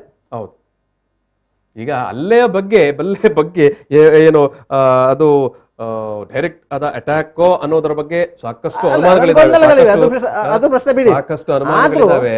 ಆದ್ರೂ ಅದನ್ನು ಯುಟಿಲೈಸ್ ಮಾಡಿಕೊಂಡ್ರು. ಯಾವತ್ತು ನಾವು ದೇಶದ ರಾಜಕಾರಣದ ಇತಿಹಾಸದಲ್ಲಿ ನಾವು ಹೆಣದ ಮೇಲೆ ರಾಜಕೀಯ ಮಾಡಿದ್ದೇ ಜಾಸ್ತಿ, ಜೀವಂತ ವ್ಯಕ್ತಿಗಳ ಮೇಲೆ ರಾಜಕೀಯ ಮಾಡಿದ್ದಕ್ಕಿಂತ. ಅದು ನಮ್ಗೆ ಹಿಂದಿನ ಎಲ್ಲ ಅನುಭವ ಇದೆ. ಆದ್ರಿಂದಾಗಿ ಮಮತಾ ಬ್ಯಾನರ್ಜಿ ಅವರ ಕಾಲನ್ನು ಮುಂದಿಟ್ಕೊಂಡು ರಾಜಕಾರಣ ಮಾಡ್ಕೊಂಡು ಹೋದ್ರು. ಅದು ಕೆಲವು ಕಡೆ ಏನಾಗ್ತದೆ ಅಂತ ಹೇಳಿದ್ರೆ ಒಂದು ಸಿಂಪತಿ ಕ್ರಿಯೇಟ್ ಆಗ್ತದೆ. ಚುನಾವಣೆಗಳು ಹೇಗೆ ನಡೀತೇವೆ ಅಂತ ಹೇಳಿದ್ರೆ ನಿಮ್ಗೆ 100% ವೋಟಿಂಗ್ ಅಲ್ಲ, ನಿಮ್ಮ ಕೇವಲ ಪರ್ಸೆಂಟೇಜ್ ಮೇಲೆ ನಿಲ್ಲುವಂತದ್ದು. 45% ವೋಟು ತೆಗೆದಂತ ಒಂದು ಪಕ್ಷ 43% ವೋಟ್ ತೆಗೆದ ಪಕ್ಷ ಪ್ರತಿಪಕ್ಷ ಆಗುದಿಲ್ಲ. ಅದು ಅಧಿಕಾರ ಬಂದದ್ದುಂಟು, ಅದು ಅಧಿಕಾರಕ್ಕೆ ಬಂದದ್ದುಂಟು. ಇಲ್ಲಂತೇನಿಲ್ಲ. ಪರ್ಸೆಂಟೇಜ್ ಅಲ್ಲಿ 100 ವೋಟು ಈಚೆಯಿಂದ ಆಚೆ ಹೋದ್ರೆ ಒಂದು ಪಕ್ಷಕ್ಕೆ 200 ವೋಟಿನ ಲಾಸ್ ಬರುತ್ತೆ. 100 ಬೀಳುವಂತದ್ದು 100 ಹೋದದಂತು. ಆ ಲೆಕ್ಕಾಚಾರ ಮಾಡಿದ್ರೆ ಚುನಾವಣೆ ಫಲಿತಾಂಶಗಳು ಏರುಪೇರಾಗತ್ತೆ. ಇವನು ದೆಹಲಿಯಲ್ಲಿ ಅರವಿಂದ್ ಕೇಜ್ರಿವಾಲ್ ಯಾವ ರೀತಿಯಲ್ಲಿ ಅಲ್ಲಿ ಬೆಳೆದುಕೊಂಡು ಬಂದ್ರು ಅಂತ ಹೇಳಿ, ದೆಹಲಿಯ 7 ಲೋಕಸಭಾ ಕ್ಷೇತ್ರಗಳು ಭಾರತೀಯ ಜನತಾ ಪಕ್ಷದ ಕೈಯಲ್ಲಿದೆ. 7 ಲೋಕಸಭಾ ಕ್ಷೇತ್ರಗಳು. ಹಾಗಾದ್ರೆ ವಿಧಾನಸಭಾ ಚುನಾವಣೆಯಲ್ಲಿ ಆಮ್ ಆದ್ಮಿ ಪಕ್ಷ ಎಲ್ಲ ಪಕ್ಷವನ್ನು ಧೂಳಿಪಟ ಮಾಡಿಕೊಂಡು ಗೆದ್ದು ಬಂದಿದೆ. ಅಲ್ಲಿ ವಿರೋಧ ಪಕ್ಷವೇ ಇಲ್ಲ. ಅದರಿಂದಾಗಿ ಅದು ಹೇಗೆ ಸಾಧ್ಯ ಆಯ್ತು? ಯಾರು ಓಟ್ ಹಾಕ್ಲಿಕ್ಕೆ ಹೋಗುದಿಲ್ಲ ಅವರನ್ನು ಬೂತಿಗೆ ಹೇಳ್ಕೊಂಡು ಬಂತು ಆಮ್ ಆದ್ಮಿ ಪಕ್ಷ. 100 ಮಂದಿಯಲ್ಲಿ 60 ಮಂದಿ ಓಟ್ ಹಾಕ್ತಾರೆ, 40 ಮಂದಿ ಓಟ್ ಹಾಕೋದಿಲ್ಲ. 40 ಮಂದಿ ಯಾರು? ಓಟ್ ಹಾಕದವರು, ಮಧ್ಯಮ ವರ್ಗ ಮತ್ತು ಮೇಲ್ವರ್ಗದವರು, ಎಜುಕೇಟೆಡ್. ಬಾಕಿಯವರಿಗೆ ಬುದ್ಧಿ ಹೇಳುವವರು, ಅವರು ಬುದ್ಧಿ ಮಾತ್ರ ಹೇಳೋದು, ಟೀಕೆ ಮಾಡುವವರು, ಅವರನ್ನು ಬೂತಿಗೆ ಹೇಳ್ಕೊಂಡು ಬಂತು. ಆಗ ಏನಾಯ್ತು?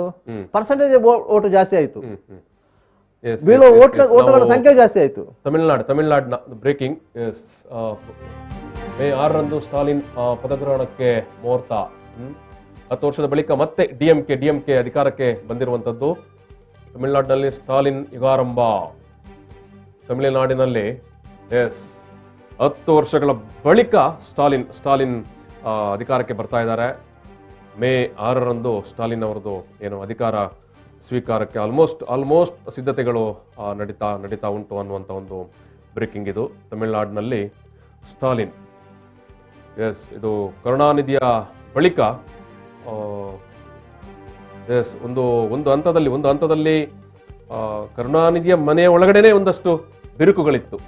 ಇತ್ತು.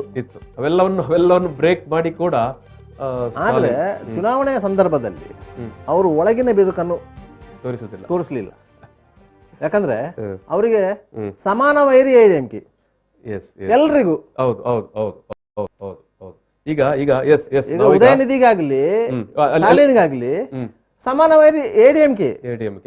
ಹೌದು ಖಂಡಿತ. ನಾವು ಬರುವ ನಾವು ವೆಸ್ಟ್ ಬೆಂಗಾಲ್ ಇದು ರಮೇಶ್ ಬರ್ಲ ಅವರೇ, ಈಗ ವೆಸ್ಟ್ ಬೆಂಗಾಲ್ ಇಡೀ ದೇಶದ ಒಂದು ಗಮನ ಸೆಳೆದಂತ ಚುನಾವಣೆ. ಈ ಪಂಚರಾಜ್ಯಗಳಲ್ಲಿ ಕೂಡ ಬಹುಮುಖ್ಯವಾಗಿ ಯಾಕಂತ ಹೇಳಿದ್ರೆ ಬಿಜೆಪಿ ಅಥವಾ NDA ಇದನ್ನೊಂದು ಸವಾಲು ಮತ್ತು ಅತ್ಯಂತ ಪ್ರತಿಷ್ಠೆಯ ಏನು ವಿಚಾರವಾಗಿ ತೆಕ್ಕೊಂಡಿತ್ತು. ನಾವು ಎಟ್ ಎನಿ ಕಾಸ್ಟ್ ವೆಸ್ಟ್ ಬೆಂಗಾಲ್ನಲ್ಲಿ ಅಧಿಕಾರಕ್ಕೆ ಬಂದೇ ಬರ್ತೇವೆ ಅಂತ. ಸೊ ಇಂತಹ ಸಂದರ್ಭದಲ್ಲಿ ಮೋದಿ ಇರಬಹುದು ಅಥವಾ ಅಮಿತ್ ಶಾ ಇರಬಹುದು, ನೀವು ಈಗಾಗಲೇ ಮಾತನಾಡಿದ ಹಾಗೆ ರ್ಯಾಲಿಗಳ ಮೇಲೆ ರ್ಯಾಲಿಗಳನ್ನು ನಿರಂತರವಾಗಿ ರ್ಯಾಲಿಗಳನ್ನು ನಡೆಸಿಕೊಂಡು ಬಂದಿದ್ದಾರೆ. ಸೊ ಬಟ್ ಸೀಟ್ ಗಳಿಕೆ ಜಾಸ್ತಿ ಆಗಿದೆ. ಆದರೆ ಅಧಿಕಾರಕ್ಕೆ ಬರಲಿಕ್ಕೆ ಆಗಲಿಲ್ಲ. ಮತ್ತೆ ಏನು ಮಮತಾ ಬ್ಯಾನರ್ಜಿ ಅಧಿಕಾರ ಸ್ಥಾನಕ್ಕೆ ಬಂದಿದ್ದಾರೆ. ಸೊ ಇದು ಮೋದಿಯ ಅಂತ ಒಂದು ವೇವ್ ಇತ್ತಲ್ಲ, ಮೋದಿ ವೇವ್ ಅಂತ ಇಡೀ ಇಂಡಿಯಾದಲ್ಲಿ. ಸೊ ಎಲ್ಲೋ ಒಂದು ಮೋದಿ ವೇವ್ಗೆ ಇದೊಂದು ಭಾರಿ ದೊಡ್ಡ ಹೊಡೆತ ಅಂತ ಅನಿಸುತ್ತಾ? ಅದು ಹೇಗೆ ನೀವು ನೋಡ್ಬೇಕಂದ್ರೆ ವೆಸ್ಟ್ ಬೆಂಗಾಲದಲ್ಲಿ ಮಮತಾ ಬ್ಯಾನರ್ಜಿ ಅವರ TMC ಪಕ್ಷ ಲಾಸ್ಟ್ ಇಯರ್ ಎಷ್ಟು ಸೀಟ್ ಬಂದಿತ್ತು? 211 ಸೀಟ್ ಬಂದಿತ್ತು.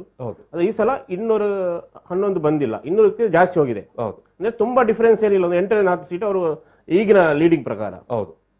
ಸೊ ನೀವು ನೋಡಿ ಆ ಲೆಕ್ಕದಲ್ಲಿ TMC ಅದನ್ನು ಅದರ ಏನು ಬಲಾಬಲವನ್ನು ಅದು ಹಾಗೆ ಇಟ್ಕೊಂಡಿದೆ. ಯಾರು ಸೋತಿದ್ದಾರೆ ಅಂದ್ರೆ ಕಾಂಗ್ರೆಸ್ ಮತ್ತು CPM. ಈಗ TMC ಆಲ್ಮೋಸ್ಟ್ 203ರಲ್ಲಿ ಲೀಡ್ ಬಂದಾಯ್ತು. 2011 ಇತ್ತು, 211 ಇತ್ತು. ಡಿಫರೆನ್ಸ್ 8 ಸೀಟ್ ಅಷ್ಟೇ. ಆದ್ರೆ ನೀವು ಸೋತಿರೋದು ಯಾರು ಗೊತ್ತಾ? ಎಡರಂಗ ಕಾಂಗ್ರೆಸ್. ಕಾಂಗ್ರೆಸ್ ಕೂಡ 44 ಸೀಟ್ ಇತ್ತು ಲಾಸ್ಟ್ ಇಯರ್. 26 ಸೀಟು CPM ಎಡರಂಗ ಇತ್ತು. ಅದು ಈ ಸಲ 3 ಸೀಟಿಗೆ 2 ಸೀಟಿಗೆ ಕಡಿಮೆ ಆಗಿದೆ. ಸೊ ಈ ಬಿಜೆಪಿ ಯಾವ ರೀತಿಯ ಮೈಕ್ರೋ ಪೊಲಿಟಿಕ್ಸ್ ಮೈಕ್ರೋ ಎಲೆಕ್ಷನ್ ಮಾಡಿದೆ ಅಂದ್ರೆ ಅವ್ರಿಗೆ TMC ಅನ್ನು ಸೋಲಿಸಲಿಕ್ಕೆ TMC ವೋಟ್ ಅನ್ನು ಕಸಿಲಿಕ್ಕೆ ಆಗ್ಲಿಲ್ಲ. ನೀವು over all vote percentage TMC ನೋಡಿದ್ರೆ 49% ವೋಟ್ ಸಿಕ್ಕಿದೆ ಅವರಿಗೆ ವೆಸ್ಟ್ ಬೆಂಗಾಲದಲ್ಲಿ, 49% ಆಲ್ಮೋಸ್ಟ್. ಇಲ್ಲಿ ಇವ್ರು ಏನ ಅಂದ್ರೆ ಎಡಪಕ್ಷದವರು ಸಾಕಷ್ಟು ದೊಡ್ಡ ಪ್ರಮಾಣದಲ್ಲಿ ಲೋಕಸಭಾ ಎಲೆಕ್ಷನ್ ಅಲ್ಲಿ ಕೂಡ ಬಿಜೆಪಿಗೆ ವೋಟ್ ಹಾಕಿದ್ದಾರೆ, ಈ ಸಲ ಕೂಡ ವೋಟ್ ಹಾಕಿದ್ದಾರೆ. ಅದೇ ರೀತಿ ಕಾಂಗ್ರೆಸ್ ಕೂಡ ಅವರಿಗೆ ಅವರ ಸೀಟನ್ನು ಆಗ್ಲಿಲ್ಲ. ಹೌದೌದು. ಬಿಜೆಪಿ ಕಳೆದ ಬಾರಿಯ ವಿಧಾನಸಭಾ ಚುನಾವಣೆಯಲ್ಲಿ 10% ಓಟನ್ನು ಪಡೆದಿತ್ತು. ಎಲ್ಲಿ? ವೆಸ್ಟ್ ಬೆಂಗಾಳಲ್ಲಿ. ಈ ಸಲ 34% ಬಂದಿದೆ. ಯಾರ್ದು? ಕಾಂಗ್ರೆಸ್ ಮತ್ತು ಕಮ್ಯುನಿಸ್ಟ್ ವೋಟ್ ಶೇರ್ ತುಂಬಾ ಕಡಿಮೆ ಆಗಿದೆ.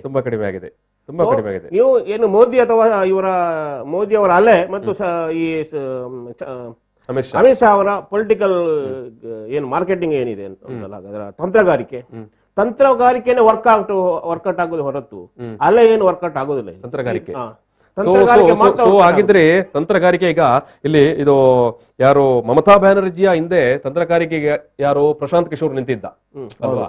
ಸೊ ಹಾಗಾಗಿ ಇದು ಕೇವಲ ಅಲ್ಲಿ ಮಮತಾ ಬ್ಯಾನರ್ಜಿಯ ಆಡಳಿತ ನೋಡಿ ಕೂಡ ಒಟ್ಟು ಬಂದಿದೆ ಅಂತ ಹೇಳಿ. ಮಮತಾ ಬ್ಯಾನರ್ಜಿ ಎಲೆಕ್ಷನ್ ಸಂದರ್ಭದಲ್ಲಿ ಒಂದು ಸಣ್ಣದೊಂದು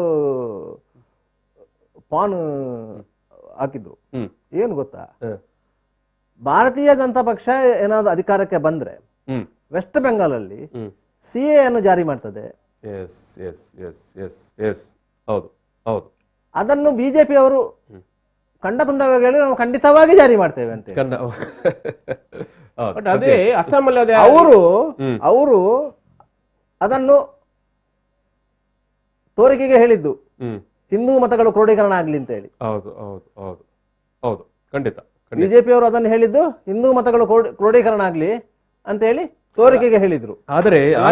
ಆದರೆ ಅಸ್ಸಾಂಗೆ ಬರುವಾಗ ಅಲ್ಲಿ ಬಿಜೆಪಿಯ ಅಭಿಪ್ರಾಯ ಇದೆ CA ಬಗ್ಗೆ, ಅಲ್ಲಿ ಕಂಪ್ಲೀಟ್ ಉಲ್ಟಾ. ಯಾಕಂದ್ರೆ ಅಲ್ಲಿ ಅಧಿಕಾರ ಉಳಿಸಿಕೊಂಡಿದ್ದೇ ಅದರಲ್ಲಿ ಅಸ್ಸಾಂ ಅಲ್ಲಿ ಇವರು CA ಅನ್ನು ಜಾರಿ ಮಾಡೋದೇ ಇಲ್ಲ ಅವರು. ಮಾಡೋದಿಲ್ಲ. ನೋಡಿ, ಇಡೀ ದೇಶದಲ್ಲಿ ಬಿಜೆಪಿ ಮೇನ್ ಇದೇನಂದ್ರೆ ಈ ಧರ್ಮದ ವಿಚಾರದಲ್ಲಿ ಅವರು ರಾಜಕಾರಣ ಮಾಡೋದು. ಹೌದು. ಎಲ್ಲಿ ಅವರು ಸೋತ್ರು ಅಂದ್ರೆ ಒಂದು ವೆಸ್ಟ್ ಬೆಂಗಾಲ್ ಕೂಡ ಈ ದೊಡ್ಡ ಪ್ರಮಾಣದಲ್ಲಿ ಅವರು ಅದೇ ಅವರ ವೋಟ್ ಬ್ಲಾಂಕ್ ಆಗಿತ್ತು. ತಂತ್ರಗಾರಿಕೆ ಅಲ್ಲದೆ ಅವರ ಇದಿದ್ದು ಅದು. ತಮಿಳುನಾಡು ಮತ್ತು ಕೇರಳದಲ್ಲಿ ಅದು ಸ್ವಲ್ಪ ಸಮಸ್ಯೆ ಆಗ್ತದೆ ಅವರಿಗೆ ನಿಮ್ಮ ಮಟ್ಟದ. ಆ ಕಾರಣ ಅಲ್ಲಿ ಏನು ಮಾಡ್ಲಿಕ್ಕೆ ಆಗ್ಲಿಲ್ಲ.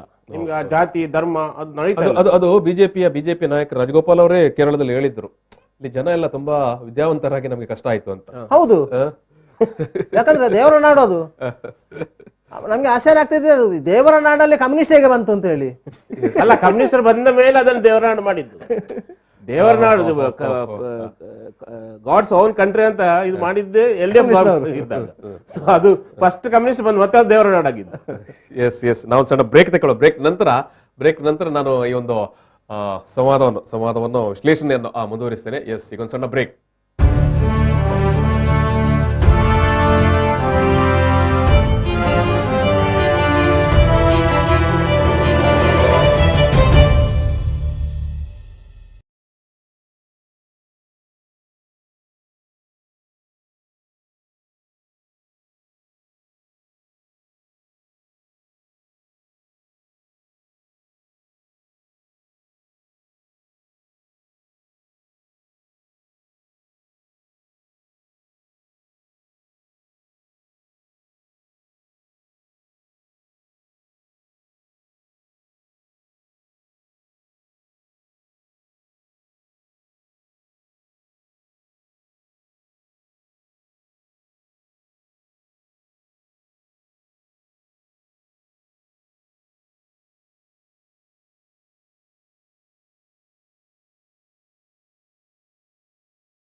ಎಸ್, ಈ ಒಂದು ಚುನಾವಣಾ ವಿಶ್ಲೇಷಣಾ ಕಾರ್ಯಕ್ರಮವನ್ನು ಮತ್ತೆ ಮುಂದುವರಿಸ್ತಾ ಇದ್ದೇವೆ. ಈ ಸಂದರ್ಭದಲ್ಲಿ ನಮ್ಮ ಜೊತೆಗೆ ಪತ್ರಕರ್ತರು ಈ ಒಂದು ವಿಶ್ಲೇಷಣಾ ಕಾರ್ಯಕ್ರಮದಲ್ಲಿ ಭಾಗವಹಿಸ್ತಾ ಇದ್ದಾರೆ.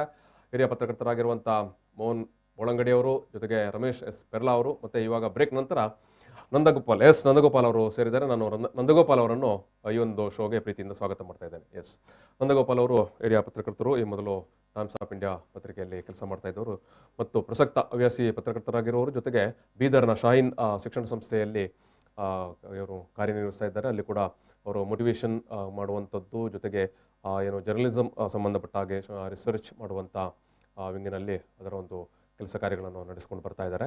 ಸೊ ಹವ್ಯಾಸಿ ಪತ್ರಕರ್ತರಾಗಿ ಕೂಡ ಇದ್ದಾರೆ. ಎಸ್, ಮತ್ತೆ ನಾವು ಕರ್ನಾಟಕದ ಚುನಾವಣೆ ಸಂದರ್ಭ ಮಾತನಾಡುವಾಗ ಅದು ಬೀದರ್ನ ಬಸವ ಕಲ್ಯಾಣ ಇರ್ಬೋದು, ಮಸ್ಕಿ ಇರ್ಬೋದು, ಬೆಳಗಾಂ, ಈ ಎಲ್ಲ ಚುನಾವಣೆಯ ಸಂದರ್ಭದಲ್ಲಿ ಅಲ್ಲಿಯ ಫಲಿತಾಂಶಗಳ ಬಗ್ಗೆ ಒಂದಷ್ಟು ಒಳ ನೋಟಗಳನ್ನು ಕೊಡಲಿಕ್ಕೆ ನಂದಗೋಪಾಲ್ ಅವರು ಈಗ ನಮ್ಮ ಜೊತೆಗೆ ಸೇರಿಕೊಂಡಿದ್ದಾರೆ.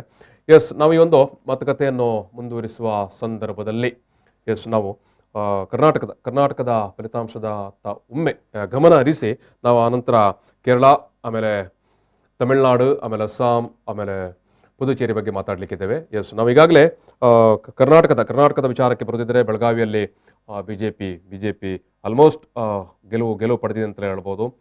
ಜೊತೆಗೆ ಮಸ್ಕಿಯಲ್ಲಿ ಮಾತ್ರ ಬಿಜೆಪಿಗೆ ಭಾರಿ ದೊಡ್ಡ ಮುಖಭಂಗ ಆಗಿರ್ಬೋದು, ಅಥವಾ ಏನು ಆಲ್ಮೋಸ್ಟ್ ಸೋಲುವಂಥ ಆ ಒಂದು ಸನ್ನಿವೇಶ ಎದುರಾಗಿರುವಂಥದ್ದು ಮಸ್ಕಿಯಲ್ಲಿ. ಆಮೇಲೆ ಬಸವ ಕಲ್ಯಾಣದಲ್ಲಿ ಕಾಂಗ್ರೆಸ್ ಏನು ಬೇರೆ ಬೇರೆ ಬಂಡಾಯದ ಕಾರಣದಿಂದಾಗಿ ನಾವು ಗೆಲ್ಲಬಹುದು ಅನ್ನುವಂಥ ಒಂದು ಲೆಕ್ಕಾಚಾರ ಕಾಂಗ್ರೆಸ್ನ ಒಳಗಡೆ ಇತ್ತು. ಆದರೆ ಆ ಕಾಂಗ್ರೆಸ್ನ ನಿರೀಕ್ಷೆ ಕೂಡ ಅದು ಉಲ್ಟಾ ಆಗಿದೆ. ಅಲ್ಲಿ ಮತ್ತೆ ಏನು ಬಿಜೆಪಿಯ ಮುನ್ನಡೆಯನ್ನು ಕಾಯ್ದುಕೊಂಡಿದೆ. ಸೊ ಬಸವ ಕಲ್ಯಾಣದಲ್ಲಿ 23ನೇ ಸುತ್ತಿನಲ್ಲಿ ಬರುವಾಗಲೇ ಬಿಜೆಪಿಗೆ 15,000 ಮತಗಳ ಮುನ್ನಡೆ ಇದೆ. 15,000 ಮತಗಳ ಮುನ್ನಡೆ ಇದೆ. ಸೊ ಬಿಜೆಪಿ 58,000 ಮತಗಳನ್ನು ಪಡ್ಕೊಂಡಿದೆ. ಮತ್ತೆ ಅಲ್ಲಿ ಏನು ಜೆ ಡಿ ಎಸ್ ಕ್ಯಾಂಡಿಡೇಟ್ ಅವರೇ ಏನು ಸೈಯದ್ ಅಲಿ ಅವರು 10,000 ಮತಗಳನ್ನು ಪಡ್ಕೊಂಡಿದ್ದಾರೆ. ಸೊ ಅಲ್ಲಿ ಅದೇ 23ನೇ ಸುತ್ತಿನಲ್ಲಿ ಈ ರೀತಿಯ ಒಂದು ಏನು ಬೆಳವಣಿಗೆಗಳು ಇದು. ಎಸ್, ಈಗ ಈ ಬಸವ ಕಲ್ಯಾಣದಲ್ಲಿ ಬಿ ನಾರಾಯಣ ರಾವ್ ಅವರು ಏನು ಕಳೆದ ಬಾರಿ ಕಾಂಗ್ರೆಸ್ನಿಂದ ಗೆದ್ದು MLA ಆಗಿದ್ದವರು. ಅವರ ನಿಧನ ನಂತರ ಕಾಂಗ್ರೆಸ್ನಿಂದ ಅವರ ಪತ್ನಿ ಮಾಲಾ ಅವರಿಗೆ ಟಿಕೆಟ್ ಕೊಡಲಾಗಿತ್ತು. ಜೊತೆಗೆ ಏನು ಜೆ ಡಿ ಎಸ್ನವರು ಸೈಯದ್ ಅಲಿ ಅವರಿಗೆ ಟಿಕೆಟ್ ಕೊಟ್ಟಿದ್ರು. ಸೊ ಶರಣು ಅವರು ಬಿಜೆಪಿಯಿಂದ ಈಗ ಶರಣು ಸಲಗಾರ ಅವರು ಬಿಜೆಪಿಯಿಂದ. ಸೊ 23ನೇ ಹಂತಕ್ಕೆ ಬರೋ ಸುತ್ತಿನಲ್ಲಿ ಕಂಪ್ಲೀಟ್ ಮುನ್ನಡೆಯನ್ನು ಕಾಯ್ದುಕೊಂಡಿದ್ದಾರೆ ಅವರು. ಸೊ ಈಗ ಇದು ನಂದಗೋಪಾಲ್ ಅವರೇ, ಎಸ್, ಈ ಒಂದು ಬಸವ ಕಲ್ಯಾಣದ ಈ ಒಂದು ಪಿಕ್ಚರ್ ಅನ್ನು ನಾವು ನೋಡಿದಾಗ ಕಾಂಗ್ರೆಸ್ನ ಸ್ಟ್ರಾಟಜಿ ಏನಿತ್ತು ಅಂತ ಹೇಳಿದ್ರೆ, ಅಲ್ಲಿ ಬಿಜೆಪಿಯ ಬಂಡಾಯ ಇತ್ತು. ಯಾರು? ಮಲ್ಲಿಕಾರ್ಜುನ ಖೂಬಾ ಅಲ್ಲಿ ಬಂಡಾಯ ಅಭ್ಯರ್ಥಿಯಾಗಿ ಸ್ಪರ್ಧೆ ಮಾಡಿದ್ರು ಮತ್ತು ಭಾರಿ ಪ್ರಬಲವಾದಂಥ ಏನು ಟಿಕೆಟ್ ಆಕಾಂಕ್ಷಿ ಆಗಿದ್ರು ಅವರು. ಬಿಜೆಪಿಯಲ್ಲಿ ಪ್ರಬಲವಾದ ಟಿಕೆಟ್ ಆಕಾಂಕ್ಷಿ ಆಗಿದ್ರು. ಅವರಿಗೆ ಮಾಜಿ ಶಾಸಕರು ಹೌದು, ಮಾಜಿ ಶಾಸಕರು ಕೂಡ ಹೌದು. ಅವರಿಗೆ ಕೊನೆಯ ಕ್ಷಣದಲ್ಲಿ ಅವರಿಗೆ ಟಿಕೆಟ್ ಸಿಗಲಿಲ್ಲ. ಸೊ ಅಂಥ ಸಂದರ್ಭದಲ್ಲಿ ಅವರು ಬಂಡಾಯವಾಗಿ ನಿಲ್ತಾರೆ. ಸೊ ಖಂಡಿತವಾಗಿಯೂ ಅವರು ಬಹುಶಃ ಆ ಆರಂಭದ ವೇಗದಲ್ಲೇ ಹೋಗಿದ್ದರೆ ಬಹುಶಃ ಅವರು ಏನು ಒಂಥರ ನಿರ್ಣಾಯಕ ಶಕ್ತಿ ಆಗ್ತಿತ್ತರೋ ಏನೋ. ಆದರೆ ಇವತ್ತಿನ ಫಲಿತಾಂಶವನ್ನು ನಾವು ನೋಡ್ತಾ ಇದ್ದಾಗ ಸೊ ಇಲ್ಲಿ ಬಿಜೆಪಿ 23ನೇ ಸುತ್ತಿಗೆ ಬರುವಾಗ 15,000 ಮತಗಳ ಮುನ್ನಡೆಯನ್ನು ಕಾಯ್ದುಕೊಂಡಿದೆ. ಸೊ ಏನು ಯಾವ ಇಕ್ವೇಷನ್ಗಳು ಬಿಜೆಪಿಯ ಈ ಎಲ್ಲ ಮುನ್ನಡೆಗೆ ಕಾರಣ ಆಗಿರ್ಬೋದು ಅಂತ? ಈಗ ಇಂದಿನ ಚುನಾವಣಾ ಫಲಿತಾಂಶ ನೋಡುವ ಮೊದಲು ನಾವು ಬಸವ ಕಲ್ಯಾಣದ ಒಂದು ಹಿಂದಿನ ಎಲೆಕ್ಷನ್ ರಿಸಲ್ಟ್ಸ್ ಅನ್ನು ಅನಲೈಸ್ ಮಾಡುವಾಗ ನಾರಾಯಣ ರಾವ್ ಅವರು ಕೂಡ ಒಂದು ಕೈಂಡ್ ಆಫ್ ಡಿಫಾಲ್ಟ್ ವಿಕ್ಟರಿ ಆಗಿದ್ದ ಅವರಿಗೆ. ಯಾಕಂದ್ರೆ ಮಲ್ಲಿಕಾರ್ಜುನ ಖೂಬಾ ಈಗಾಗಲೇ ಅವರು ಸಿಟ್ಟಿಂಗ್ MLA ಆಗಿದ್ರು. ಮಲ್ಲಿಕಾರ್ಜುನ ಖೂಬಾ ಅವರು JDS ನಲ್ಲಿ, ಕಾಂಗ್ರೆಸ್ ನಲ್ಲಿ ಮತ್ತು ಬಿಜೆಪಿಯಲ್ಲಿ ಮೂರರಲ್ಲೂ ಗೆಲ್ಲುವಂತ ಒಂದು ಕ್ಯಾಂಡಿಡೇಟ್. ಸೊ ಅವರು ಇಂಡಿಪೆಂಡೆಂಟ್ ಕೂಡ ಗೆದ್ದು ಬಂದವರು ಒಂದು ಸರ್ತಿ. ಸೊ ಇಲ್ಲಿ ಹೋದ್ ಸರ್ತಿ ಏನಾಯ್ತು, JDS ನಲ್ಲಿ PGR ಸಿಂಧಿಯಾ ಅವರು ಲಾಸ್ಟ್ ಮಿನಿಟ್ ಅಲ್ಲಿ ಕಣಕ್ಕಿಳಿದ್ರು. ಸೊ PGR ಸಿಂಧಿಯಾ ಈ ಬಸವ ಕಲ್ಯಾಣ ಏನು ಲೊಕೇಶನ್ ಇದೆಯೋ ಅದು ಸ್ಟ್ರಾಟಜಿಕಲಿ ಮರಾಠ ಸ್ವಲ್ಪ ಪ್ರಾಬಲ್ಯ ಇದೆ, ಅದರ ಜೊತೆ ಲಿಂಗಾಯತರು ಮತ್ತು ಮುಸ್ಲಿಮರ ಇದು ಇದೆ ಪಾಪ್ಯುಲೇಷನ್ ವೈಸ್ ನೋಡುವಾಗ. ಸೊ ಇಲ್ಲಿ PGR ಸಿಂಧಿಯಾ ಅವರ ವರ್ಚಸ್ಸು ಮತ್ತು JDS ಗೆ ಹೋದ ಆ ಮರಾಠ ಮತ ಅದೇನಿದೆಯೋ ಅದು ಖೂಬಾ ಅವರಿಗೆ ಡಿಸ್ಅಡ್ವಾಂಟೇಜ್ ಆಯ್ತು, ನಾರಾಯಣ ರಾವ್ ಅವರಿಗೆ ಪ್ರಯೋಜನಕ್ಕೆ ಬಂತು. ಸೊ ಅದೇ ರೀತಿ ಈ ಸಲ ಕೂಡ ನಾವು ಅದನ್ನೇ ಎಕ್ಸ್ಪೆಕ್ಟ್ ಮಾಡಿದ್ದೆವು. ಒಮ್ಮೆ ಏನ್ ಅನಿಸಿತ್ತು ಅಂದ್ರೆ ಮಲ್ಲಿಕಾರ್ಜುನ್ ಖೂಬಾ ಅವರು ಇಂಡಿಪೆಂಡೆಂಟ್ ಆಗಿ ನಿಂತು ಅವರು ಗೆಲ್ಲುವಂತ ಸಾಧ್ಯತೆಗಳು ಇದೆ, ಪ್ಲಸ್ ಗೆಲ್ಲದೇ ಇದ್ರೂ ಬಿಜೆಪಿಯನ್ನು ಸೋಲಿಸಬಹುದು ಅಂತ ಹೇಳಿ ಒಂದಿತ್ತು.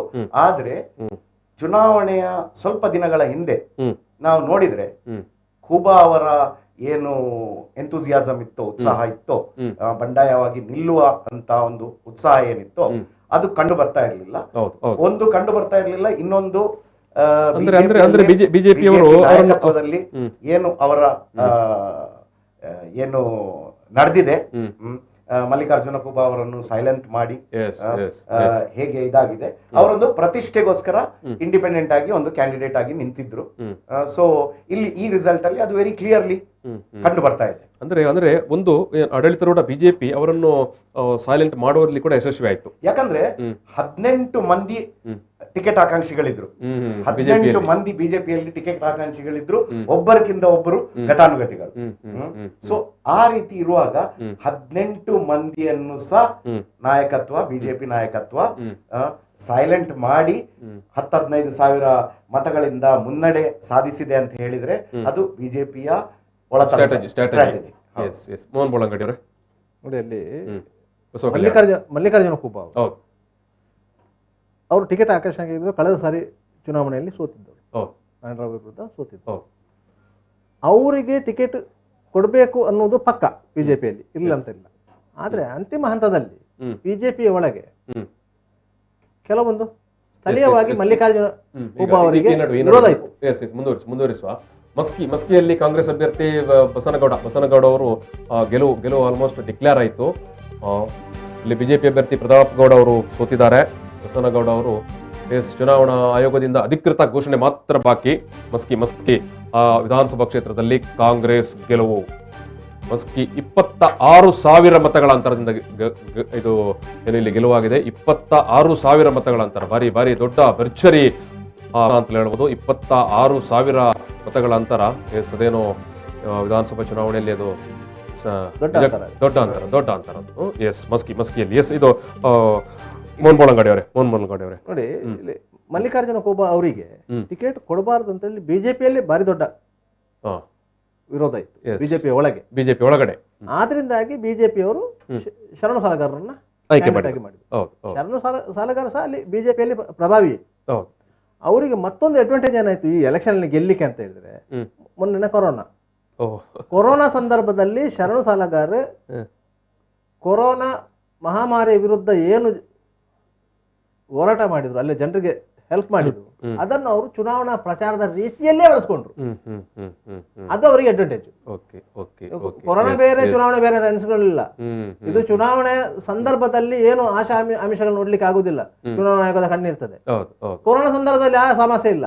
ಎಷ್ಟು ಬೇಕಾದ್ರೆ ಕಿಟ್ ಕೊಡ್ಬೋದು, ಎಷ್ಟು ಬೇಕಾದ್ರೆ ದುಡ್ಡು ಕೊಡ್ಬೋದು. ಮತ್ತೆ ಚೆನ್ನಾಗಿ ಬೆಳೆಸ್ಕೊಂಡ್ರು. ಅವರಿಗೆ ಗವರ್ಮೆಂಟ್ ಮಿಷನರಿ, ಅಡ್ಮಿನಿಸ್ಟ್ರೇಟಿವ್ ಮಿಷನರಿಯಲ್ಲೂ ಕೂಡ ಹೋಲ್ಡ್ ಇದೆ. ಯಾಕಂದ್ರೆ ಅವರ ಹೆಂಡತಿ ತಹಸೀಲ್ದಾರ್. ಹಾಗಾಗಿ ಎಲ್ಲಾ ವಿಷಯದಲ್ಲಿ ಅವರಿಗೆ ಒಂದು ಅಡ್ವಾಂಟೇಜ್ ಇತ್ತು, ಅದನ್ನು ಸಮರ್ಥವಾಗಿ ಬಳಸ್ಕೊಂಡ್ರು.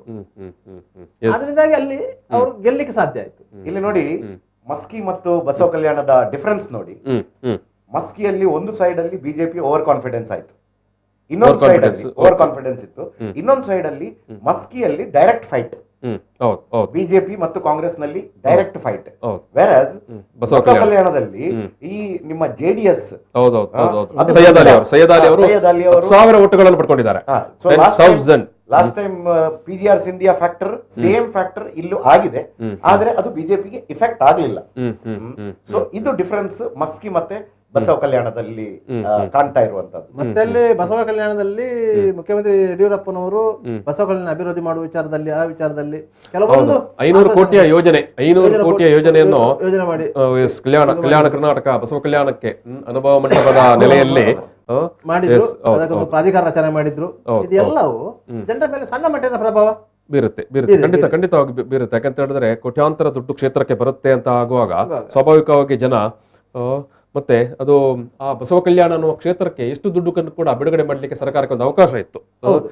ಶರಣರ ಹೆಸರು ಹೇಳಿ ಮತ್ತು ಬಸವ ಕಲ್ಯಾಣ ಕರ್ನಾಟಕದ ಹೆಸರು ಹೇಳಿ ಶರಣರನ್ನೇ ಗೆಲ್ಲಿಸಿದ್ದಾರೆ.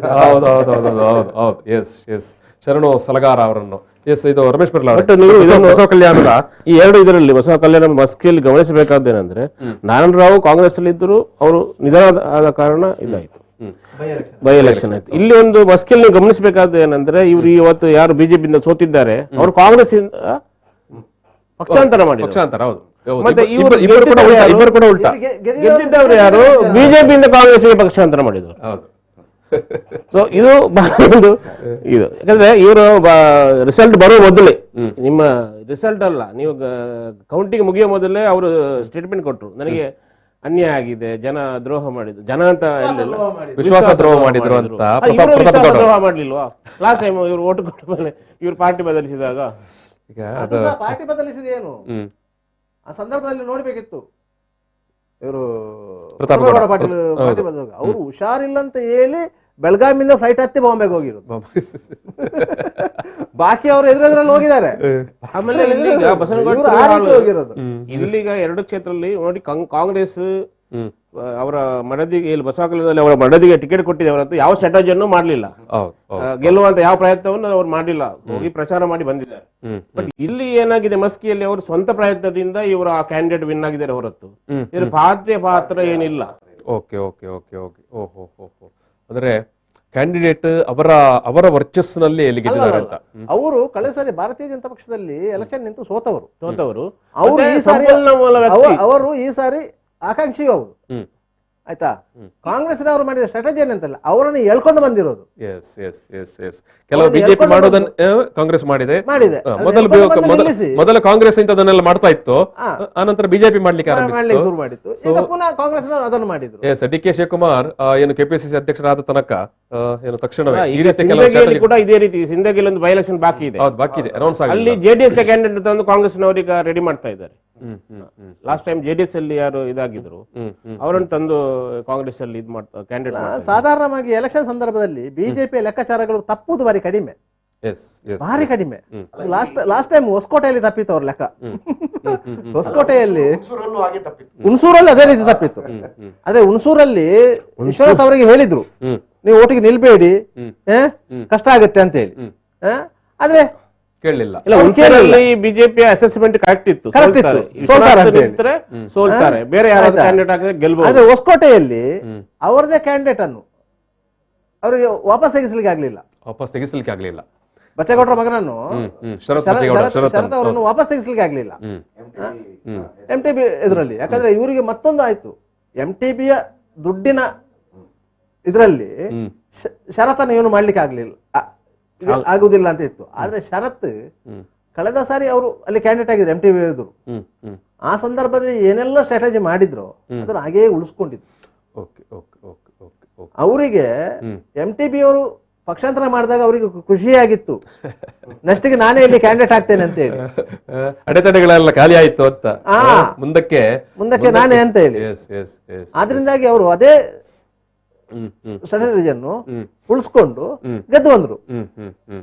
ಅದನ್ನು ಭಾರತೀಯ ಜನತಾ ಪಕ್ಷದ ಲೀಡರ್ಗಳು ಅರ್ಥ ಮಾಡ್ಕೊಳ್ಳಿಲ್ಲ. ಸ್ಥಳೀಯವಾಗಿ ಒಬ್ಬ ಎಷ್ಟು ಪ್ರಭಾವಶಾಲಿ ಆಗಿದ್ದಾನೆ, ಅವನಿಗೆ ಎಷ್ಟು ಓಟು ಕಸಿಯುವಂತ ತಾಕತ್ತಿದೆ, ಇದನ್ನು 17 ಮಂದಿ ಪಕ್ಷಾಂತರ ಮಾಡಿ 15 ಮಂದಿ ಗೆಲ್ಬೇಕಾದ್ರೆ ಅದು ಬಿಜೆಪಿಯಿಂದ ಗೆದ್ದದಲ್ಲ.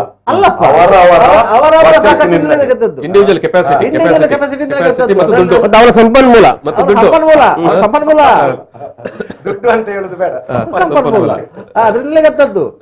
ಭಾರತೀಯ ಜನತಾ ಪಕ್ಷ ಒಂದು ಲೇಬಲ್ ಮಾತ್ರ ಅಲ್ಲಿ. ಭಾರತೀಯ ಜನತಾ ಪಕ್ಷ ಒಂದು ಲೇಬಲ್ ಮಾತ್ರ. ಆ ಲೇಬಲ್ ಅನ್ನು ಬದಲಾಯಿಸಿ ಅವ್ರಿಗೆ ಬದಲಾಯಿಸಿದ್ರು ಅವರು ಗೆಲ್ತಾರೆ. ಮಸ್ಕಿಯಲ್ಲೂ ಆಗಿರೋದು ಅದೇ ಎಲ್ಲ ಪರ್ಸನಲ್ ವರ್ಚಸ್ಸು ಮತ್ತು ಪರ್ಸನಲ್ ಸಂಪನ್ಮೂಲ. ಯಾಕೆಂತ ಹೇಳಿದ್ರೆ ಉತ್ತರ ಕರ್ನಾಟಕದ ಚುನಾವಣೆಯಲ್ಲಿ ಈ ಸಂಪನ್ಮೂಲ ತುಂಬಾ ವರ್ಕೌಟ್ ಆಗುತ್ತೆ. ಖಂಡಿತ. ನೋಡಿ ಅದೇ ಈಗ ಬೆಳಗಾಮಲ್ಲಿ ಮಂಗಳ ಅಂಗಡಿ ಅವರು ಸತೀಶ್ ಜಾರಕಿಹೊಳಿ ಅಂತ ಪ್ರಭಾವಿ ದುಡ್ಡಿನ ಕೊಳ್ಳ ಎಲ್ಲವೂ ಹೌದು. ಅವರ ವಿರುದ್ಧ ಇಷ್ಟು ಕನ್ಸ್ಟ್ರಕ್ಷನ್ ಏನು ಸಿಮೆಂಟ್ ಹೋಲ್ಸೇಲ್ ಡೀಲರ್ ಇವರು ಅಲ್ಲ. ಸುರೇಶ್ ಅಂಗಡಿ ಅವರು ಸಹ ಸಂಪನ್ಮೂಲದಲ್ಲಿ ಏನು ಕೊರತೆ ಇಲ್ಲ. ಆದ್ರೆ ಕಳೆದ ಸಾರಿ ಲೀಡ್ ಈ ಸಾರಿ ಬರ್ಲಿಕ್ಕಿಲ್ಲ ಅಂತ ಕಾಣ್ತದೆ. ಕಳೆದ ಸಾರಿ 3 ಲಕ್ಷ ಚಿಲ್ಲರೆ ಇದರಲ್ಲಿ ಲೀಡ್ ಬಂದಿದ್ರು. ಆ ರೀತಿ ಕಾಣಿಸ್ತಾ ಇಲ್ಲ. ಆದ್ರೂ ಸತೀಶ್ ಜಾರಕಿಹೊಳಿ ಅವರು ಕ್ಯಾಂಡಿಡೇಟ್ ಆಗಿರೋದ್ರಿಂದ ಅಲ್ಲಿ ಕ್ಯಾಂಡಿಡೇಟ್ ಆಗಿರೋದ್ರಿಂದ ಕಾಂಗ್ರೆಸ್ಗೆ ಒಂದಷ್ಟು ವೋಟ್ ಜಾಸ್ತಿ ಆಯ್ತು ಅಂತ ಹೇಳುದು ನೀವು. ಖಂಡಿತ ಸತೀಶ್ ಜಾರಕಿಹೊಳಿ ಅಲ್ಲದ್ರೆ, ಯಾಕಂದ್ರೆ ಜಾರಕಿಹೊಳಿ ಫ್ಯಾಮಿಲಿಗೆ ಅದು ಸತೀಶ್ ಇರ್ಲಿ, ರಮೇಶ್ ಇರ್ಲಿ, ಬಾಲಚಂದ್ರ ಇರ್ಲಿ, ಎಲ್ಲರೂ ಒಂದೊಂದು ಪಕ್ಷದಲ್ಲಿ ಇದ್ದಾರೆ. ಅದು ಆ ಫ್ಯಾಮಿಲಿ ಹಾಗೆ. ಲಕ್ಷ್ಮಣ್ ಜಾರಕಿಹೊಳಿ ಅವರ ಕುಟುಂಬ ಇದೆ ಅಲ್ಲ, ಆ ಕುಟುಂಬವೇ ಒಂದು ಎಸೆಟ್. ಅದು ಅದೇ ದೊಡ್ಡ ಆಸ್ತಿ. ಅವ್ರು ಯಾವ ಪಕ್ಷದಲ್ಲೂ ಇರ್ಲಿ ಅವ್ರೊಂದು ಆಸ್ತಿ. ಏನು ಗೋಕಾಕಲ್ಲಿ ಇಡೀ ತಾಲೂಕೆ ಅವ್ರದ್ದು, ಅಲ್ಲಿ ಬೇರೆ ಯಾರು ಮಾತಾಡ್ಲಿಕ್ಕಿಲ್ಲ. ಆ ರೀತಿಯ ಒಂದು ವ್ಯವಸ್ಥೆಯನ್ನು ಅವರು ಉತ್ತರ ಕರ್ನಾಟಕದ ಒಂದು ಸೇಲಿಯಂಟ್ ಫೀಚರ್ ಅಂತ ಹೇಳ್ತೇವೆ. ಆಲ್ಮೋಸ್ಟ್ ಎಲ್ಲ ಡಿಸ್ಟ್ರಿಕ್ಟ್ಗಳಲ್ಲಿ ಆ ತರ ಇರುತ್ತೆ. ಸಾಮಂತರು ಪಾಳೆಗಾರರು ಇವನ್ ಬಳ್ಳಾರಿಗೆ ಬಂದ್ರೆ ರೆಡ್ಡಿ ಅವರು. ಈಗ ಬೆಳಗಾಮಲ್ಲಿ ಕತ್ತಿ ಫ್ಯಾಮಿಲಿ ಚಂದ್ರ ಫ್ಯಾಮಿಲಿ ಅಲ್ಲ, ಜಾರಕಿಹೊಳಿ ಫ್ಯಾಮಿಲಿಗೆ ಹೋಲಿಸಿದ್ರೆ ಕತ್ತಿ ಫ್ಯಾಮಿಲಿ ಅದೇ ರೀತಿ ಇದೆ.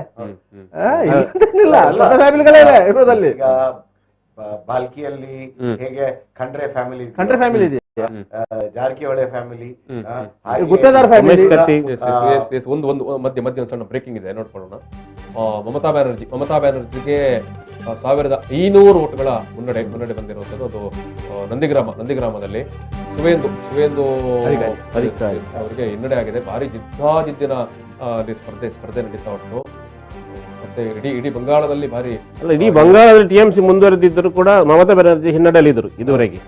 ಈಗ ಫಸ್ಟ್ ಟೈಮ್ ಒಂದು ಸಣ್ಣ ಮಟ್ಟಿನ ಮುನ್ನಡೆ 1500 ಮತಗಳು. ಅಲ್ಲ, ಒಂದು ವೇಳೆ ಬಂಗಾಳದಲ್ಲಿ ಟಿಎಂಸಿ ಗೆದ್ದು ಮಮತಾ ಬ್ಯಾನರ್ಜಿ ವೈಯಕ್ತಿಕವಾಗಿ ಸೋತ್ರೆ ಏನಾಗ್ತಿತ್ತು? ಏನು ವ್ಯತ್ಯಾಸ ಆಗುತ್ತೆ? ಇನ್ನೊಂದು ಯಾರೊಬ್ಬರು ರಾಜೀನಾಮೆ ಕೊಡ್ತಾರೆ, ಅವರು ಬೈ ಎಲೆಕ್ಷನ್ ಮುಖ್ಯಮಂತ್ರಿ ಆಗ್ತಾರೆ. ಆದ್ರೆ ಅಲ್ಲಿಯೂ ಸಮಸ್ಯೆಗಳಿವೆ.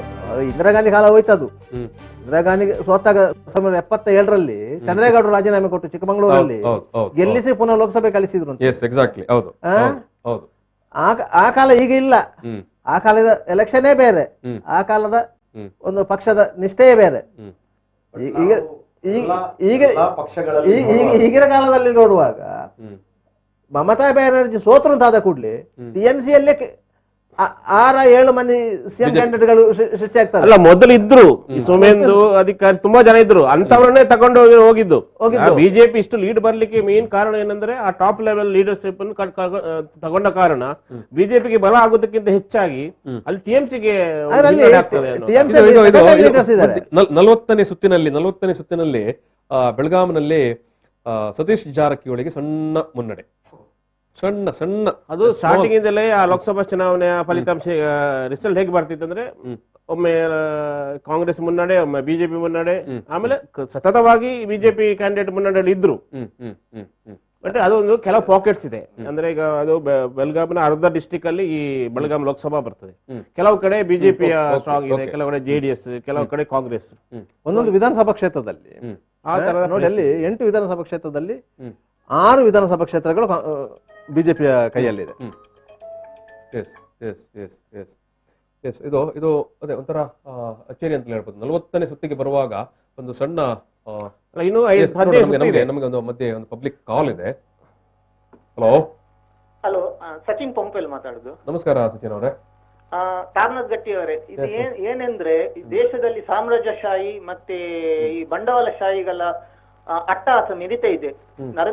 ಪ್ರಧಾನಿ ನರೇಂದ್ರ ಮೋದಿ ಮತ್ತೆ ಗೃಹ ಮಂತ್ರಿ ಅಮಿತ್ ಶಾ ಅವರ ಒಂದು ದಿಸೆಯಿಂದ ಅದು ನಾವು ತುಳುವರು ಅದನ್ನು ಅನುಭವಿಸಿದ್ದೇವೆ. ಆದ್ರೆ ತುಳುವರು ತಕ್ಕ ಪಾಠವನ್ನು ಕಲಿಸ್ತಾ ಇಲ್ಲ ನರೇಂದ್ರ ಮೋದಿ ಅವರಿಗೆ ಮತ್ತೆ ಅಮಿತ್ ಶಾ ಅವರಿಗೆ.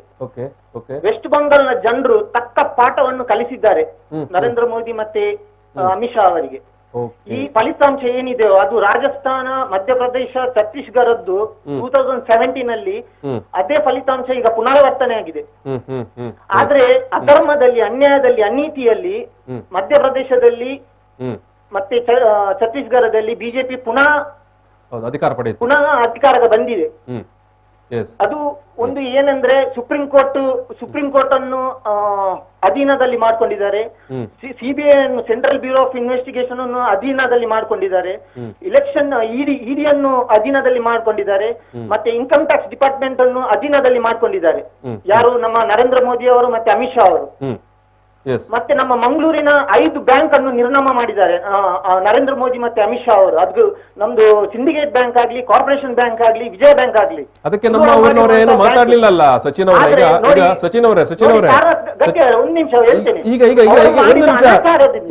ಈಗ ನಮ್ಮ ಜಿಲ್ಲೆಯ ಇಷ್ಟು ಬ್ಯಾಂಕ್ಗಳನ್ನು ನೀವು ಹೇಳಿದಾಗೆ ನೀವು ಕಾಳಜಿ ತೋರಿಸ್ತಾ ಇದ್ದೀರಿ, ಆದ್ರೆ ನಮ್ಮ ಜಿಲ್ಲೆಯ ಜನ ಏನು ಮಾತಾಡ್ಲಿಲ್ಲ ಇಷ್ಟು. ನಾವು ಮಾತಾಡಿದ್ದೇವೆ. ನಾನು ಒಂದು ಹೇಳ್ತೇನೆ ತಾರನಾಥ್ ಗಟ್ಟಿ ಅವರೇ, ನಮ್ಮ ದೇಶದ 70 ವರ್ಷದ ಇತಿಹಾಸದಲ್ಲಿ ಒಪೋಸಿಷನ್ ಪಾರ್ಟಿಯಲ್ಲಿ ಯಾರು ಮಾತಾಡಿದ್ರು ಅವರ ಮೇಲೆ ಒಂದು ಸರ್ಕಾರಿ, ಒಂದು ಕಾನೂನಾತ್ಮಕ ಒಂದು ಬಲವನ್ನು ದುರುಪಯೋಗ ಮಾಡಿರುವಂತ ಏಕೈಕ ಪ್ರಧಾನಿ ಅಂದ್ರೆ ಅದು ನರೇಂದ್ರ ಮೋದಿ ಅವರು, ಮತ್ತೆ ಏಕೈಕ ಗೃಹ ಸಚಿವರಂದ್ರೆ ಅದು ಇದು ಅಮಿತ್ ಶಾ ಅವರು. ಯಾರು ವಿರೋಧ ಮಾಡ್ತಾ ಇರ್ತಾರೋ ಅವರ ಮೇಲೆ ಸಿಬಿಐ, ಯಾರು ವಿರೋಧ ಮಾಡ್ತಾ ಇರ್ತಾರೋ ಅವರ ಮೇಲೆ ಇನ್ಕಮ್ ಟ್ಯಾಕ್ಸ್, ಯಾರು ವಿರೋಧ ಮಾಡ್ತಾ ಇರ್ತಾರೋ ಅವರ ಇಲೆಕ್ಷನ್ ಕಮಿಷನ್, ಇಡಿ ಎಲ್ಲವನ್ನು ಬಿಡ್ತಾರೆ. ಅದನ್ನು ದುರುಪಯೋಗ ಮಾಡಿರುವಂತಹ ಒಂದು ಏಕೈಕ ಪ್ರಧಾನಿ ಅಂದ್ರೆ ಅದು ನರೇಂದ್ರ ಮೋದಿ ಅವರು ಮತ್ತೆ ಅಮಿತ್ ಶಾ ಅವರು. ಅವರ ವಿರುದ್ಧ ಅದಕ್ಕೆ ಯಾರು ಕೂಡ ಈಗ ಮಾತಾಡ್ತಾ ಇಲ್ಲ. ಆದ್ರೆ ಪಶ್ಚಿಮ ಬಂಗಾಳದ ಜನರು ತಕ್ಕ ಪಾಠವನ್ನು ಕಲಿಸಿದ್ದಾರೆ. ಅದು ಮುಂಚೆ ರಾಜಸ್ಥಾನ ಮತ್ತೆ ಮಧ್ಯಪ್ರದೇಶ ಮತ್ತೆ ಛತ್ತೀಸ್ಗಢ ಜನರು ಕಲಿಸಿದ್ರು. ಆದ್ರೆ ಅವರು ಅನ್ಯಾಯ ಅನೀತಿಯಿಂದ ಮತ್ತೆ ಅಧಿಕಾರಕ್ಕೆ ಬಂದ್ರು. ಇನ್ನೊಂದು ಹೇಳ್ತಾ ಇದ್ದೇನೆ ತಾರನಾಥ್ ಗಟ್ಟಿ ಅವರೇ, ಪುಲ್ವಾಮಾ ಅಟ್ಯಾಕ್ ಆಗ್ತಾ ಇರಲಿಲ್ಲ ಅದೇ ಜಮ್ಮು ಕಾಶ್ಮೀರದಲ್ಲಿ 2017 ನವೆಂಬರ್ ಡಿಸೆಂಬರ್ ಅಲ್ಲಿ ರಾಜಸ್ಥಾನ, ಮಧ್ಯಪ್ರದೇಶ, ಛತ್ತೀಸ್ಗಢ ಇಲೆಕ್ಷನ್ ಆಗಿತ್ತು. ಅದೇ ನೆಕ್ಸ್ಟ್ ಫೆಬ್ರವರಿ ಅಂದ್ರೆ 2019 ಅಲ್ಲಿ 2019 ಅಲ್ಲಿ ಪುಲ್ವಾಮಾ ಅಟ್ಯಾಕ್ ಆಯ್ತು. 2018 ಅಲ್ಲಿ ನವೆಂಬರ್ ಡಿಸೆಂಬರ್ ಅಲ್ಲಿ ರಾಜಸ್ಥಾನ್, ಮಧ್ಯಪ್ರದೇಶ, ಛತ್ತೀಸ್ಗಢ ಆಯ್ತು. 4 ತಿಂಗಳ ನಂತರ ಪುಲ್ವಾಮಾ ಅಟ್ಯಾಕ್ ಆಯ್ತು. ಆವಾಗ ಪಾಕಿಸ್ತಾನ ಮೇಲೆ ದಾಳಿ ಮಾಡಿದ್ರು ನರೇಂದ್ರ ಮೋದಿ ಅವರು. ಆ ಒಂದು ಉದ್ದೇಶಕ್ಕೋಸ್ಕರ ಮಾತ್ರ ಈ ದೇಶದ ಜನರು ನರೇಂದ್ರ ಮೋದಿ ಅವರಿಗೆ ಪುನಃ ಅಧಿಕಾರವನ್ನು ಕೊಟ್ರು. ಆದ್ರೆ ಆ ಅಧಿಕಾರವನ್ನು ಪುನಃ ಅವರು ದುರುಪಯೋಗ ಮಾಡ್ತಾ ಇದ್ದಾರೆ. ತುಳುವರು ಅದು ಅನ್ನಿಸ್ಕೊಳ್ಬೇಕಿತ್ತು. ಯಾಕಂದ್ರೆ ಅವರ ಬ್ಯಾಂಕ್ ಏನು ಪ್ರತಿಷ್ಠಿತ ಬ್ಯಾಂಕ್ ಇದೆ ಅದನ್ನು ನಿರ್ನಾಮ ಮಾಡಿದ್ರು. ಮಂಗಳೂರು ಇಂಟರ್ನ್ಯಾಷನಲ್ ಏರ್ಪೋರ್ಟ್ ಏನಿದೆ ಅದನ್ನು ನಿರ್ನಾಮ ಮಾಡ್ತಾ ಇದ್ದಾರೆ. ನಿಮ್ಗೆ ಗೊತ್ತಿರುವ ಹಾಗೆ ಅಲ್ಲಿದ್ದು ಶುಲ್ಕ ಎಲ್ಲ ಜಾಸ್ತಿ ಆಗಿದೆ. ಹೌದು, ಈಗ ಅದಾನಿ ಯಾರು ಕೂಡ ಮಾತಾಡ್ತಾ ಇಲ್ಲ. ಈಗ ಅದಾನಿ ಏರ್ಪೋರ್ಟ್ ಆಗಿದೆ. UPCL ಆಗ್ಲಿ, ಅದು ಯಾರ್ದು? ಅದು ಜನರದ್ದು ಆಸ್ತಿ, ಒಬ್ಬ ಅದಾನಿದು ಆಸ್ತಿ ಅಲ್ಲ. ನರೇಂದ್ರ ಮೋದಿ ಅವರ ಗೆಳೆಯರ ಆಸ್ತಿ ಅಲ್ಲ, ಅಥವಾ ಅನಿಲ್ ಧೀರುಭಾಯಿ ಅಂಬಾನಿದ ಆಸ್ತಿ ಅಲ್ಲ, ಜನರದ ಆಸ್ತಿ. UPCL, Udupi power corporation limited. ಆದ್ರೆ ಒಬ್ರು ಕೂಡ ಮಾತಾಡ್ತಾ ಇಲ್ಲ ತುಳುವರು. ಅದೇ ರೀತಿಯಲ್ಲಿ ನಮ್ದು ಶ್ರೀನಿವಾಸ್ ಮಲ್ಯ ಅವರು Mangalore international airport, new Mangalore port trust ಮಾಡಿದ್ರು. ಅದ್ರ ಬಗ್ಗೆ ಕೂಡ ಯಾರು ಮಾತಾಡ್ತಿಲ್ಲ ತುಳುವರು. ಯಾಕೆ ತುಳುವರು ಸತ್ತೋಗಿದ್ದಾರೆ ಅಂತ ನಾನು ಕೇಳ್ತಾ ಇದ್ದೇನೆ. ಆದ್ರೆ ಪಶ್ಚಿಮ ಬಂಗಾಳದ ಜನರು ತಕ್ಕ ಪಾಠವನ್ನು ಕಲಿಸಿದ್ದಾರೆ. ಧನ್ಯವಾದಗಳನ್ನು ಸಲ್ಲಿಸ್ತಾ ಇದ್ದೇನೆ ಪಶ್ಚಿಮ ಬಂಗಾಳದ ಜನರಿಗೆ ನಾನು. ಥ್ಯಾಂಕ್ ಯು ಸಚಿನ್ ಅವರೇ, ಥ್ಯಾಂಕ್ ಯು. ವೀಕ್ಷಕರಾಗಿರುವಂತ ಸಚಿನ್ ಪಂಪೇಲ್ ಅವರ ಅಭಿಪ್ರಾಯ. ಪಶ್ಚಿಮ ಬಂಗಾಳದಲ್ಲಿ ಒಟ್ಟು ಏನು ಮೋದಿ ಮತ್ತು ಅಮಿತ್ ಶಾ ವಿರುದ್ಧ ಜನ ತಿರುಗಿ ನಿಂತಿದ್ದಾರೆ ಅನ್ನುವಂಥದ್ದು ಸಚಿನ್ ಅವರ ನಾಗರಿಕರಾಗಿ ಅವರ ಅಭಿಪ್ರಾಯ. ಎಸ್ ಈಗಾಗಲೇ ಬೆಳಗಾವಿ ಲೋಕಸಭಾ ಕ್ಷೇತ್ರದ ಕಾಂಗ್ರೆಸ್ ಅಭ್ಯರ್ಥಿ ಮುನ್ನಡೆ. ಈಗಾಗಲೇ ಹೇಳಿದಾಗೆ 40ನೇ ಸುತ್ತಿನಲ್ಲಿ ಕಾಂಗ್ರೆಸ್ ಅಭ್ಯರ್ಥಿ ಸತೀಶ್ ಜಾರಕಿಹೊಳಿ ಮುನ್ನಡೆ ಬಂದಿದ್ದಾರೆ. ಇಡೀ ಒಂದು ಫಲಿತಾಂಶದ ದಿಕ್ಕನ್ನು ಬದಲಿಸುತ್ತಾ ಅನ್ನೋದನ್ನು ನಾವು ಕಾದು ನೋಡಬೇಕಾಗಿದೆ. ಕಾಂಗ್ರೆಸ್ ಅಭ್ಯರ್ಥಿ ಸತೀಶ್ ಜಾರಕಿಹೊಳಿ ಅವರು 40ನೇ ಸುತ್ತಿನ ಸಂದರ್ಭದಲ್ಲಿ 40ನೇ ಸುತ್ತಿನ ಸಂದರ್ಭದಲ್ಲಿ ಒಂದು ಕೊಂಚ ಮುನ್ನಡೆಯನ್ನು ಕಾಯ್ದುಕೊಂಡಿದ್ದಾರೆ. ಎಸ್ ಎಸ್ ಎಸ್ ನಾವು ಮುಂದಕ್ಕೆ ಹೋಗುವ. ಎಸ್ ಎಸ್ ಇದು ಮಲ್ಲಿಕಾರ್ಜುನ ಖೂಬಾ ಅವರು 9,390 ಓಟುಗಳನ್ನು ತಗೊಂಡಿದ್ದಾರೆ. 9,390 ಓಟುಗಳನ್ನು. ಜೆಡಿಎಸ್ ನವರು ಅದಕ್ಕಿಂತ ಜಾಸ್ತಿ ತಗೊಂಡಿದ್ದಾರೆ. ಅವರು 11,000 ತಗೊಂಡಿದ್ದಾರೆ. 11,000 ಯಾರು ಸೈಯದ್ ಅಲಿ 11,000 ಓಟು ತಗೊಂಡಿದ್ದಾರೆ. ಕಾಂಗ್ರೆಸ್ 50,000 ಓಟು ತಗೊಂಡಿದೆ. ಎಸ್ ಕಾಂಗ್ರೆಸ್ 50,000 ಓಟು ತಗೊಂಡಿದೆ. ಮತ್ತೆ ಬಿಜೆಪಿ 70,000, ಅಂದರೆ 20,000 ಲೀಡ್ ತಗೊಂಡಿದ್ದಾರೆ. ಯಾರು ಶರಣು ಸಲಗಾರ್ ಅವರು 20,904 ಮತಗಳ ಅಂತರದಿಂದಲ್ಲಿ ಗೆಲುವು ಪಡೆದಿದ್ದಾರೆ. ಸೊ ಅಲ್ಲಿ ಎಸ್ ಆಲ್ಮೋಸ್ಟ್ JDS ಮತ್ತು ಖೂಬಾ ಅವರ ಮತಗಳು ಸೇರುವಾಗ 20,000 ಆಗತ್ತೆ. ಈ 5 ರಾಜ್ಯದ ಚುನಾವಣೆಯಲ್ಲಿ ಕಾಂಗ್ರೆಸ್ಸಿಗೆ ಹಿನ್ನಡೆ ಆಗಿದೆ ಅಂತ ಅನ್ಸುತ್ತೆ ನಿಮಗೆ? ನೋಡಿ, ಪುದುಚೇರಿಯಲ್ಲಿ ಕಾಂಗ್ರೆಸ್ ಸರ್ಕಾರ ಇತ್ತು. ಕೇರಳದಲ್ಲಿ LDF ಸರ್ಕಾರ ಇದ್ರು ಕೂಡ ಅಲ್ಲಿ ಯಾವಾಗಲೂ ಅಧಿಕಾರ ಚೇಂಜ್ ಆಗ್ತಾ ಇತ್ತು. ಅವ್ರಿಗೆ ಅಸ್ಸಾಮಲ್ಲಿ ಈ ಸಲ ಗೆಲ್ಲುವ ಎಲ್ಲ ಅವಕಾಶ ಇತ್ತು ಎನ್ನುವುದು ಒಂದು ಸಮೀಕ್ಷೆಯಲ್ಲಿ ಬಂದಿತ್ತು. ಆಮೇಲೆ ನೋಡಿ, ವೆಸ್ಟ್ ಬೆಂಗಾಲಲ್ಲಿ ಆಲ್ಮೋಸ್ಟ್ 2 ಪಕ್ಷದೊಟ್ಟಿಗೆ ಅವರು ಕೂಡ ಇದಾಗಿದ್ದಾರೆ, ಕಂಪ್ಲೀಟ್ ನಿರ್ನಾಮ ಆಗಿದ್ದಾರೆ. ಇಲ್ಲ ಕೇರಳದಲ್ಲಿ ಕೂಡ ಸಾಕಷ್ಟು ಈ ರಾಹುಲ್ ಗಾಂಧಿ ಬಂದು ಪ್ರಚಾರ ಮಾಡಿದ್ರು. ಆ ಪ್ರಚಾರ ಮಾಡಿದ ಕಾರಣ ಒಂದು ಸ್ವಲ್ಪ ಸೀಟ್ ಬಂತ ಗೊತ್ತಿಲ್ಲ, ಅಥವಾ ಬಂದ ಕಾರಣ ಕಡಿಮೆ ಆಯ್ತು ಅಂದ್ರೂ ಗೊತ್ತಿಲ್ಲ. ಆದ್ರೆ ನೀವು ಪ್ರಮುಖವಾಗಿ ಪುದುಚೇರಿ ಮತ್ತು ಅಸ್ಸಾಮಲ್ಲಿ ಇವರು ಹೀನಾಯವಾದ ಹಿನ್ನಡೆ, ಈ ರೀತಿಯ ಹಿನ್ನಡೆ ಆಗ್ತಾನೆ ಇದ್ರೆ ಅವ್ರಿಗೆ ಯಾವಾಗ ಮುನ್ನಡೆ ಆಗುವುದು? ಅಲ್ಲ, ಅದು ಏನಾದ್ರೂ ಚಾನ್ಸಸ್ ಉಂಟಾ? ಇಲ್ಲ ನೋಡಿ, ಕೇರಳದಲ್ಲಿ ಕಾಂಗ್ರೆಸ್ ಕಮ್ಯುನಿಸ್ಟರಿಗೆ ವಿರುದ್ಧ. ಹೌದು, ಕೇರಳದಲ್ಲಿ ಕಾಂಗ್ರೆಸ್ ಕಮ್ಯುನಿಸ್ಟರಿಗೆ ವಿರುದ್ಧ. ಅಲ್ಲಿ ಅವರು UDF ನೊಟ್ಟಿಗೆ ಇರೋದು. ಪಶ್ಚಿಮ ಬಂಗಾಳದಲ್ಲಿ ಅವರು ಕಾಂಗ್ರೆಸ್ ಒಟ್ಟಿಗೆ. ಈ ವರ್ಷ ದ್ವಿಮುಖ ನೀತಿ, ದ್ವಂದ್ವ ನಿಲುವು ನಲ್ಲೇ ಕಾಂಗ್ರೆಸ್ ಇಷ್ಟರವರೆಗೆ ನೋಡಿ. ಆ ದ್ವಂದ್ವ ನೀತಿಯಿಂದಾಗಿ ವೆಸ್ಟ್ ಬೆಂಗಾಲದಲ್ಲಿ ಅವರು ಇಬ್ಬರಿಗೆ ಹಿನ್ನಡೆ ಆಗಿದ್ದು. ಅವ್ರು ಬಹುಶಃ ಅವರು ಸಪರೇಟ್ ಆಗಿ ವಿನ್ ಆಗಿ ಸ್ಪರ್ಧೆ ಮಾಡ್ತಿದ್ರು, 2 ಸೀಟ್ ಅದು ಬರ್ತಾ ಇತ್ತು. ಅಲ್ಲ, ಈಗ ಗಮನಾರ್ಹವಾದ ವಿಷಯ ಏನಂದ್ರೆ ಒಂದು ರಾಷ್ಟ್ರೀಯ ಪಕ್ಷವಾಗಿ 35 ವರ್ಷ. ಈಗ ನಮ್ಮ ಜೊತೆಗೆ ಐವನ್ ಡಿಸೋಜಾ ಅವರು ನೇರ ಸಂಪರ್ಕದಲ್ಲಿದ್ದಾರೆ, ಕೇರಳ ಕಾಂಗ್ರೆಸ್ನ ವೀಕ್ಷಕರು. ಐವನ್ ಡಿಸೋಜಾ ಅವರೇ, ನಮಸ್ಕಾರ. ನಮಸ್ತೆ. ಎಸ್, ಈಗ ಸರ್, ಕೇರಳದ ಈ ಒಂದು ಫಲಿತಾಂಶದ ಬಗ್ಗೆ ನಿಮ್ಮ ಪ್ರಾಥಮಿಕ ಪ್ರತಿಕ್ರಿಯೆ ಏನು ಸರ್? ಕೇರಳದಲ್ಲಿ ನಾವು ಈ ಬಾರಿ ಅಧಿಕಾರ ಪಡೆಯಬೇಕಾಗಿತ್ತು. ಹೌದು, ಒಂದು ಬಾರಿ LDF, ಒಂದು ಬಾರಿ UDF ಅಧಿಕಾರಕ್ಕೆ ಬರುವಂತ ಅವಕಾಶಗಳಿತ್ತು. ಹೌದು.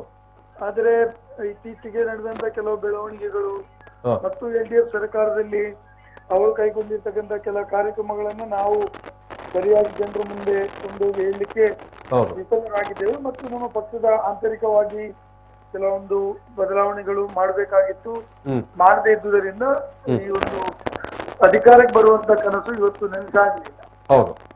ಹಾಗಾಗಿ ಆದ್ರೂ ನಾವು ಡನ್ ವೆಲ್ ಕಂಪ್ಯಾರಿಟಿವ್ಲಿ. ಅಲ್ಲಿ ಕೇರಳ ಕಾಂಗ್ರೆಸ್ ನ ಮಧ್ಯೆ ಆಗಿರ್ತಕ್ಕಂಥ ಒಡಕು ಸ್ವಲ್ಪ ನಮ್ಗೆ ತೊಂದರೆ ಆಯಿತು. ಮತ್ತು ಬಿಜೆಪಿ ಅವರು ಕೂಡ ಬಹಳ ಪ್ರಯತ್ನ ಮಾಡಿ ನಮ್ಮ ಮತಗಳನ್ನ ಸೆಳೆಯಲು ಪ್ರಯತ್ನ ಮಾಡಿದ್ರು. ಹಾಗಾಗಿ ಅವರು ಸಕ್ಸಸ್ ಆಗಿಲ್ಲ, ನಮಗೂ ಸಕ್ಸಸ್ ಆಗ್ಲಿಕ್ಕೆ ಆಗಿಲ್ಲ. ಹಾಗಾಗಿ ನಮ್ಗೆ ಅಲ್ಲಿ ಹಿನ್ನಡೆ ಆಗಿದೆ. ಎಸ್, ಈಗ ಕಳೆದ ಬಾರಿ 47 ಸೀಟುಗಳು UDF ಕೈಯಲ್ಲಿತ್ತು. ಈಗಿನ ಟ್ರೆಂಡ್ ನೋಡುವಾಗ ಓನ್ಲಿ 43, ಅಂದ್ರೆ ಕಳೆದ ಬಾರಿಗಿಂತಲೂ ಒಂದು 3-4 ಸೀಟುಗಳು UDF ಗೆ ಕಡಿಮೆ ಕಾಣಿಸ್ತಾ ಉಂಟು ಡಿಸೋಜಾ ಅವರೇ. ಈಗ ಕಳೆದ ಬಾರಿ ನಮ್ಮ ಜೊತೆಯಲ್ಲಿ ಕೇರಳ ಕಾಂಗ್ರೆಸ್ ಅಂದ್ರೆ ಮಣಿ ಕಾಂಗ್ರೆಸ್, ಹೌದು, ಆ ಮಣಿ ಕಾಂಗ್ರೆಸ್ ಈ ಸಲ ಡಿವೈಡ್ ಆಗಿ ಒಂದು ಭಾಗ ಅದು ಒಂದು ಭಾಗ ಅದು LDF ಜೊತೆ ಹೋಯ್ತು. ಇದು ಮೇಜರ್ ಭಾಗ LDF ಕಡೆ ಹೋದ ಕಾರಣಕ್ಕಾಗಿ ಕಳೆದ ಬಾರಿ ಅವರು 12 ಸೀಟ್ಗಳನ್ನ ಗೆದ್ದಿತ್ತು. ಹಾಗಾಗಿ ನಮ್ಗೆ ಹೆಚ್ಚು ಸೀಟ್ಗಳ ಒಂದು ಮುನ್ನಡೆ ಇತ್ತು. ಈ ಭಾಗ ಈ ಸಲ ಅದು ನಮ್ಗೆ ನಷ್ಟ ಉಂಟಾಗಿದೆ. ಆ ಭಾಗದಲ್ಲಿ ಮತ್ತೆ ಅವರೇ ಗೆದ್ದುಕೊಂಡಿದ್ದಾರೆ. ಹಾಗಾಗಿ ಅದು ಸ್ವಲ್ಪ ಹಿನ್ನಡೆ ಆಗಿದೆ. ಆದ್ರೆ ಈಗ 47 ಸೀಟ್ಗೆ ಬಂದಿದೆ. ನಾವು 50-52 ಸೀಟ್ಗಳನ್ನು ಪಡೆಯುತ್ತೇವೆ. ಓಕೆ. ಈಗ ಇದು ಐವನ್ ಅವರೇ, ನೀವು ಮತ್ತು ಮೋಹನ್ ಅವರು ಕರ್ನಾಟಕದಿಂದ ವೀಕ್ಷಕರಾಗಿ AICC ವೀಕ್ಷಕರಾಗಿ ಆಲ್ಮೋಸ್ಟ್ ಒಂದು ತಿಂಗಳು ಕೆಲಸ ಮಾಡಿದ್ದೀರಿ. ಮತ್ತೆ ನಿಮ್ಮ ಇಬ್ಬರ ಅಭಿಪ್ರಾಯಗಳು ಕೂಡ ಈ ಬಾರಿ ನಾವು ಬಾರಿ ಮುನ್ನಡೆಯನ್ನು ನಾವು ಬರ್ತೇವೆ ಅಂತ ಮುನ್ನಡೆಯನ್ನು ಕಾಯ್ದುಕೊಳ್ತೇವೆ, ಜೊತೆಗೆ ಅಧಿಕಾರಕ್ಕೆ ಬರ್ತೇವೆ ಅಂತ ನೀವು ಹೇಳ್ತಾ ಇದ್ರಿ. ಸೊ ಯಾಕೆ ಹೀಗಾಯ್ತು ಯಾಕೆಂತ ಹೇಳಿದ್ರೆ ನೀವು ನಿರಂತರವಾಗಿ ಅಲ್ಲಿ ಏನು ಪ್ರಚಾರದಲ್ಲಿ ತೊಡಗಿಸಿಕೊಂಡವರು. ನಿಮ್ಮ ಹೇಳಿಕೆಗೆ ಮಧ್ಯದಲ್ಲಿ 130 ದಿವಸಗಳಲ್ಲ, ನಾವು 108 ದಿವಸಗಳ ಕಾಲ 3 ಸೆಕ್ರೆಟರೀಸ್ಗಳು ಕೆಲಸ ಮಾಡಿದ್ದೇವೆ. ಮೂರು ಭಾಗಗಳಲ್ಲಿ ಕೆಲಸ ಮಾಡಿದ್ದೇವೆ. ಅವರು ನಮಗೆ ಒಂದೊಂದು ಭಾಗವನ್ನ 5 ಜಿಲ್ಲೆಗಳನ್ನ ಕೊಟ್ಟಿದ್ರು. ನಾವು ನಮ್ಮ ಕೆಲಸವನ್ನ ಪಕ್ಷ ಕಟ್ಟುವುದರಲ್ಲಿ ಹೆಚ್ಚು ನಿರತರಾಗಿ ಪಕ್ಷವನ್ನು ಸಜ್ಜುಗೊಳಿಸಿದ್ದೇವೆ. ಮತದಾನ ಮಾಡುವುದಕ್ಕೂ ಪಕ್ಷದ ಕೆಲಸ ಮಾಡುವುದಕ್ಕೂ ಅಜಗಜಾಂತರ ವ್ಯತ್ಯಾಸ ಇದೆ. ಬೇರೆ ಬೇರೆ ವಿಚಾರಗಳು. ಈಗ LDFಗೆ ಕೊರೋನಾ ವಿಚಾರಗಳಲ್ಲಿ ಅವರು ಒಳ್ಳೆ ರೀತಿ ನಿರ್ವಹಣೆ ಮಾಡಿದ್ರು. ಕೆಲವು ಪ್ಲಸ್ ಮೈನಸ್ ಗಳಿದ್ದಾವೆ. ಲೋಕಲ್ ಬಾಡೀಸ್ ಚುನಾವಣೆ, ಸ್ಥಳೀಯ ಸಂಸ್ಥೆ ಚುನಾವಣೆಗಳು ಆದ ಮೇಲೆ ನಾವು ನಮ್ಮನ್ನ ಡೆಪ್ಯುಟೇಷನ್ ಆಗಿ ಕಳಿಸಿದ್ರು. ಆ ಸ್ಥಳೀಯ ಸಂಸ್ಥೆ ಚುನಾವಣೆಗಳಲ್ಲಿ LDF ಅಂದ್ರೆ ಕಮ್ಯುನಿಸ್ಟ್ ಪಾರ್ಟಿ ಉತ್ತಮ ಸಾಧನೆಗಳನ್ನ ಮಾಡಿದ್ರು. ಅಂಶಗಳು ಇತ್ತು. ಹಾಗಾಗಿ ನಾವು ಮಾಡಿರ್ತಕ್ಕಂಥದ್ದು ಪಕ್ಷದ ಕೆಲಸ, ಪಕ್ಷ ಸಂಘಟನೆಗೆ. ಮತದಾರರಿಗೆ ಬೇರೆ ಬೇರೆ ವಿಚಾರಗಳು ಅವರ ಗಮನದಲ್ಲಿ ಇರ್ತದೆ ಮತ್ತು ಯಾರು ಅಧಿಕಾರಕ್ಕೆ ಬರಬೇಕು ಅಂತ ತೀರ್ಮಾನ ಮಾಡತಕ್ಕಂಥದ್ದು ಮತದಾರರು. ಹಾಗೆ ಪಕ್ಷ ಸಂಘಟನೆ ಮಾಡಿದ ಕೂಡಲೇ ಮತದಾರರು ಮತ ಹಾಕ್ತಾರೆ ಅಂತಲ್ಲ, ನಾವು ಪಕ್ಷ ಸಂಘಟನೆ ಸಜ್ಜುಗೊಳಿಸಿ ಪಕ್ಷಕ್ಕೆ ಒಳ್ಳೆ ಅಭ್ಯರ್ಥಿಗಳನ್ನು ಕೊಡುವಲ್ಲಿ, ಒಳ್ಳೆ ಮ್ಯಾನಿಫೆಸ್ಟೋ ಕೊಡುವಲ್ಲಿ ನಾವು ಕೆಲಸ ಮಾಡಿದ್ದೇವೆ. ಸ್ವಲ್ಪ ಹಿನ್ನಡೆ ಆಗಿದೆ, ಮತದಾರರ ತೀರ್ಮಾನ ಒಪ್ಪಿಕೊಳ್ಬೇಕಾಗಿದೆ. ಈಗ ಸ್ವಲ್ಪ ಅಲ್ಲ, ದೇಶದ ಮಟ್ಟದಲ್ಲಿ ನೋಡೋದಾದ್ರೆ ಅವರಿಗೆ ಬಾರಿ ಒಂದು ಸ್ಟ್ರಾಂಗ್ ಹೋಲ್ಡ್ ಇದ್ದಂತದ್ದು ಕೇರಳ, ಪುದುಚೇರಿ. ಕಾಂಗ್ರೆಸ್ ಬಾರಿ ದೊಡ್ಡ ಮಟ್ಟದ ಹಿನ್ನಡೆ ಆಗಿದೆ. ಇದು ಅದು ದೊಡ್ಡ ಮಟ್ಟದ ಹಿನ್ನಡೆ ಅನ್ನೋದಕ್ಕಿಂತಲೂ ನಾವು ಅಲ್ಲಿಯ LDF ಜೊತೆ ಅಲ್ಲಿಯ ಲೋಕಲ್ ಇಶ್ಯೂಸ್ಗಳು ಬಹಳ ಕೆಲವೊಮ್ಮೆ ಕೆಲಸ ಮಾಡುತ್ತೆ. ಯಾವ್ಯಾವ ವಿಚಾರಗಳು ಜನರಿಗೆ ಬೇಕು, ಯಾರು ಅಧಿಕಾರ ಮಾಡ್ಬೇಕು ಅಂತ. ಇದು ಒಂದು ರೀತಿಯಲ್ಲಿ ನೀವು ಹೇಳಿದಾಗ ಮತ್ತೊಮ್ಮೆ LDF ಬಂದಿರ್ತಕ್ಕಂಥದ್ದು ಒಂದು ವಿಶೇಷ. ಯಾಕೆ 45 ವರ್ಷಗಳಿಂದ ಒಂದ್ಸಲ ಅವರು ಒಂದ್ಸಲ ನಾವು ಬರ್ತಾ ಇತ್ತು. ಮತ್ತು ಈ ಸಲ ಪುನರ್ವರ್ತನೆ ಆಗಿರ್ತಕ್ಕಂಥದ್ದು ರಾಜಕೀಯವಾಗಿ ಅಲ್ಲಿ ಕೇರಳ ರಾಜ್ಯದಲ್ಲಿ ಆಗಿರ್ತಕ್ಕಂಥ ಕೆಲವು ರಾಜ್ಯ ಮಟ್ಟದಲ್ಲಿ ಆಗಿರ್ತಕ್ಕಂಥ ಬೆಳವಣಿಗೆಗಳು. ನಾನು ನಿಮ್ಗೆ ಹೇಳಿದೆ, ಮನಿ ಕಾಂಗ್ರೆಸ್ ಏನಿತ್ತು ಕಳೆದ 50 ವರ್ಷಗಳಿಂದ ಕಾಂಗ್ರೆಸ್ ಪಕ್ಷದ ಜೊತೆ ಇತ್ತು. ಅವರು ಸುಮಾರು 20 ಸೀಟುಗಳನ್ನ ನಾವು ಅವ್ರಿಗೆ ಕೊಡ್ತಾ ಇತ್ತು. 20 ಸೀಟ್ಗಳಲ್ಲಿ 16-17 ಸೀಟ್ಗಳು ಗೆದ್ದು ಬರ್ತಾ ಇತ್ತು. ಈ ಸಲ ಏನಾಯ್ತು, ಕಳೆದ ಬಾರಿ ಆಗಿರ್ತಕ್ಕಂಥ ಲೋಕಲ್ ಬಾಡಿ ಚುನಾವಣೆ ನಂತರ ಮನಿಯವರು MM ಮನಿಯವರು ತೀರಿ ಹೋದ ಮೇಲೆ ಅವರ ಪಾರ್ಟಿಯಲ್ಲಿ ಆಗಿದಂತ ಡಿವಿಷನ್ 2 ಡಿವಿಷನ್ ಆಗಿ ಒಂದು ಮೇಜರ್ ಫ್ರಾಕ್ಷನ್ ಏನಿದೆ ಅದು LDF ಕತೆ ಕಾರಣಕ್ಕಾಗಿ ನಮ್ಮ ಅಭ್ಯರ್ಥಿಗಳಿಗೆ ಎಲ್ಲೆಲ್ಲಿ ಸ್ವಲ್ಪ ಹಿನ್ನಡೆ ಆಗ್ಲಿಕ್ಕೆ ಸಾಧ್ಯ ಆಯಿತು. ಇದು ಒಂದು ಪ್ರಮುಖವಾದ ಕಾರಣ. ಮತ್ತು ಸ್ಥಳೀಯ ಸಂಸ್ಥೆಗಳ ಚುನಾವಣೆಗಳಲ್ಲಿ ಕೂಡ ನಮ್ಗೆ ಸ್ವಲ್ಪ ಹಿನ್ನಡೆ ಆಗಿರ್ತಕ್ಕಂಥದ್ದು. ಈಗ 2 ಅಂಶಗಳು ಅಧಿಕಾರ ಮಾಡಬೇಕು ಅಂತ ಹೇಳುವಂತ ಚಿಂತನೆಗೆ ಎಲ್ಲಿಯೋ ಒಂದು ಕಡೆ ಹಿನ್ನಡೆ ಆಗಿದೆ. ಈ ನಡುವೆ ಕೊನೆಯದಾಗಿ ಈಗ ತಮಿಳುನಾಡಿನಲ್ಲಿ ಕೂಡ ಕಾಂಗ್ರೆಸ್ ನ ಪರ್ಫಾರ್ಮೆನ್ಸ್ ತುಂಬಾ ದೊಡ್ಡದಾಗಿ ಏನು ಕಾಣಿಸ್ತಾ ಇಲ್ಲ. ಮತ್ತೆ ಈವನ್ ವೆಸ್ಟ್ ಬೆಂಗಾಲ್ ನಲ್ಲಿ ಕೂಡ ಏನ್ ಹೇಳ್ತೀರಿ ಸರ್? ವೆಸ್ಟ್ ಬೆಂಗಾಲ್ ನಲ್ಲಿ ಮಮತಾ ಬ್ಯಾನರ್ಜಿ ಅವರ ಜೊತೆ ನಮ್ದು ಒಂದು ಅಲ್ಲಿ ಮೇಜರ್ ಪಾರ್ಟ್ನರ್ಸ್ ಇದ್ದಿಲ್ಲ. ಕಳೆದ ಬಾರಿ ನಮ್ಗೆ 72 ಸೀಟ್ಗಳು ಇದ್ದವು. ಅಲ್ಲಿ ಲೆಫ್ಟ್ ಪಾರ್ಟೀಸ್ ಮತ್ತು ಕಾಂಗ್ರೆಸ್ ಅಲಯನ್ಸ್ ಇತ್ತು. ಈ ಬಾರಿ ಆ ಅಲಯನ್ಸ್ ಅಲ್ಲಿ ಈಗ ಈ ಸಲ ನೇರ ಸ್ಪರ್ಧೆ. ಯಾವಾಗ ದೇಶದ ಪ್ರಧಾನಮಂತ್ರಿ ಎಂಬುದನ್ನು ಮರೆತು ಬಿಟ್ಟು ಅಲ್ಲಿಯ ಚುನಾವಣಾ ಏಜೆಂಟ್ ಆಗಿ ಕೆಲಸ ಮಾಡಿದ್ರು ಮತ್ತು ದೀದಿ ಜೊತೆ ಯುದ್ಧ ಕೇಳಿದ್ರು. ಆಗ ಜನರಿಗೆ ಆಯ್ತು, ಅಲ್ಲಿ ಕಾಂಗ್ರೆಸ್ ಅನ್ನು ಅಧಿಕಾರಕ್ಕೆ ತರುವುದು ಅಥವಾ ಇದೊಬ್ಬರನ್ನು ಗೆಲ್ಲಿಸೋಕ್ಕಿಂತ ನರೇಂದ್ರ ಮೋದಿಯನ್ನು ಅವರ ಆ ದುರಂಕಾರವನ್ನ ಇಳಿಸುವುದೇ ದೊಡ್ಡ ಕೆಲಸ ಅಂತ ಹೇಳುವುದನ್ನು ಜನ ತೀರ್ಮಾನ ಮಾಡಿ ಎಲ್ಲೇ ಒಂದ್ ಕಡೆ ನೇರ ಮತದಾನಕ್ಕೆ ಹೋದ್ರು. ಅದರ ಪರಿಣಾಮವಾಗಿ ಇವತ್ತು ನರೇಂದ್ರ ಮೋದಿ ಅವರು ಕೊರೋನಾ ಸಂದರ್ಭದಲ್ಲಿ ಕೂಡ ಕಡೆಗಣಿಸಿ ಹೋಗಿ ಏನ್ ಪ್ರಚಾರ ಮಾಡಿದ್ರು ಅವರ ಮುಖಭಂಗ ಆಗಿರ್ತಕ್ಕಂಥದ್ದು. ನಮಗೆ ನಾವು ಗೆಲ್ಲಿಲ್ಲ, ಅಫ್ಕೋರ್ಸ್ ನಾವು ಅಧಿಕಾರಕ್ಕೆ ಬರುವ ಆಸೆ ಇರಲಿಲ್ಲ. ಆದ್ರೆ ಅಲ್ಲಿ ದೀದಿ ಅವರು ಏನು ತೃಣಮೂಲ ಕಾಂಗ್ರೆಸ್ ಏನು ಸಾಧನೆ ಮಾಡಿದೆ ಅದು ಈ ದೇಶದ ಪ್ರಧಾನಮಂತ್ರಿಯವರು ನನ್ನ ಪ್ರಕಾರ ಅವರಿಗೆ ದೀದಿಯವರ ಈ ಒಂದು ವಿಜಯದಿಂದ ಅವರು ರಾಜೀನಾಮೆ ಕೊಡಬೇಕು ಅಂತ ಹೇಳುವಂತದ್ದು. ದೇಶದ ಪ್ರಧಾನಮಂತ್ರಿ ಮರೆತು ಒಬ್ಬ ಚುನಾವಣಾ ಏಜೆಂಟ್ ಆಗಿ ಕೆಲಸ ಮಾಡಿರ್ತಕ್ಕಂಥದ್ದು ದೇಶದ ಪ್ರಜಾಪ್ರಭುತ್ವದಲ್ಲಿ ಇದು ಪ್ರಥಮ ಮತ್ತು ಅಧಿಕಾರದ ದುರುಪಯೋಗ ಅಂತ ನಾನು ಹೇಳಿಕ್ಕೆ ಬಯಸ್ತೇನೆ. Thank you. ನೋಡಿ, ಈಗ ಒಂದು ನಿಮಿಷ ಇದು ಬೆಳಗಾವಿಯಲ್ಲಿ ಮತ್ತೆ ಇವರು ಯಾರು ಬಿಜೆಪಿ ಅಭ್ಯರ್ಥಿ 450 ಮತಗಳ ಮುನ್ನಡೆ ಕಾಯ್ದುಕೊಂಡಿದ್ದಾರೆ. 450 ಮತಗಳ ಅದೊಂದು ಫೋಟೋ ಫಿನಿಶ್ ಆಗುವ ಚಾನ್ಸಸ್ ಇದೆ. ಇನ್ನು 15-20 ರೌಂಡ್ ಇರಬಹುದು ಅಷ್ಟೇ. ಹೌದು ಹೌದು 15 ರೌಂಡ್ 50 ರೌಂಡ್ ಅಂದ್ರೆ 55 ರೌಂಡ್. ಎಸ್ ಎಸ್ ಅದೇ ಬಸವ ಕಲ್ಯಾಣದಲ್ಲಿ ಬಿಜೆಪಿ ಅಭ್ಯರ್ಥಿಯ ಗೆಲುವನ್ನು ಅನೌನ್ಸ್ ಮಾಡಿದ್ದು ಮಾತ್ರ ಬಾಕಿ.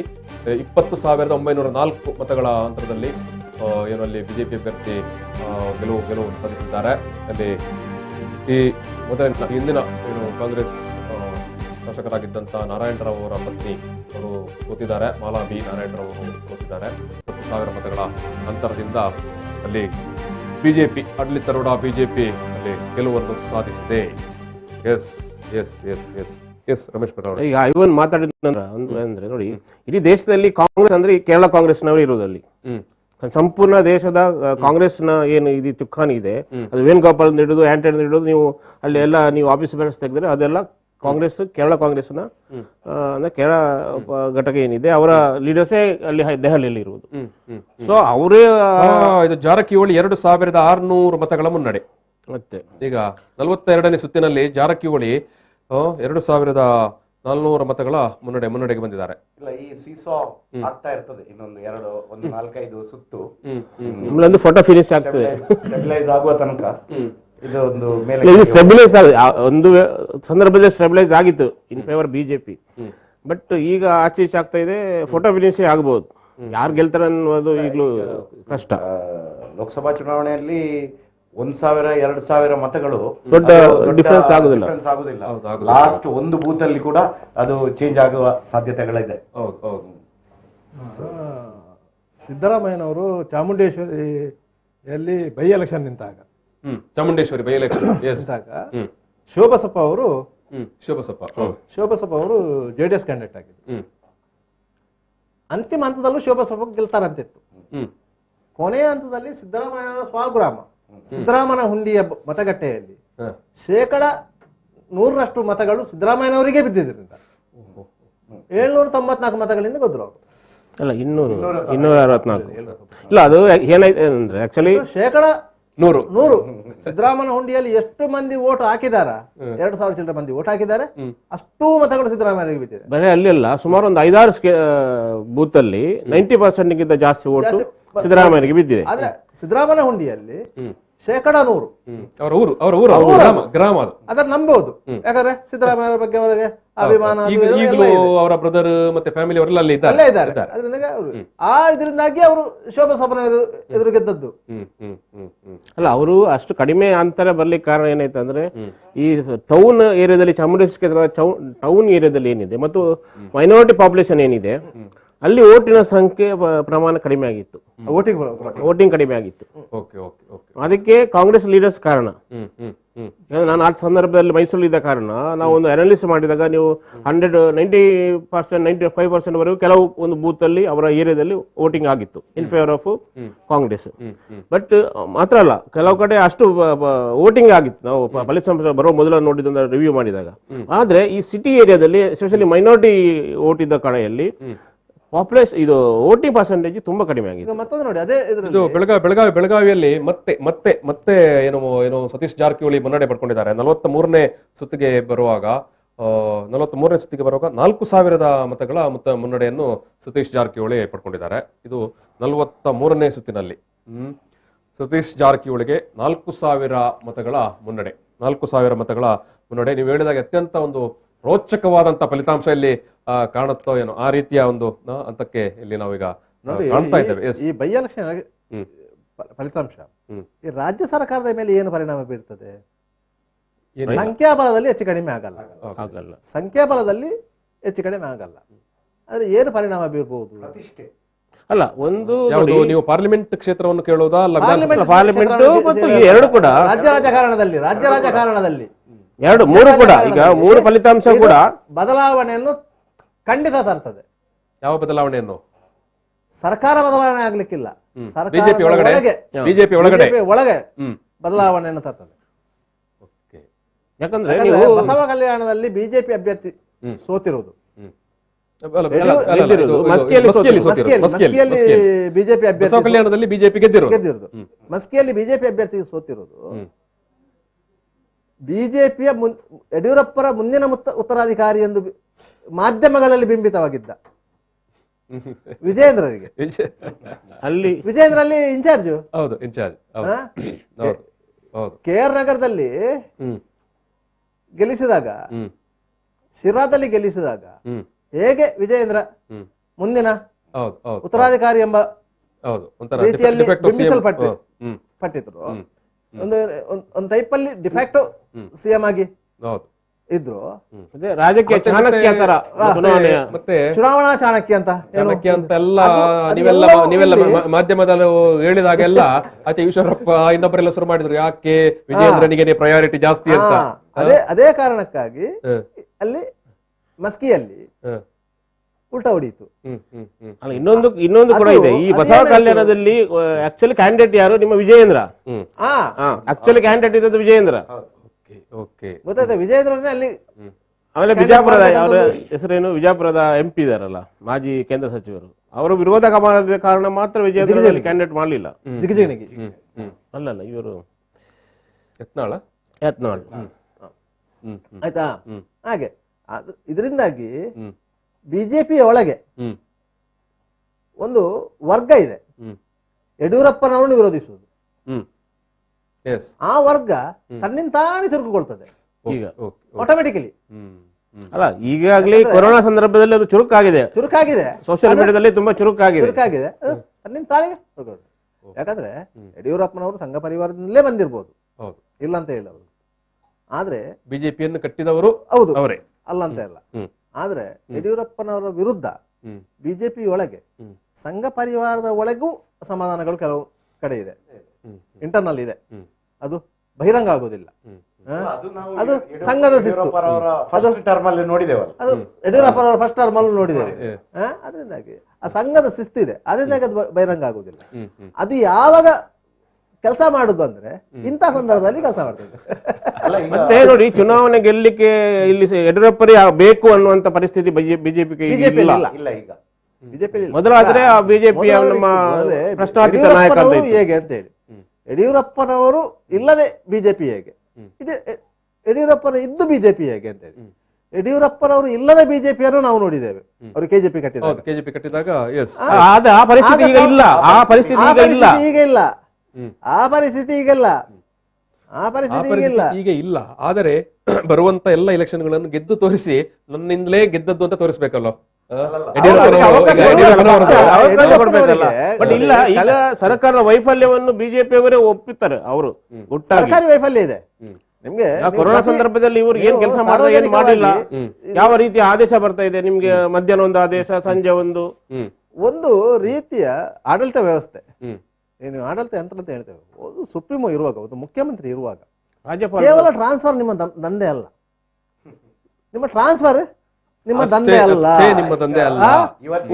ಒಬ್ಬ DC-ಯನ್ನು ಒಂದು ಜಿಲ್ಲೆಯಲ್ಲಿ ಕೂರಿಸಿದ್ರೆ ಅವನು 3 ವರ್ಷ ಮಿಸ್ಗಾಡ್ಲಿಕ್ಕೆ ಬಿಡ್ಬೇಡಿ. ಅಲ್ಲ, ಇವತ್ತು ಯಾಕೆ ಮಿಸ್ಗಾಡಿಸ್ತೀರಿ? ಇವತ್ತು ಕರ್ನಾಟಕ ರಾಜ್ಯದಲ್ಲಿ ಇಟ್ಕೊಂಡು ನಿಮ್ಮ ಟ್ರಾನ್ಸ್ಫರ್ ಮಾಡ್ತೇನೆ ಅಂತ ಹೇಳಿ ಅವನು ಟ್ರಾನ್ಸ್ಫರ್ ಮಾಡಿದ ಮತ್ತೊಂದು ಕಡೆ ಗುಮಸ್ತಾ ಆಗ್ತಾನ. ಅವನು ಒಂದು ಕಡೆಯಲ್ಲಿ DC ಆಗಿದ್ದವನು ಅವನನ್ನು ಟ್ರಾನ್ಸ್ಫರ್ ಮಾಡಿದ್ರೆ ಮತ್ತೊಂದು ಕಡೆ ಗುಮಸ್ತಾ ಆಗ್ತಾನ. ಅಲ್ಲಲ್ಲ, ಅವನ AS ಆಫೀಸರ್ ಅಲ್ವಾ? ಖಂಡಿತ ಖಂಡಿತ. ಇಲ್ಲಿ ತಿಂತಾನಂತಂದ್ರೆ ಅಲ್ಲಿಯೂ ತಿಂತಾನೆ ಅಲ್ವಾ? ಅಲ್ಲ, ಈಗ ಇಲ್ಲಿ ಕೆಲಸ ಅಲ್ಲಿಯೂ ಕೆಲಸ ಮಾಡ್ತಾನಲ್ವಾ? ಆಡಳಿತ ಹೇಗಾಗಿದೆ? ಬಿಜೆಪಿ ಮೊದಲ ಬಾರಿಗೆ ಅಧಿಕಾರಕ್ಕೆ ಬರುವಾಗ ನಿರೀಕ್ಷೆಗಳಿತ್ತು. Yes, we the party with difference. ಅದು ಯಾಕೆ ಗೊತ್ತಾಗಿ ಬಿಜೆಪಿ ತುಂಬಾ ಒಳ್ಳೆ ಅಧಿಕಾರಿಗಳನ್ನೇ ಮಾಡುತ್ತೆ ಅನ್ನೋದು ನಿರೀಕ್ಷೆ ಇತ್ತು. ಕರ್ನಾಟಕದ ಮಟ್ಟಿಗೆ ಮಾತ್ರ ಹೇಳಿದ್ರು ಬೋಳಂಗಡಿಯವರು. ಇಡೀ ದೇಶದಲ್ಲಿ ಇವತ್ತು ಆಡಳಿತ ಅಂತ ಹೇಳಿದ್ರೆ ಏನು ಅಂತ ಹೇಳುವ ಪರಿಸ್ಥಿತಿ ಬಂದಿದೆ. ಈಗ ಸುಪ್ರೀಂ ಕೋರ್ಟ್ ನಿನ್ನೆಲ್ಲ ಮೊನ್ನೆ ಹೇಳಿತ್ತಲ್ವಾ, ತನ್ನ ಆದೇಶದಲ್ಲಿ ಹೇಳಿತ್ತು ಏನು, ಕೊರೋನಾ ಮ್ಯಾನೇಜ್ಮೆಂಟ್ ಬಗ್ಗೆ. ಇದು ಏನು, ನಾವು ಇನ್ನು ನಿಮಗೆ ಏನು ನಿರ್ದೇಶನಗಳನ್ನು ಕೊಡ್ತೇವೆ, ಆ ರೀತಿ ಮಾಡಿಕೊಂಡು ಹೋಗಿ ಅಂತ. ಅಂದ್ರೆ ಒಂದು ಪ್ರಜಾಪ್ರಭುತ್ವ ವ್ಯವಸ್ಥೆ ಒಳಗಡೆ ಒಂದು ನಾವೇ ಆಯ್ಕೆ ಮಾಡಿದಂತ ಸರ್ಕಾರ ಎಲ್ಲ ಇದ್ದು ಕೂಡ ಯಾಕಂತ ಇವ್ರು ಏನ್ ಮಾತ್ರ ನಾವು 2 ಉದಾಹರಣೆ ಕೊಡ್ತೇವೆ. ಒಂದು, ಇಲ್ಲಿ ಒಬ್ಬ ವೈಸ್ ಚಾನ್ಸಲರ್ ಆಗ್ಲಿಕ್ಕೆ ಒಬ್ಬ ಲೆಕ್ಚರ್ ಒಂದು ಪ್ರಕರಣ. ಆಮೇಲೆ ಒಬ್ಬ ರಿಟೈರ್ಡ್ ಹೈಕೋರ್ಟ್ ಜಡ್ಜ್ ಒಬ್ರು 8 ಕೋಟಿ ರೂಪಾಯಿಯನ್ನು ರಾಜ್ಯಪಾಲರು ಆಗ್ಲಿಕ್ಕೆ ಕೊಡ್ತಾರೆ. ಅಂದ್ರೆ ಪರಿಸ್ಥಿತಿ ಏನು, ನಮ್ಮ ದೇಶದ ಪರಿಸ್ಥಿತಿ ಏನು? ನಮ್ಮಲ್ಲಿ ಮಂಗಳೂರಲ್ಲಿ ಡಿಸ್ಟ್ರಿಕ್ಟ್ ಜಡ್ಜ್ ಆಗಿದ್ದವರು ರವಿಕಲಾ ಅಂತ ಇಂದ್ರಕಲಾ ಅವರು ಆಯ್ತಾ. ಈಗ ಪ್ರಶ್ನೆ ಬಿಜೆಪಿಯಲ್ಲಿ ಅಲ್ಲ, ಇಬ್ರು ಅಪರಾಧಿಗಳಿದ್ದಾರೆ ಅಲ್ಲ, ಈ ರೀತಿ ದುಡ್ಡು ಇಬ್ರು ಅಪರಾಧಿಗಳಿದ್ದಾರೆ ಅವರ ಎದುರು ನಿಂತವರಲ್ಲಿ. ಯಾರು ಇಂದ್ರಕಲಾ ಎದುರಲ್ಲಿ ನಿಂತವರಲ್ಲಿ ಇಬ್ರು ಅಪರಾಧಿಗಳಿದೆ. ಇವರಿಬ್ರೆ ಇವರು ಟೈಮ್ಸ್ ಆಫ್ ಇಂಡಿಯಾ ಇದ್ರು, ಅವರು ವಿಜಯ ಕರ್ನಾಟಕದಲ್ಲಿದ್ರು. ಆಯ್ತಾ. ಒಂದು ಜಡ್ಜ್ಮೆಂಟ್ ಅನ್ನು ಕಮೆಂಟ್ ಮಾಡಿದ್ದು, ಜಡ್ಜ್ಮೆಂಟ್ ಅನ್ನು ಕಮೆಂಟ್ ಮಾಡಿದ್ದು. ಯಾವುದೇ ಒಂದು ಜಡ್ಜ್ಮೆಂಟ್ ಆದ್ರೆ ಅದನ್ನು ನಾವು ಕಮೆಂಟ್ ಮಾಡುವ ರೀತಿಯಲ್ಲಿ. ಅದು ಒಂದು ರೇಪ್ ಕೇಸಿಗೆ ಅವರು 4 ವರ್ಷ ಕನ್ವಿಕ್ಷನ್ ಕೊಟ್ಟು, ಅಲ್ಲ 7 ವರ್ಷ ಮರ್ಡರ್. ಅವರು ಲೀದರ್ ವೆಪನ್ ಯೂಸ್ ಮಾಡಲಿಲ್ಲ, ಒಂದು ಯಂಗ್ ಏಜ್ 20 ವರ್ಷ ಕಡಿಮೆ ಕೊಟ್ರು ಅವರು. ಆಯ್ತಾ. ಅದನ್ನು ಇವರು ಕಮೆಂಟ್ ಮಾಡಿದ್ರು. ನಾವು ಕಮೆಂಟ್ ಮಾಡಿದಲ್ಲ, ಅಲ್ಲಿ ಲೀಗಲ್ ಜಡ್ಜ್ ಲಾಯರ್ಸ್ ಕಮೆಂಟ್ ಮಾಡಿದ್ರು. ನಾವು ಬರೋದಷ್ಟೇ. ಸಾಮಾನ್ಯವಾಗಿ ಏನಾಗ್ತದೆ ಅಂದ್ರೆ ಜಡ್ಜ್ಮೆಂಟ್ಗಳಲ್ಲಿ, ಸೊ ಈ ಹೈಲಿ ಲರ್ನ್ಡ್ ಜಡ್ಜ್ ಇವರೇ ಕಲ್ಪ್ರಿಟ್ ಅಂತ ಹೇಳಿ ಜಡ್ಜ್ಮೆಂಟ್ ಹೇಳಿರ್ತಾರೆ, ನೀನು ಅಪರಾಧಿ ಅಂತ ಹೇಳ್ತಾರೆ. ಪ್ರೊನೌನ್ಸ್ ಮಾಡಿರುವುದಿಲ್ಲ ಎಷ್ಟು ಅಂತ ಹೇಳಿ. ಅದನ್ನು 1 ದಿವಸ 2 ದಿವಸ 3 ದಿವಸ ನಂತರ ಮಾಡ್ತಾರೆ. ಆ ಸಂದರ್ಭದಲ್ಲಿ ಒಂದು ಚರ್ಚೆ ಆಗತ್ತೆ, ಎಷ್ಟು ಆಗಬಹುದು ಅವನಿಗೆ. ಅವನಿಗೆ ಜಾಮೀನು ಕೊಡ್ಲಿಲ್ಲ ಅಂತ ಆದ್ರೆ ಒಂದು ಗೊತ್ತಿರ್ತದೆ, 3 ವರ್ಷಕ್ಕಿಂತ ಮೇಲೆ ಆಗ್ತದೆ ಅಂತ ಹೇಳಿ. ಜಾಮೀನು ಕೊಟ್ರೆ 3 ವರ್ಷಕ್ಕಿಂತ ಒಳಗಾಗ್ತದೆ ಅಂತ ಲೆಕ್ಕ. ಅದು 3 ವರ್ಷದ ಮೇಲೆ ಆದ್ರೆ ಮರ್ಡರ್ ಕೇಸು 14 ವರ್ಷ. ಅಷ್ಟು ಕೊಟ್ಟಿಲ್ಲ ಅವ್ರು ಅಷ್ಟು ಕೊಟ್ಟಿಲ್ಲ, ಕಡಿಮೆ ಕೊಟ್ಟು. ಯಾಕೆ ಅಂತ ಯಾಕೆ ಅಂತ ಹೇಳಿ ಒಂದು 2 ನ್ಯೂಸ್ ಬಂತು ವಿಜಯ ಕರ್ನಾಟಕದ. ಒಂದು ಲೀದಲ್ ವೆಪನ್ ಅಂದ್ರೆ ತೀರಾ ಮಾರಕಾಸ್ತ್ರ ಯೂಸ್ ಮಾಡಿರ್ಲಿಲ್ಲ. ಮತ್ತೆ ಕನ್ವಿಕ್ಟ್ ಆದವರು ತುಂಬಾ ಯಂಗ್ ಏಜ್, 20 ವರ್ಷ 19 ವರ್ಷ 21 ವರ್ಷ 3 ಜನ ಇದ್ರು. ಸೊ ಅದಕ್ಕಾಗಿ ಅವ್ರು ಬೇರೆ ಜಡ್ಜ್ಮೆಂಟ್ ಅನ್ನು ನೋಡಿ ಹೈಕೋರ್ಟ್ ನೋಡಿ ಕೊಟ್ಟು, ಅಂದ್ರೆ is well learned judge. High court ಅಲ್ಲಿ ಜಡ್ಜ್ ಆಗಿದ್ದವರು ರಿಟೈರ್ ಆದ್ಮೇಲೆ ತನ್ನ ಒಂದು ಗವರ್ನರ್ ಪೋಸ್ಟಿಗೆ ಯಾರೊಬ್ಬ ಜ್ಯೋತಿಷಿಗೆ 8 ಕೋಟಿ ರೂಪಾಯಿ ಕೊಡ್ತಾರೆ ಅಂದ್ರೆ 8 ಕೋಟಿ. ಒಬ್ಬ ಜಡ್ಜ್ ಆಗಿದ್ದವರು 8 ಕೋಟಿ ಲಂಚ ಕೊಡ್ತಾರಂತಾದ್ರೆ ಅವರು ಎಲ್ಲಿಂದ ಬಂದಿರಬಹುದು? ಇಲ್ಲ ಅದು ವೈಟ್ ಅಲ್ಲೇ ಕೊಟ್ಟಿದ್ದಾರೆ, ಅವರು RTGS ಮಾಡಿದ್ದಾರೆ ಅವನ ಅಕೌಂಟಿಗೆ. ಲಂಚ ಕೊಟ್ಟದ್ದು ಮಾತ್ರ ಅಲ್ಲ, ಅವರಿಗೆ ಯಾವ ರೀತಿ ಅವರು ಪೊಲೀಸ್ ಕಂಪ್ಲೇಂಟ್ ಕೊಡ್ತಾರೆ ಅಂತ ಹೇಳಿ. ಇಲ್ಲ, ಪೊಲೀಸ್ ಕಂಪ್ಲೇಂಟ್ ಕೊಟ್ಟದ್ದು ಯಾವ ಗೊತ್ತಾ, ಅವರು ಆದ್ಮೇಲೆ ಬೇರೆ ಕೇಸಲ್ಲಿ ಅರೆಸ್ಟ್ ಆದ ಮೇಲೆ ಅವನೇ ಬಾಯಿ ಬಿಟ್ಟ ಮೇಲೆ ಇವರು ಕಂಪ್ಲೇಂಟ್ ಕೊಡ್ತಾರೆ. ಈಗ ಬೋಳಂಗಡಿ ಅವರೇ ಎಸ್, ಈಗ ಸಂಘ ಪರಿವಾರದ ನೇತೃತ್ವದಲ್ಲಿರುವಂತ ಸರ್ಕಾರ, ರಾಜ್ಯ ಸರ್ಕಾರದಲ್ಲೇ ಈ ರೀತಿಯ ದುಡ್ಡು ಕೊಟ್ಟು ಕೀ ಪೋಸ್ಟ್ಗಳನ್ನು ಮಾಡಿಸಿಕೊಳ್ಳಬೇಕಂತಿದ್ರೆ ಎಸ್ ಬಿಜೆಪಿ ಯಾವ ಮಟ್ಟಕ್ಕೆ ಇಳಿದಿದೆ. ಅಲ್ಲ, ಈಗ ಸರ್ಕಾರ ಅಂದ್ರೆ ಅವರ ಪ್ರಕಾರ ಸರ್ಕಾರದ ಹೇಗಾಗಿದೆ ಇವತ್ತಂದ್ರೆ, ಜನರಿಗೆ ಏನು ವ್ಯವಸ್ಥೆ ಬೇಕು ಈಗ ಕೊರೋನಾ ಅದನ್ನು ವ್ಯವಸ್ಥೆ ಮಾಡೋದಲ್ಲ, ಮಾಡಬೇಕು, ಮಾಡಿದ್ದು ಕಿಕ್ ಬ್ಯಾಕ್. ಇವನು ಬೆಂಗಳೂರು ಹೊರವಲಯದಲ್ಲಿ ಕಳೆದ ಸಾರಿ ಕೋವಿಡ್ ಕೇರ್ ಸೆಂಟರ್ ಮಾಡಿದ್ರಲ್ಲ, ಕೋವಿಡ್ ಕೇರ್ ಸೆಂಟರ್ ಮಾಡಿದ್ರಲ್ಲ, ಒಂದು ಬೆಡ್ಗೆ ಎಷ್ಟು ರೇಟ್ ಮಾಡಿದ್ರು ಗೊತ್ತಾ? ಮಾಡ್ಲೇ ಇಲ್ಲ. ಯಾಕೆ ಗೊತ್ತಾ? ಈ ಸಾರಿ ಮಾಡ್ಲಿಲ್ಲ. ಕಳೆದ ಸಾರಿ ಮೀಡಿಯಾದವರು ಅದನ್ನು ಎಬ್ಬಿಸಿದ್ರಿಂದ ಆ ಬೆಡ್ಗಳ ಸಂಖ್ಯೆ ಕಡಿಮೆ ಆಯ್ತು, ಹಣವೂ ಕಡಿಮೆ ಆಯ್ತು. ಅಲ್ಲ, ಈ ಸಲ ಇದೇ ಇಲ್ಲ, ಎಕ್ಸಿಬಿಷನ್ ಗ್ರೌಂಡ್ ಅಲ್ಲಿ ಲಾಸ್ಟ್ ಟೈಮ್ ಒಂದು ಕೊರೋನಾ ಹಾಸ್ಪಿಟಲ್ ಮಾಡಿ 1100 ಬೆಡ್ ಇದ್ದು ಕೋವಿಡ್ ಕೇರ್ ಸೆಂಟರ್ ಇಲ್ಲ. ಈ ಸಾರಿ ಅದನ್ನು ಮಾಡ್ಲೇ ಇಲ್ಲ. ನೀವು ಸರ್ಕಾರದ ದುಡ್ಡನ್ನು ಹೊಡಿಲಿಕ್ಕೆ ಯಾವ ರೀತಿಯಲ್ಲಿ ಸಾಧ್ಯ ಆಗ್ತದೋ ಅದನ್ನೆಲ್ಲ ಇವರು ಮಾಡಿದ್ದಾರೆ, ಇಲ್ಲ ಅಂತ ನಾನು ಹೇಳಲ್ಲ. ಆದರೆ ಇಂತಹ ಕೋವಿಡ್ ಸಂಕಷ್ಟ ಕಾಲದಲ್ಲಿ ಎಲ್ಲ ಒಂದಷ್ಟು ನೆರವುಗಳನ್ನು ಪ್ರಾಮಾಣಿಕವಾಗಿ ಜನರಿಗೆ ಒದಗಿಸಬಹುದಾಗಿತ್ತು ಅನ್ನೋದನ್ನು ನಾವು ಕೇರಳದಲ್ಲಿ ನೋಡಬಹುದು. ಹೌದು, ಕೇರಳದ ಅಲ್ಲ, ಈಗ ಪ್ರತಿಪಕ್ಷದ ಈಗ ಮಾತಾಡಿದ ಐವಾನ್ ಅವರು ಕೂಡ ನಾನೊಂದು ಹೇಳ್ತೇನೆ ನಿಮ್ಗೆ. ಪಿಣರಾಯಿ ವಿಜಯನ್ ಅವರ ಸರ್ಕಾರ ಬಹು ದೊಡ್ಡ ಹಗರಣದಲ್ಲಿ ಸಿಕ್ಕಾಕೊಂಡಿತ್ತು. ಹೌದು, ಬಾರಿ ದೊಡ್ಡ ಹಗರಣ. ಏನು ಸ್ವತಃ ಪಿಣರಾಯಿ ವಿಜಯನ್ ಅವರ ಕಚೇರಿಯ ಅಧಿಕಾರಿಗಳೇ ಜೈಲಿಗೆ ಹೋದ್ರು. ಹೌದು, ಚಿನ್ನದ ವಹಿವಾಟಿನ ವಿಚಾರದಲ್ಲಿ ಸಿಬಿಐನವರು ಸರಿಯಾಗಿ ತನಿಖೆ ಮಾಡ್ತಾ ಇದ್ರೆ ಪಿಣರಾಯಿ ವಿಜಯನ್ ಸಹ ಹೋಗ್ತಾ ಇದ್ರು. ಅಂದ್ರೆ ಒಬ್ಬ ಮುಖ್ಯಮಂತ್ರಿಯಾಗಿ ಅವರಿಗೆ ಸಾಂವಿಧಾನಿಕವಾದ ರಕ್ಷಣೆ ಇರುವುದರಿಂದ ಅವರು ಬಾಕಿಯಾಗಿರೋದು. ಅದರಿಂದಾಗಿ ಆದ್ರೆ ಅದನ್ನು ಸಹ ಮೆಟ್ಟಿ ನಿಂತವರು ಎಲೆಕ್ಷನ್ ಅಲ್ಲಿ ಗೆಲ್ತಾರಂತಾದ್ರೆ ಅವರು ಮಾಡಿದ ಜನಹಿತ ಕಾರ್ಯಗಳು ಅಲ್ಲ. ಈಗ ಅಲ್ಲಿ ಇಂದು ನಾಳೆ ಇಲೆಕ್ಷನ್ ಆಗ್ತಿದ್ರೆ ಕೇರಳದಲ್ಲಿ ಯಾವುದೇ ಬೇರೆ ಪಾರ್ಟಿಗೆ ಯಾವುದೇ ಇದು ಸಿಗ್ತಾ ಇರ್ಲಿಲ್ಲ. LDF ಕ್ಲೀನ್ ಸ್ವೀಪ್ ಆಗ್ತಿದೆ. ಯಾಕಂದ್ರೆ ಈ ಕೊರೋನಾದ ಒಂದು ಸೆಕೆಂಡ್ ವೇವ್ ಟೈಮ್ ಅಲ್ಲಿ ಫಸ್ಟ್ ವೇವ್ ಅದೇ ರೀತಿ ಮಾಡಿದ್ದಾರೆ. ಅದು ಅಡ್ಮಿನಿಸ್ಟ್ರೇಷನ್. ಹೌದು, ಯಾಕಂತ ಹೇಳಿದ್ರೆ ಇವತ್ತಿಗೆ ಕೂಡ, ಯಾಕಂದ್ರೆ ಕಳೆದ ಲಾಕ್ಡೌನ್ ಟೈಮಲ್ಲಿ ಆರಂಭಿಸಿದಂತ ಕೊರೋನಾ ಕಿಟ್ ವಿತರಣೆ. ಜನರಿಗೆ ಕೊಡುವಂತದ್ದು, APL ಕಾರ್ಡ್ ಇರ್ಬೋದು, BPL BPL ಕಾರ್ಡ್ ಇವತ್ತಿಗೆ ಕೂಡ ಪ್ರತಿ ತಿಂಗಳು ಕೊಡ್ತಾ ಇದ್ದಾರೆ. ಎಷ್ಟು ಒಂದು 10-15 ಐಟಮ್ಗಳನ್ನು, ಒಂದು ಮನೆಯ ಒಂದು ಕುಟುಂಬದ ನಿರ್ವಹಣೆಗೆ ಬೇಕಾದಂತ ಎಲ್ಲ ದವಸ ಧಾನ್ಯಗಳನ್ನು ಕೊಟ್ಕೊಂಡು ಬರ್ತಾರೆ. ಮತ್ತೆ ಅದು ಮಿಸ್ಯೂಸ್ ಆಗದಂತ ನೋಡ್ಕೊಂಡು. ಮತ್ತೆ ನೋಡಿ, ಆಕ್ಸಿಜನ್ ಇಡೀ ದೇಶದಲ್ಲಿ ಆಕ್ಸಿಜನ್ ಸಮಸ್ಯೆ ಆಯ್ತು. ನಾವು ಪಡಿತರ ಚೀಟಿ ಅವರಿಗೆ ಎಷ್ಟು ಕೆಜಿ ಅಕ್ಕಿ ಕೊಡಿ, ಅದು ಹೋಗುದು ಸೈಡ್ ಅಂಗಡಿಗೆ. ಹೌದು, ಪುಂಡಿ ಮಾಡ್ಲಿಕ್ಕೆ. ನಾವು ಸಣ್ಣ ಬ್ರೇಕ್ ತಗೊಳ್ತೇವೆ. ಬ್ರೇಕ್ ನಂತರ ನಾವು ಇನ್ನೊಂದಷ್ಟು ವಿಚಾರಗಳನ್ನು ಈ ಒಂದು ಪಂಚರಾಜ್ಯ ಚುನಾವಣೆಗೆ ಸಂಬಂಧಪಟ್ಟಾಗಿ ಮಾತಾಡ್ಲಿಕ್ಕಿದ್ವಿ. ಸಣ್ಣ ಬ್ರೇಕ್.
ಎಸ್ ಪಂಚರಾಜ್ಯ ಚುನಾವಣೆಗಳ ಫಲಿತಾಂಶದ ಬಗ್ಗೆ ವಿಶ್ಲೇಷಣೆ ಮಾಡ್ತಾ ಇದ್ದೇವೆ. ಪತ್ರಕರ್ತರಿದ್ದಾರೆ ನಮ್ಮ ಜೊತೆಗೆ. ಪತ್ರಕರ್ತರಾಗಿರುವಂಥ ಮೋಹನ್ ಬೋಳಗಡಿ ಅವರು ಮತ್ತು ರಮೇಶ್ ಎಸ್ ಪೆರ್ಲಾ ಅವರು ಮತ್ತು ಎಸ್ ನಂದಗೋಪಾಲ್ ಅವರು. ನಾವು ಈಗಾಗಲೇ ಮಾತನಾಡುವಂಥ ಸಂದರ್ಭದಲ್ಲಿ ನಾವು ಕರ್ನಾಟಕದ ಬಸವ ಕಲ್ಯಾಣ ಮಸ್ಕಿ ಬಗ್ಗೆ ಮಾತಾಡಿದೆವು. ಈಗ ಬೆಳಗಾಂ ಅಂತೂ ಭಾರಿ ಏನು ಹಾವು ಏಣಿ ಆಟ ಥರ ಹಿಂದೆ ಮುಂದಕ್ಕೆ ಹೋಗ್ತಾ ಉಂಟು. ನಾನು ನೇರವಾಗಿ ಕೇರಳಕ್ಕೆ ಬರ್ತಾ ಇದ್ದೇವೆ. ಕೇರಳ ಆಲ್ಮೋಸ್ಟ್ ಅದು ಏನು LDF ಲೆಫ್ಟ್ ಡೆಮಾಕ್ರೆಟಿಕ್ ಫ್ರಂಟ್ ಈ ಸರ್ತಿಯ ಬಾರಿ ಭರ್ಜರಿ ಗೆಲುವು ಅಂತಲೇ ಹೇಳ್ಬೋದು. ಯಾಕಂತ ಹೇಳಿದ್ರೆ ಕಳೆದ ಬಾರಿ ಪಡೆದಷ್ಟು ಸೀಟನ್ನು ಅವರು ಕಳೆದ ಬಾರಿ 91 ಸೀಟ್ ಇತ್ತು. ಈ ಬಾರಿ ಕೂಡ ಅಷ್ಟನ್ನೇ ಅವರು ಕಾಯ್ದುಕೊಂಡಿದ್ದಾರೆ. ಈಗಾಗಲೇ ಆಲ್ಮೋಸ್ಟ್ ಡಿಕ್ಲೇರ್ ಹಂತಕ್ಕೆ ಬಂದಿರುವಂಥದ್ದು 89. ಕಾಂಗ್ರೆಸ್ 45 ಸೀಟ್ನ ಆಸಪಾಸಲ್ಲಿದೆ. ಸೊ ಕಾಂಗ್ರೆಸ್ ಕಳೆದ ಬಾರಿ 47 ಇತ್ತು. ಸೊ ನಾವು LDF ಅನ್ನು 90 ಅಂತಲೇ ತಗೊಳ್ಳುವ. ಈಗ ಸಾಮಾನ್ಯವಾಗಿ ನಾವು ಕೇರಳದ ಒಂದು ರಾಜಕಾರಣವನ್ನು ನೋಡ್ತಾ ಇದ್ರೆ ಪ್ರತಿ 5 ವರ್ಷಕ್ಕೊಮ್ಮೆ ಅಲ್ಲಿ ಏನು ಪಕ್ಷ ಏನು ಬದಲಾಗ್ತಾ ಇರೋದನ್ನು ಅಧಿಕಾರಸ್ಥ ಪಕ್ಷ ಬದಲಾಗುವುದನ್ನು ನಾವು ನೋಡ್ತಾ ಇದ್ದೇವೆ. ಕಳೆದ 40 ವರ್ಷಗಳಿಂದ ಇದೇ ರೀತಿಯ ಬಂದಿತ್ತು. ಬಟ್ ಈ ಬಾರಿ ಲೆಫ್ಟ್ ಡೆಮಾಕ್ರೆಟಿಕ್ ಫ್ರಂಟ್ ಎಡಪಕ್ಷಗಳ ಏನು ಪಿನರಾಯಿ ನೇತೃತ್ವದ ಎಡಪಕ್ಷಗಳ ಕೂಟನೆ ಮತ್ತೆ 2ನೇ ಬಾರಿಗೆ ಅಧಿಕಾರಕ್ಕೆ ಬರ್ತಾ ಇದೆ. ಯಾಕೆ ಇದು 2ನೇ ಬಾರಿಗೆ ಈ ರೀತಿಯ ಒಂದು ಗೆಲುವು ಎಡಪಕ್ಷಕ್ಕೆ ಸಾಧ್ಯ ಆಯ್ತು? ಇದು ಕಾಸರಗೋಡು ಮೇಜರ್ ಕೆಲಸ ಅದರ ಕ್ರೆಡಿಟ್ ಹೋಗೋದು ಪಿನರಾಯಿ ವಿಜಯನಿಗೆ. ಮಧ್ಯೆ ಸತೀಶ್ ಜಾರಕಿಹೊಳಿ 8,500 ಮತಗಳ ಮುನ್ನಡೆ. 8,500 ಮತಗಳ ಮುನ್ನಡೆ ಸತೀಶ್ ಜಾರಕಿಹೊಳಿ. ಇದು ಬೆಳಗಾಂ ಲೋಕಸಭಾ ಕ್ಷೇತ್ರದ್ದು 47ನೇ ಸುತ್ತಿನಲ್ಲಿ ಕಾಂಗ್ರೆಸ್ ಮುನ್ನಡೆ. ಕೇರಳ ನೀವು ಹೇಳಿ. ಕೇರಳ ಮೂಲದವರು ಮುಖ್ಯಮಂತ್ರಿ ಆಗಿದ್ದಂತಹ ಪಿನರಾಯಿ ವಿಜಯನ್ ಅವರ ಸ್ಟೈಲ್ ಆಫ್ ಫಂಕ್ಷನಿಂಗ್ ಅವ್ರದ್ದು ಯಾವ ರೀತಿ ಅಂದ್ರೆ ನೀವು ಬೇರೆ ರಾಜ್ಯದಲ್ಲಿ ಹೇಗಿದೆ ಅಂತಲ್ಲ ನೋಡಿ. ಅಲ್ಲಿ 5 ದಿವಸ ವಾರದ 5 ದಿವಸ ಕೂಡ ಅವರೆಲ್ಲ ಮಿನಿಸ್ಟರ್ಸ್ ಸೆಕ್ರೆಟರಿಯಲ್ಲಿ ಇರಬೇಕು. ವಾರದಲ್ಲಿ 2 ದಿವಸ ಮಾತ್ರ ಅವರು ಅವರ ಊರಿಗೆ ಹೋಗುದಾಗ್ಲಿ ಬೇರೆ ಬೇರೆ ಫಂಕ್ಷನಿಗೆ ಹೋಗುದು, ಅವ್ರು ಟೇಪ್ ಕಟ್ಟಿಂಗ್ ಆ ತರದ ಕೆಲಸಗಳು ತುಂಬಾ ಕಡಿಮೆ. ನಮ್ಮಲ್ಲಿ ನಮ್ಮ ಸಚಿವರುಗಳು ವಾರದ 5 ದಿವಸ ಅವರ ತವರು ಕ್ಷೇತ್ರದಲ್ಲೇ ಇರ್ತಾರೆ. ಸೊ ಈ ತರದ ಅವ್ರ ಕ್ಷೇತ್ರದಲ್ಲಿ ಬೇರೆ ಕೆಲಸ ಇಲ್ಲ ಅವರಿಗೆ. ಅಲ್ಲ, ತವರು ಕ್ಷೇತ್ರದಲ್ಲಿ ಕ್ಷೇತ್ರಾಭಿವೃದ್ಧಿ ಅಲ್ಲ, ತಮ್ಮ ಅಭಿವೃದ್ಧಿಗೆ, ತಮ್ಮ ಧರ್ಮ ನಿಯಮಗಳಿಗೆ, ತಮ್ಮ ಬೇರೆ ಬೇರೆ ಕೆಲಸಗಳಿಗೆ ಇದು ರಾಜಕೀಯ ಇರ್ತಾರೆ. ನಮ್ಮ ಕಾಸರಗೋಡು ಜಿಲ್ಲೆ ಈ ಚಂದ್ರಶೇಖರ್ ಅಂತ ರೆವಿನ್ಯೂ ಮಿನಿಸ್ಟರ್ ಆಗಿದ್ರು, ಅವರು ಕಮ್ಯುನಿಸ್ಟ್ ಪಾರ್ಟಿ ಅವರು CPI. ಅವ್ರ ಹತ್ರ ಒಂದ್ಸಲ ಮಾತಾಡ್ತಾರೆ, ಇಲ್ಲ ನಮಗೆ CM ಆರ್ಡರ್ ಇದೆ, ನಾವು ಸೆಕ್ರೆಟರಿಯೇಟ್ ಬಿಟ್ಟು ಹೋಗುವಾಗಿಲ್ಲ. ಯಾಕಂದ್ರೆ ನೀವು ಇಡೀ ರಾಜ್ಯದ ಆಡಳಿತವನ್ನು ನೀವು ಅಲ್ಲಿಂದ ನಿಯಂತ್ರಣ ಮಾಡಬಹುದು, ಏನೇನು ಆಗ್ತಾ ಇದೆ ಅನ್ನೋದನ್ನು ನೀವು ನೋಡ್ಬೋದು ಅನ್ನೋ ಕಾರಣಕ್ಕಾಗಿ. ಸೊ ಆಫೀಸರ್ಸ್ಗೆ ಮೀಟಿಂಗ್ ಇರಲಿ ಏನೇ ಇರಲಿ ಅವರು ಅಲ್ಲಿ ಡಿಸಿಷನ್ ತಗೊಂಡು ಆಗಲಿ ಮಾಡ್ಲಿಕ್ಕೆ ಆಗ್ತದೆ. ಸೊ ಅದು ಆಮೇಲೆ ಈ ಲಾಸ್ಟ್ ಕೊರೋನಾ ಅಲ್ಲ, ಅದಕ್ಕೆ ಹಿಂದೆ ಕೂಡ ಒಂದು ಏನು ಸ್ವೈನ್ ಫ್ಲೂ ಬಂದಿತ್ತು, ಅವಾಗ ಮಾಡಿದಂತ ಕೆಲಸ ನಿಫಾ ಜ್ವರವನ್ನು ನಿಭಾಯಿಸಿದಂತ ಕೊರೋನಾ ಫಸ್ಟ್ ಫೇಸ್ ಮತ್ತೆ ಕೊರೋನಾ ಸೆಕೆಂಡ್ ಫೇಸ್. ಅವರ ಮತ್ತೆ ಏನೋ ಗೊತ್ತಾ, ಅಲ್ಲಿ ಮೇಜರ್ ಆಗಿ 2 ಡಿಪಾರ್ಟ್ಮೆಂಟ್, ಒಂದು ಹೆಲ್ತ್, ಒಂದು ಎಜುಕೇಶನ್, 2 ಎಲ್ಲಿ ತುಂಬಾ ಚೆನ್ನಾಗಿ ಕೆಲಸ ಆಗ್ತದೆ. ಈ ಲೆಫ್ಟಿಸ್ಟ್ ಸಿದ್ಧಾಂತ ಇರುವಂಥ ಜಾಗದಲ್ಲೆಲ್ಲ ಈ ಹೆಲ್ತ್ಗೆ ಅವರು ಹೆಚ್ಚಿನ ಮಾನ್ಯತೆ ಇದು ಕೊಡ್ತಾರೆ, ಆಮೇಲೆ ಎಜುಕೇಷನ್ಗೆ. ಸೊ ಈ ಕಾರಣಕ್ಕಾಗಿ ಅಲ್ಲಿ ಅವರಿಗೆ ಒಂದು ಅಪರ್ ಹ್ಯಾಂಡ್ ಇದೆ. ಮತ್ತು ಅವರ ಸಹಕಾರಿ ಹಾಸ್ಪಿಟಲ್ಸ್ ಇದು ಮಾಡಿ ಒಳ್ಳೆ ವ್ಯವಸ್ಥೆ ಇದೆ. ಅಂದ್ರೆ ನೀವು PHC ಇಂದ ಹಿಡಿದು ಈಗ ಹೇಳ್ತೇವೆ, ನೀವು ಕೇರಳದ ಪೇಷಂಟ್ಗಳು ಮಂಗಳೂರಿನ ಆಸ್ಪತ್ರೆಗೆ ಹೇಗೆ ಬರ್ತವೆ ಅಂತ ಹೇಳಿ, ಅದು ದುಡ್ಡಿದ್ದವರು ಮಾತ್ರ ಇಲ್ಲಿಗೆ ಬರುದು. ಹೌದು, ಮತ್ತೆ ಇಲ್ಲಿನವರು ಅಲ್ಲಿ ಹೋಗಿ ಮಾರ್ಕೆಟಿಂಗ್ ಮಾಡ್ತಾರಲ್ವಾ? ಹೌದು, ಮಾರ್ಕೆಟಿಂಗ್ ಮಾಡೋದು. ಹೌದು, ಅಲ್ಲಿ ಖಾಸಗಿ ಮಂಗಳೂರಿನ ಆಸ್ಪತ್ರೆಯವರು ಅಲ್ಲಿ ಹೋಗಿ ಮಾರ್ಕೆಟಿಂಗ್ ಮಾಡ್ತಾರೆ. ಸೊ ಸ್ವಾಭಾವಿಕವಾಗಿ ಒಂದಷ್ಟು ಜನ ಬರಲೇಬೇಕಲ್ವಾ? ಇವರು ಇಷ್ಟು ಮಾರ್ಕೆಟಿಂಗ್ ಮಾಡಿದಾಗ ಮತ್ತೆ ಎಲೆಕ್ಷನ್ ಅಂತ ವ್ಯವಸ್ಥೆಗಳಿವೆ, ಇನ್ನೊಂದು ಕಟ್ಟುನಿಟ್ಟಾಗಿ ಮಾಡ್ತಾರೆ. ಮೋಹನ್, ಇನ್ನೊಂದೇನಂದ್ರೆ ಅವರು ಎಲೆಕ್ಷನ್ ಬಂದಾಗ ಎಲೆಕ್ಷನ್ ಅವರು ಮೈಕ್ರೋ ಮ್ಯಾನೇಜ್ಮೆಂಟ್ ಮಾಡ್ತಾರೆ. ಮತ್ತೆ ಈ ಸಲ ತುಂಬಾ ಮಿನಿಸ್ಟರ್ಸ್ಗೆ ಅವರು ಟಿಕೆಟ್ ಕೊಟ್ಟಿಲ್ಲ. 2 ಬಾರಿ ಈಗ Thomas, one of the finest economics minister, ಅವರು ವಿತ್ತ ಸಚಿವರಾಗಿದ್ದವರು. ಸೊ ಅವರಿಗೆ ಟಿಕೆಟ್ ಕೊಟ್ಟಿಲ್ಲ. 40ಕ್ಕಿಂತ ಹೆಚ್ಚು ಮಂದಿಯನ್ನು ಹೊಸೊಬ್ಬರು ಹಾಕಿದ್ದಾರೆ. ಹಾಗಂತ UDF ನವರು ಕೂಡ ಕಾಂಗ್ರೆಸ್ನವರು ಕೂಡ ಈ ಸಲ ಹೊಸೊಬ್ಬರನ್ನು ಹಾಕಿದ್ದಾರೆ. ವರ್ಕೌಟ್ ಆಗಲಿಲ್ಲ, ಯೂತ್ಗೆ ಅವಕಾಶ ಕೊಟ್ಟಿದ್ದಾರೆ. ಸೊ ಇದು ಒಂದು. ಆಮೇಲೆ ಅವ್ರದ್ದು ಬೂತ್ ಮಟ್ಟದ ವರ್ಕ್ ಇರ್ತದೆ. ಏನು ಇಲ್ಲಿ ಬಿಜೆಪಿ ಅವರು ಏನು ಕೆಲಸ ಮಾಡ್ತಾರೆ ಆ ತರದ ಕೆಲಸವನ್ನು ಮಾಡ್ತಾರೆ. ಆ ಕೆಲಸವನ್ನು ಕಾಂಗ್ರೆಸ್ನವರಿಗೆ ಮಾಡ್ಲಿಕ್ಕೆ ಆಗುದಿಲ್ಲ. ಸ್ವಲ್ಪ ಮಟ್ಟಿಗೆ IOML ಅವರು ಮಾಡ್ತಾರೆ, ಆದ್ರೆ ಅದನ್ನು ಎಲ್ಲ ಕಡೆ ಕಾಂಗ್ರೆಸ್ ಕೆಲವು ಕಡೆ ಮಾಡಿರ್ಬೋದು, ಎಲ್ಲ ಕಡೆ ಕಾಂಗ್ರೆಸ್ ಅವರಿಗೆ ಕೇರಳಲ್ಲೂ ಕೂಡ ಮಾಡ್ಲಿಕ್ಕೆ ಆಗ್ತಾ ಇಲ್ಲ. ಸೊ ಈ ಕಾರಣಕ್ಕಾಗಿ ಅಂದ್ರೆ ಒಂದು ಸರ್ಕಾರದ ಮೆಷಿನರಿ ಕೆಲಸ ಮಾಡಿದಂತ ಒಂದು ಸ್ಟೈಲ್ ಆಫ್ ಫಂಕ್ಷನಿಂಗ್ ಮತ್ತೆ ಆ ಲೀಡರ್ಶಿಪ್, ಆ ಕಾರಣಕ್ಕಾಗಿ ಅದಾಗಿದೆ. ಇನ್ನೊಂದು ನನ್ಗೆ ಗಮನಿಸಬೇಕಾಗಿದ್ದು, ನನಗೆ ಲಾಸ್ಟ್ ಟೈಮ್ ಬಿಜೆಪಿಯಿಂದ ಒಬ್ರು ವಿನ್ ಆಗಿದ್ರು, ಅಲ್ಲಿಯ ಸೀನಿಯರ್ ಒಬ್ರು. ಈ ಸಲ ಶ್ರೀಧರನ್ ಲೀಡ್ ಅಲ್ಲಿ ಇದ್ದಾರೆ. ಆಮೇಲೆ ಸಿನಿಮಾ ನಟ ಸುರೇಶ್ ಗೋಪಿ ಲೀಡ್ ಅಲ್ಲಿ ಇದ್ದಾರೆ.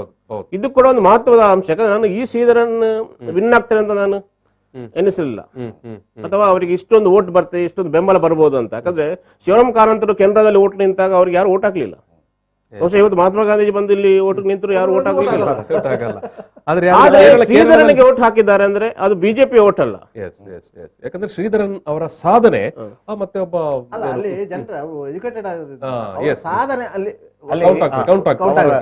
ಮತ್ತೆ ಅವರು ಅಲ್ಲಿ ದೇಶವ್ಯಾಪಿಯಾಗಿ ಶ್ರೀಧರನ್ಗೆ ಇದ್ದಂತ ಒಂದು ಹೆಸರು ಉಂಟಲ್ಲ, ವರ್ಚಸ್ಸು. ಅಸೆಂಬ್ಲಿ ಅವರು ಇದ್ರೆ ಸರ್ಕಾರಕ್ಕೆ ಪ್ರಯೋಜನ ಆಗ್ತದೆ.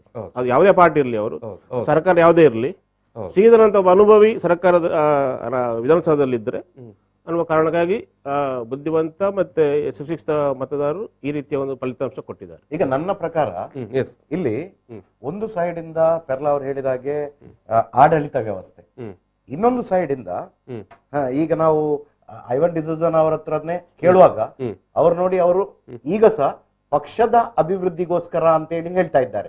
ಅಂದ್ರೆ ಇಲೆಕ್ಷನ್ ಟೈಮ್ ಅಲ್ಲಿ ಇವರನ್ನು 5 ಜಿಲ್ಲೆಗೆ ಕಳಿಸಿದ್ದು ಪಕ್ಷ ಬಲವರ್ಧನೆ ಅಂತ ಹೇಳಿದ್ರೆ, ಇಲೆಕ್ಷನ್ ಟೈಮ್ ಅಲ್ಲಿ ಇವರು ಪಕ್ಷ ಬಲವರ್ಧನೆ ಮಾಡ್ತಾ ಇದ್ದಾರೆ ಅಂತ ಹೇಳಿದ್ರೆ ಇವರ ಇಲೆಕ್ಷನ್ ಸ್ಟ್ರಾಟಜಿ ಎಷ್ಟು ಸರಿ ಇದೆ ಅಂತ ಹೇಳಿ. So it is a total failure on the part of Congress, plus ಒಂದು ಇಂಟೆನ್ಸಿವ್ ಬಿಜೆಪಿ ಇನ್ಫ್ಲೋ. ಇದು ಎರಡು ಸೇರಿ ಇದು ಕಮ್ಯುನಿಸ್ಟ್ಗೆ ಹೆಲ್ಪ್ ಆಗಿದೆ, LDF ಗೆ ಹೆಲ್ಪ್ ಆಗಿದೆ ಅಂತ ಹೇಳಿ ನನ್ನ ಒಂದು ಅಂಡರ್ಸ್ಟ್ಯಾಂಡಿಂಗ್. ಈಗ ರಾಹುಲ್ ಗಾಂಧಿ ಪ್ರತಿನಿಧಿಸ್ತಾ ಇರುವಂತ ವಯನಾಡ್ ಇರುವಂತದ್ದು ಕೇರಳದಲ್ಲಿ ಒಂದು, ಮತ್ತೆ ಈ ಪಂಚರಾಜ್ಯ ಚುನಾವಣೆಗಳನ್ನೇ ನಾವು ನೋಡ್ತಾ ಹೋದ್ರೆ ಒಂದು ಏನು ಪುದುಚೇರಿಯಲ್ಲಿ ಕಾಂಗ್ರೆಸ್ ಕಳೆದ ಬಾರಿ ಅಧಿಕಾರದಲ್ಲಿತ್ತು. ಈಗ ನೋಡಿದ್ರೆ ಈ 5 ರಾಜ್ಯಗಳ ಪೈಕಿ ಎಲ್ಲೂ ಕೂಡ ಕಾಂಗ್ರೆಸ್ಗೆ ಅಧಿಕಾರಕ್ಕೆ ಬರಲಿಕ್ಕೆ ಸಾಧ್ಯ ಆಗ್ತಾ ಇಲ್ಲ. ಅವಕಾಶ ಇತ್ತು ಅವ್ರಿಗೆ, 3 ಕಡೆ ಅವಕಾಶ ಇತ್ತು. ಪುದುಚೇರಿ ಇತ್ತು, ಕೇರಳ ಇತ್ತು, ಅಸ್ಸಾಂ ಇತ್ತು. ಹೌದು. ಸೊ ಹಾಗಾಗಿ ಇದು ಕಾಂಗ್ರೆಸ್ ಇದನ್ನು ಯಾವ ರೀತಿ ತಗೊಳ್ಳುತ್ತೆ ಅಂತ ಅಲ್ಲ ನೋಡಿ, ನೀವು ಕೇರಳಕ್ಕೆ ಯಾರನ್ನು ಅಬ್ಸರ್ವ್ ಮಾಡಿದ್ದಾರೆ? ಐವನ್ ಡಿಸೋಜಾ ಮತ್ತು PV ಮೋಹನ್. ಹೌದು, ಅವರಿಗೆ ರಾಜ್ಯ ಈಗ ನಾವು ಬೆಳಗಾವಿ ಮುನ್ನಡೆ 8,000ಕ್ಕೆ ಏನೋ ಮುನ್ನಡೆ, ಸತೀಶ್ ಜಾರಕಿಹೊಳಿ ಅವರ ಮುನ್ನಡೆ. ಎಷ್ಟನೇ ಸುತ್ತು ಇದು? 46ನೇ ಸುತ್ತು. 46ನೇ ಸುತ್ತಿಗೆ ಬರುವಾಗ ಕಾಂಗ್ರೆಸ್ ಅಭ್ಯರ್ಥಿ ಸತೀಶ್ ಜಾರಕಿಹೊಳಿ ಅವರು 8,500 ಮತಗಳ ಮುನ್ನಡೆಯನ್ನು ಕಾಯ್ದುಕೊಂಡಿದ್ದಾರೆ.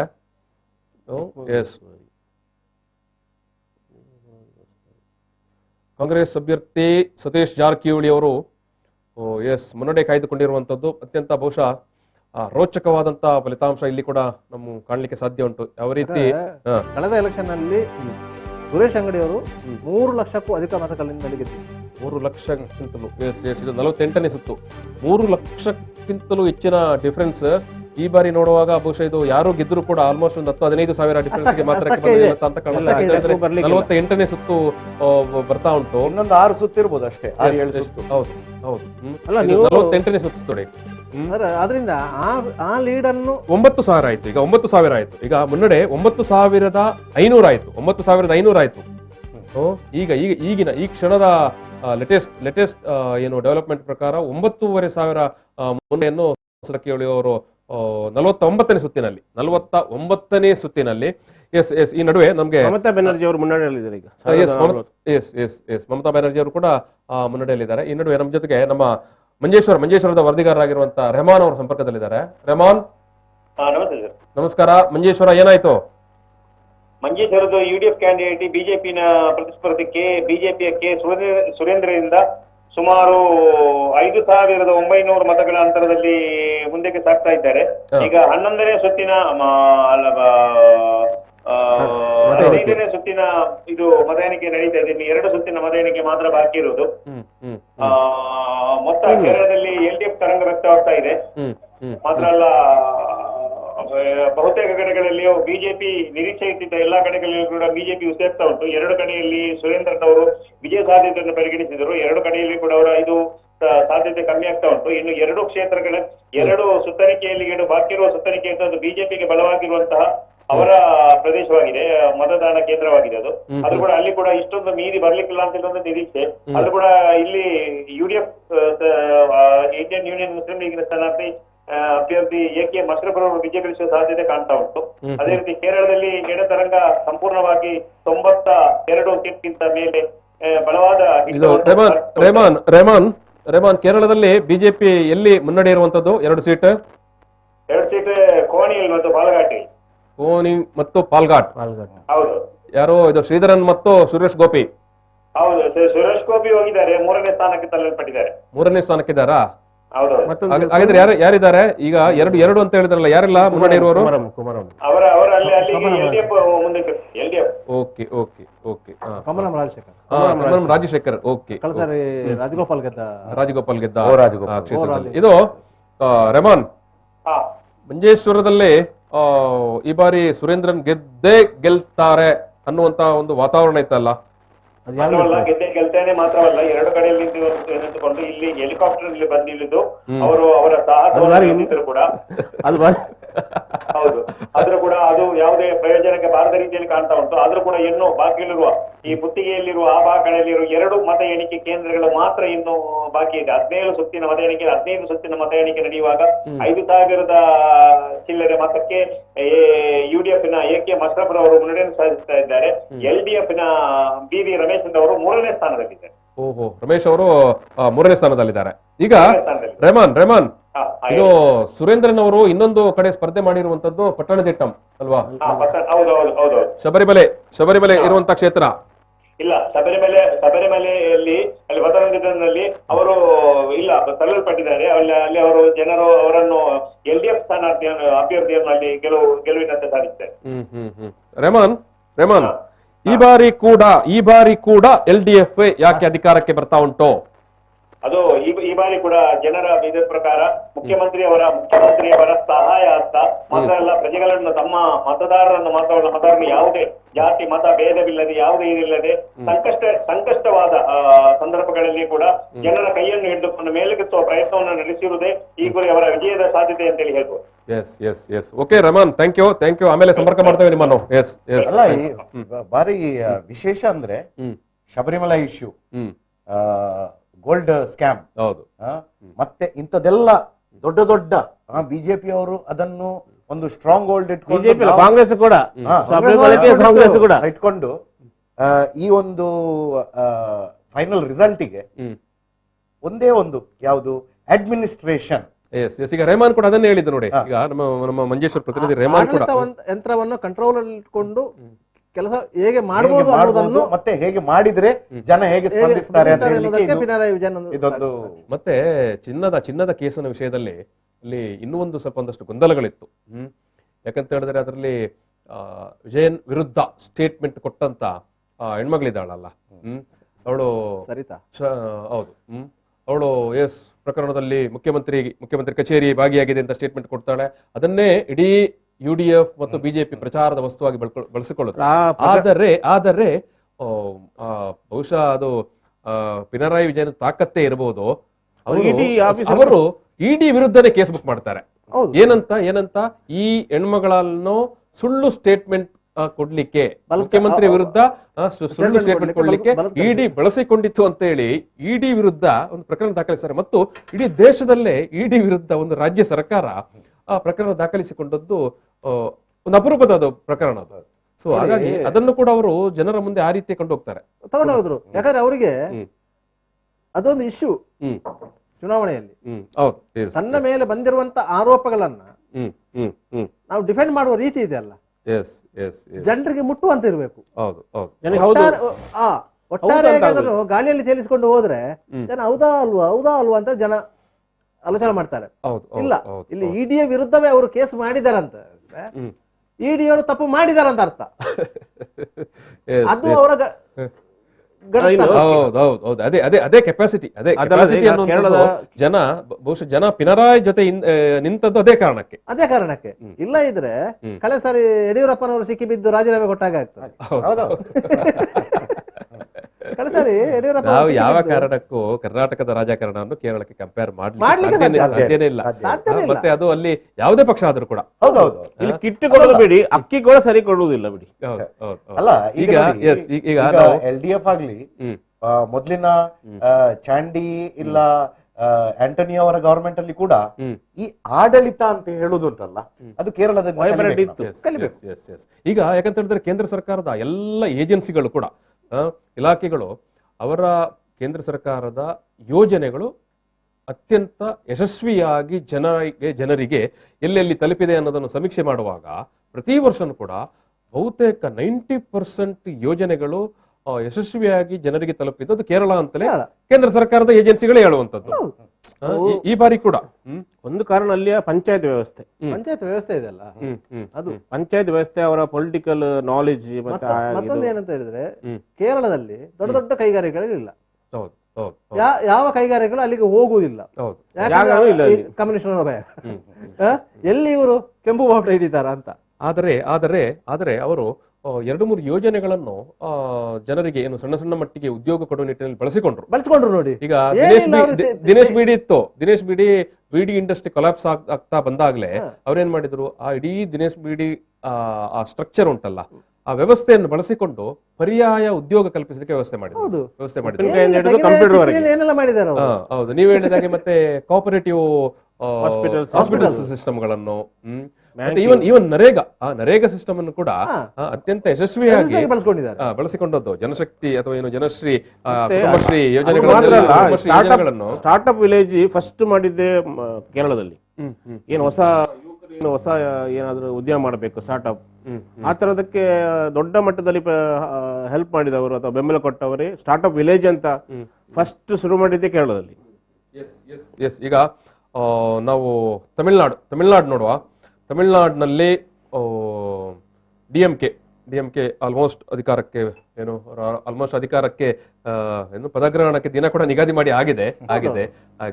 ಎಸ್, ಈ ರೀತಿಯ ಒಂದು ಫಲಿತಾಂಶ ಡಿಎಂಕೆಗೆ 146 ಡಿಎಂಕೆಗೆ ಬಂದಿದೆ. 146 ಸೀಟುಗಳು ಡಿಎಂಕೆಗೆ ಬಂದಿರುವಂತದ್ದು. ಸೊ ಎಡಿಎಂಕೆಗೆ 87. ನೋಡಿ, ಇದರ ಮೇನ್ ಕ್ರೆಡಿಟ್ ಆಗುದು ಪೆರಿಯಾರ್ಗೆ. ತಮಿಳುನಾಡು ರಿಸಲ್ಟ್ ನ ಮೇನ್ ಕ್ರೆಡಿಟ್ ಕೊಡಬೇಕಾಗಿದ್ದು ಪೆರಿಯಾರ್ ಅವರಿಗೆ. ದ್ರಾವಿಡ ಚಳವಳಿಯ ಆ ಒಂದು ರಕ್ತ ಅದು ಇನ್ನೂ ಕೂಡ ಹರಿತಾ ಉಂಟು, ಇನ್ನೂ ಸಹ ಹರಿತಾ ಇದೆ. ಅಲ್ಲಿ ಅದನ್ನು ಅವರು ನಿಲ್ಲಿಕ್ಕೆ ಬಿಡ್ಲಿಲ್ಲ ಅಲ್ಲ. ಅದು ಅಲ್ಲಿ ಎಐಡಿಎಂಕೆ ಅಲ್ಲಿ ಅಸ್ಮಿತೆ ಅದು. ನೀವು ತಮಿಳ್ನಾಡಿಗೆ ಹೋದ್ರೆ ನೀವು ಕನ್ನಡದಲ್ಲಿ ಮಾತಾಡಿದಲ್ಲಿ ಉತ್ತರಗಳು ಅವ್ರಿಗೆ ಕನ್ನಡ ಗೊತ್ತಿದೆ, ಹಿಂದಿ ಕೂಡ ಗೊತ್ತಿದೆ. ಹಿಂದಿ ಮಹಾಸಭಾ ಇರೋದು ಆಫೀಸ್ ಇರೋದು ಅಲ್ಲಿ, ಹಿಂದಿ ಗೊತ್ತಿದೆ ಅವರಿಗೆ. ಹಿಂದಿಯಲ್ಲಿ ಮಾತಾಡಲ್ಲ ಅವರು. ಈಗ ನೀವು ಅನಿವಾರ್ಯವಾಗಿ ತಮಿಳು ಕಲೀಲೇಬೇಕು. ಆ ರೀತಿಯ ಪರಿಸ್ಥಿತಿಯನ್ನು ನಿಮ್ಮ ದುರ್ತಾರೆ ಅವರಿಗೆ. ಆ ಭಾಷೆಯ ಮೇಲೆ ಅಷ್ಟೊಂದು ಅಸ್ಮಿತೆ ಇದೆ. ಅಲ್ಲ, ಈಗ ಈ ಒಂದು ಏನು ದ್ರಾವಿಡ ಅಸ್ಮಿತೆ ಅಂತ ಹೇಳಿದ್ವು, ಇಲ್ಲಿ ಎಐಎಡಿಎಂಕೆ ಯಾವಾಗ ಬಿಜೆಪಿಯ ಒಟ್ಟಿಗೆ ಇಲ್ಲ ಇನ್ಕ್ಲೈನ್ಡ್ ಆಗಿ ಕಾಣ್ಲಿಕ್ಕೆ ಸಿಕ್ಕಿತು ಜನರಿಗೆ, ಒಲವು ತೋರಿಸಿದ್ರು.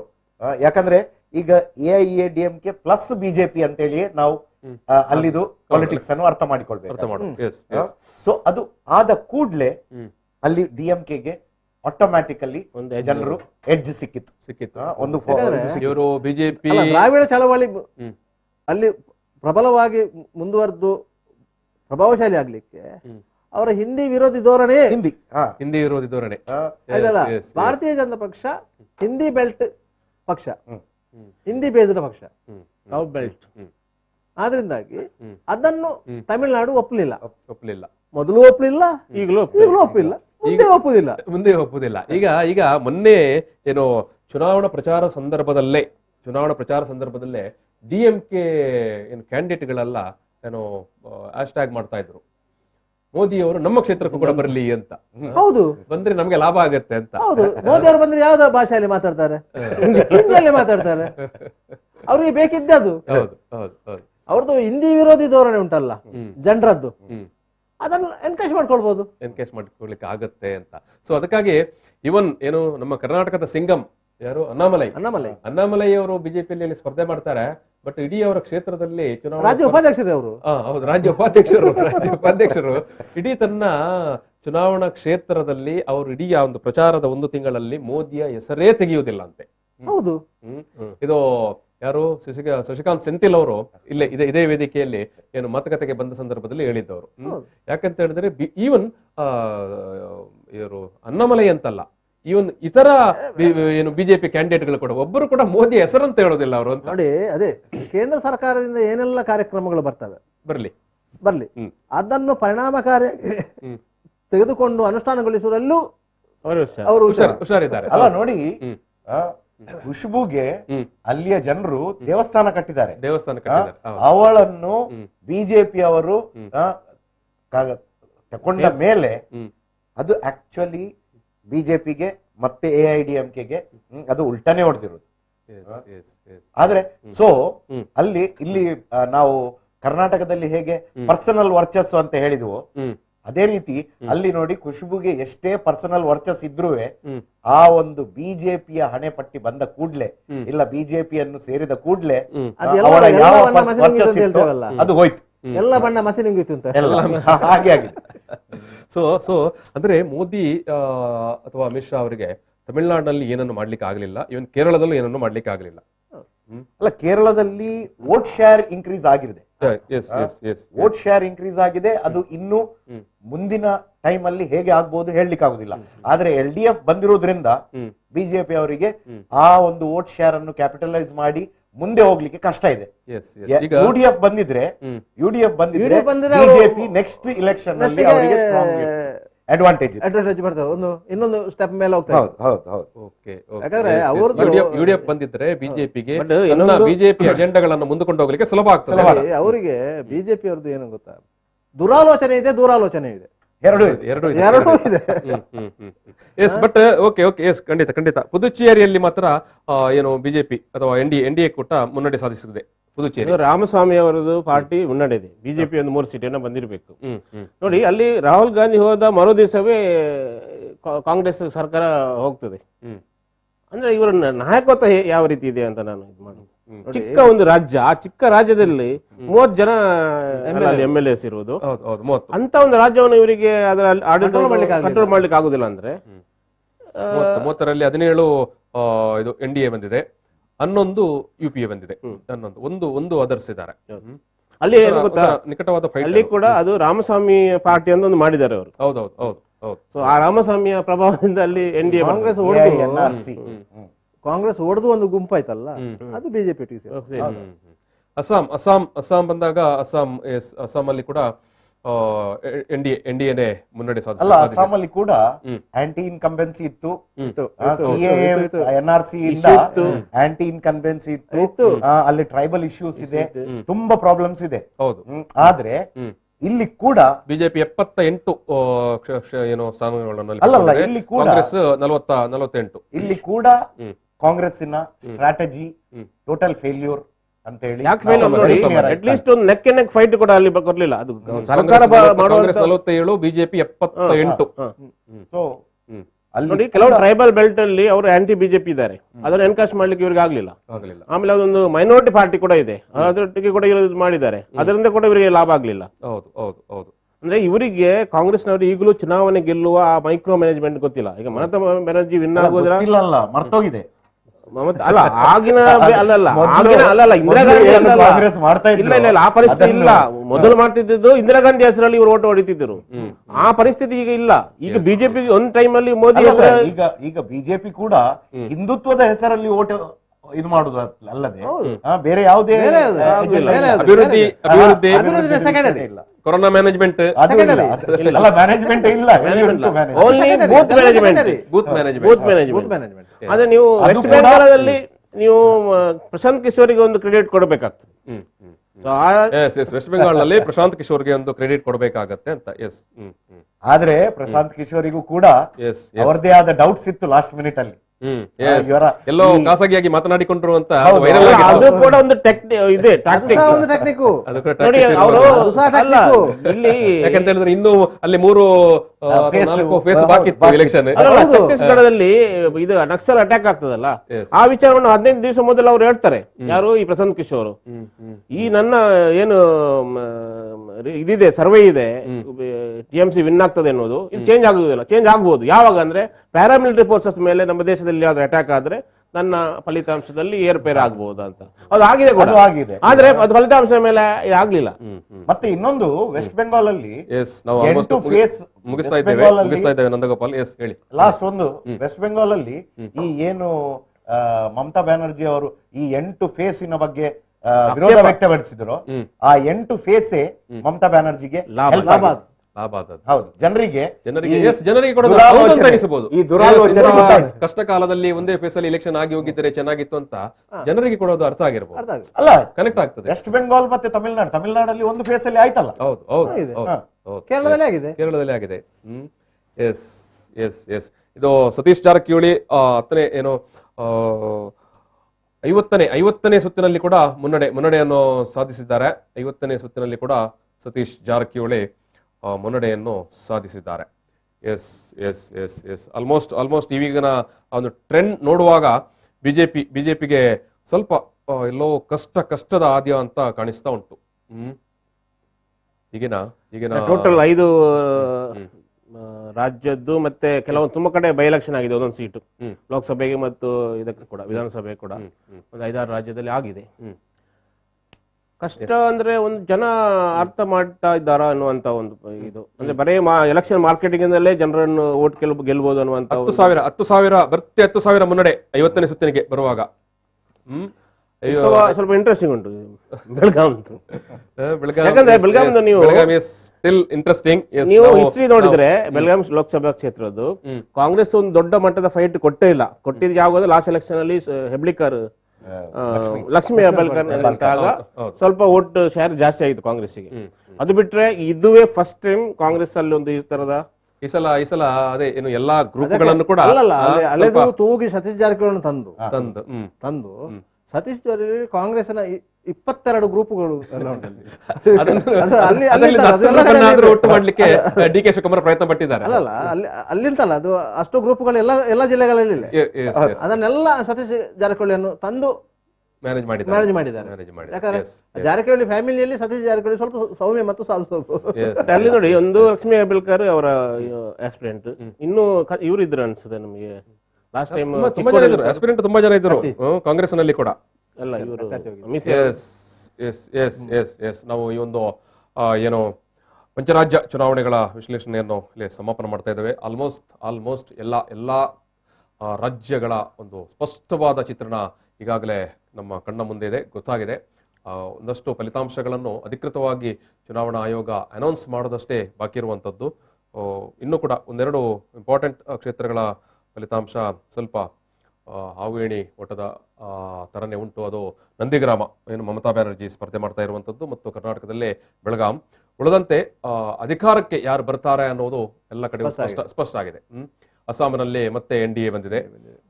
ಆಮೇಲೆ ಪುದುಚೇರಿಯಲ್ಲಿ NDA ಏನು ಕಾಂಗ್ರೆಸ್ ಕಡೆಯಿಂದ ಅಧಿಕಾರವನ್ನು ಏನು ಕಸಿದುಕೊಂಡಿದೆ. ತಮಿಳುನಾಡಿನಲ್ಲಿ DMK ಅಧಿಕಾರಕ್ಕೆ ಬಂದಿದೆ. ಕೇರಳದಲ್ಲಿ ಮತ್ತೆ ಏನು LDF ತನ್ನ ಅಧಿಕಾರವನ್ನು ಉಳಿಸಿಕೊಂಡಿದೆ. ಎಸ್, ಈ ಒಂದು ಸಂವಾದದಲ್ಲಿ ವಿಶೇಷ ಅಂದ್ರೆ ನೆಕ್ ಟು ನೆಕ್ ಅಂತ ಹೇಳಿದಂತ ವೆಸ್ಟ್ ಬೆಂಗಾಲ್ 205 ಸೀಟ್ TMCಗೆ ಬರ್ತಾ ಉಂಟು. ಆಲ್ಮೋಸ್ಟ್ ಲಾಸ್ಟ್ ಇಯರ್ 11 ಬಂದಿತ್ತು. ಆಮೇಲೆ ನಾವು ಸ್ಟಾಲಿನ್ ಬಗ್ಗೆ ಡಿಸ್ಕಸ್ ಮಾಡಿ ಕಳೆದ ವರ್ಷ 2011 ಬಂದಿತ್ತು. ಸಾರಿ, 211 ಒಡಿಶಾ ಜೋಡಿಯ ಏನು ಕರಾಮಾತು ನಡೆದಿಲ್ಲ ಅಂತೇಳಿ ವೆರಿ ಕ್ಲಿಯರ್ಲಿ ಕಾಣ್ತಾ ಉಂಟು. ಸೊ ಬಹುಶಃ ಮುಂದೆ ಇನ್ ಫ್ಯೂಚರ್ ಅಲ್ಲಿ ಮೋದಿ ವೇವ್ಗೆ ಸ್ವಲ್ಪ ಇದು ಹಿನ್ನಡೆ ಆಗುತ್ತೆ. ಇದು ಮೋದಿಗೆ ಮಾತ್ರ 5 ವರ್ಷದ ನಂತರ ಮೋದಿ ವೇವ್ ದೇಶದಲ್ಲಿ ಹೇಳಲಿಕ್ಕಾಗುದಿಲ್ಲ. ನೆಕ್ಸ್ಟ್ ಎಲೆಕ್ಷನ್ ಅಲ್ಲಿ ಮೋದಿ ವೇವ್ ನಿಲ್ತದೆ. ಯಾಕಂದ್ರೆ ರಾಮ ಮಂದಿರ ಇಶ್ಯೂ ಬರುತ್ತೆ, ರಾಮ ಮಂದಿರ ಉದ್ಘಾಟನೆ ಆಗ್ತದೆ. ಪ್ಲಾಟ್ಫಾರ್ಮ್ ರೆಡಿ ಆಗ್ತಾ ಇದೆ. ಈ ಒಟ್ಟಾರೆ ಫಲಿತಾಂಶ ಭಾರತೀಯ ಜನತಾ ಪಾರ್ಟಿಗೂ ಕಾಂಗ್ರೆಸ್ಸಿಗೂ ಒಂದು ಎಚ್ಚರಿಕೆ. ಎಸ್, ಮತ್ತೆ ವೆಸ್ಟ್ ಬೆಂಗಾಲ್ನಲ್ಲಿ ನಾವು ಮಾತಾಡ್ಲಿಕ್ಕೆ ಮರ್ತೋಯ್ತು. ರೈತ ಚಳವಳಿಯವರು ಕಂಪ್ಲೀಟ್ ಆಗಿ ಏನು ಟಿಕಾಯತ್ ನೇತೃತ್ವದಲ್ಲಿ ಮತ್ತೆ ಉಳಿದ ಎಲ್ಲ ರೈತ ಸಂಘಟನೆಯವರು ಏನು ಡೆಲ್ಲಿಯಲ್ಲಿ ಅವರು ಪ್ರತಿಭಟನೆ ಇವತ್ತು ಕೂಡ ನಡೆಸ್ತಾ ಇದ್ದಾರೆ. ಅವರು ಬಾರಿ ಮ್ಯಾಸಿವ್ ಆದ ಪ್ರಚಾರ ಮಾಡಿದ್ರು. ಮೋದಿಗೆ ವಿರುದ್ಧವಾಗಿ ಓಟ್ ಕೊಡಿ ಅಂತ. ಮೋದಿಗೆ ಅದು ವರ್ಕೌಟ್ ಆಗಿದೆ. ಅದು ವರ್ಕೌಟ್ ಆಗಿರ್ಬೋದು. ಏನೋ ಅದು ವರ್ಕೌಟ್ ಆಗ್ಲಿಲ್ಲ ಅಂತ ಹೇಳಿ ಅದು ವರ್ಕೌಟ್ ಆಗಿದೆ. ಅಲ್ಲ, ಕೊನೆಯದಾಗಿ ಇವತ್ತು ವಿಶ್ವ ನಗು ದಿನಾಚರಣೆ. ಹೌದಾ? World laughter day. ಸೊ ಒಂದಷ್ಟು ಜನ ಯಾರ್ಯಾರು ನಗ್ತಾ ಇದ್ದಾರೆ, ಯಾರ್ಯಾರಿಗೆ ನಗು ಬರ್ತಾ ಉಂಟು ಅಂತ ಹೇಳಿ ಎಲ್ಲರನ್ನು ನಗ್ತಾ ಇರಿ ಅಂತ ಹೇಳಿ ಆಶಿಸ್ತಾ ಇದ್ದೇನೆ. ಅಂದ್ರೆ ಸೋತವ್ರು ಕೂಡ ನಗಬೇಕಂತ, ಯಾಕಂದ್ರೆ ವರ್ಲ್ಡ್ ಲಾಫಿಂಗ್ ಡೇ. ಅವ್ರು ಆಶ್ಚರ್ಯದಿಂದ ನಗಬೇಕು. ಎಸ್ ವೀಕ್ಷಕರೇ, ನಾವು ಈ ಒಂದು ಸಂವಾದವನ್ನು ಅಲ್ಲಿಗೆ ಸಮಾಪನ ಮಾಡ್ತಾ ಇದ್ದೇವೆ. ಹಿರಿಯ ಪತ್ರಕರ್ತರಾಗಿರುವಂತಹ ಮೋಹನ್ ಬೋಳಂಗಡಿ ಅವರಿಗೆ ನಾನು ಪ್ರೀತಿಯ ಧನ್ಯವಾದವನ್ನು ಸಮರ್ಪಣೆ ಮಾಡ್ತಾ ಇದ್ದೇನೆ. ಅದೇ ರೀತಿಯಾಗಿ ನಂದಗೋಪಾಲ್ ಅವರಿಗೆ ಕೂಡ ನಾನು ಪ್ರೀತಿಯ ಧನ್ಯವಾದ ಸಮರ್ಪಣೆ ಮಾಡ್ತಾ ಇದ್ದೇನೆ. ಅದೇ ರೀತಿಯಾಗಿ ರಮೇಶ್ ಎಸ್ ಪೆರ್ಲಾ ಅವರಿಗೆ ಕೂಡ ಪ್ರೀತಿಯ ನಮಸ್ಕಾರಗಳು. ನಾವು ಈ ಒಂದು ಸಂವಾದವನ್ನು ಇಲ್ಲಿ ಸಮಾಪನೆ ಮಾಡ್ತಾ ಇದ್ದೇವೆ. ನಮಸ್ಕಾರ.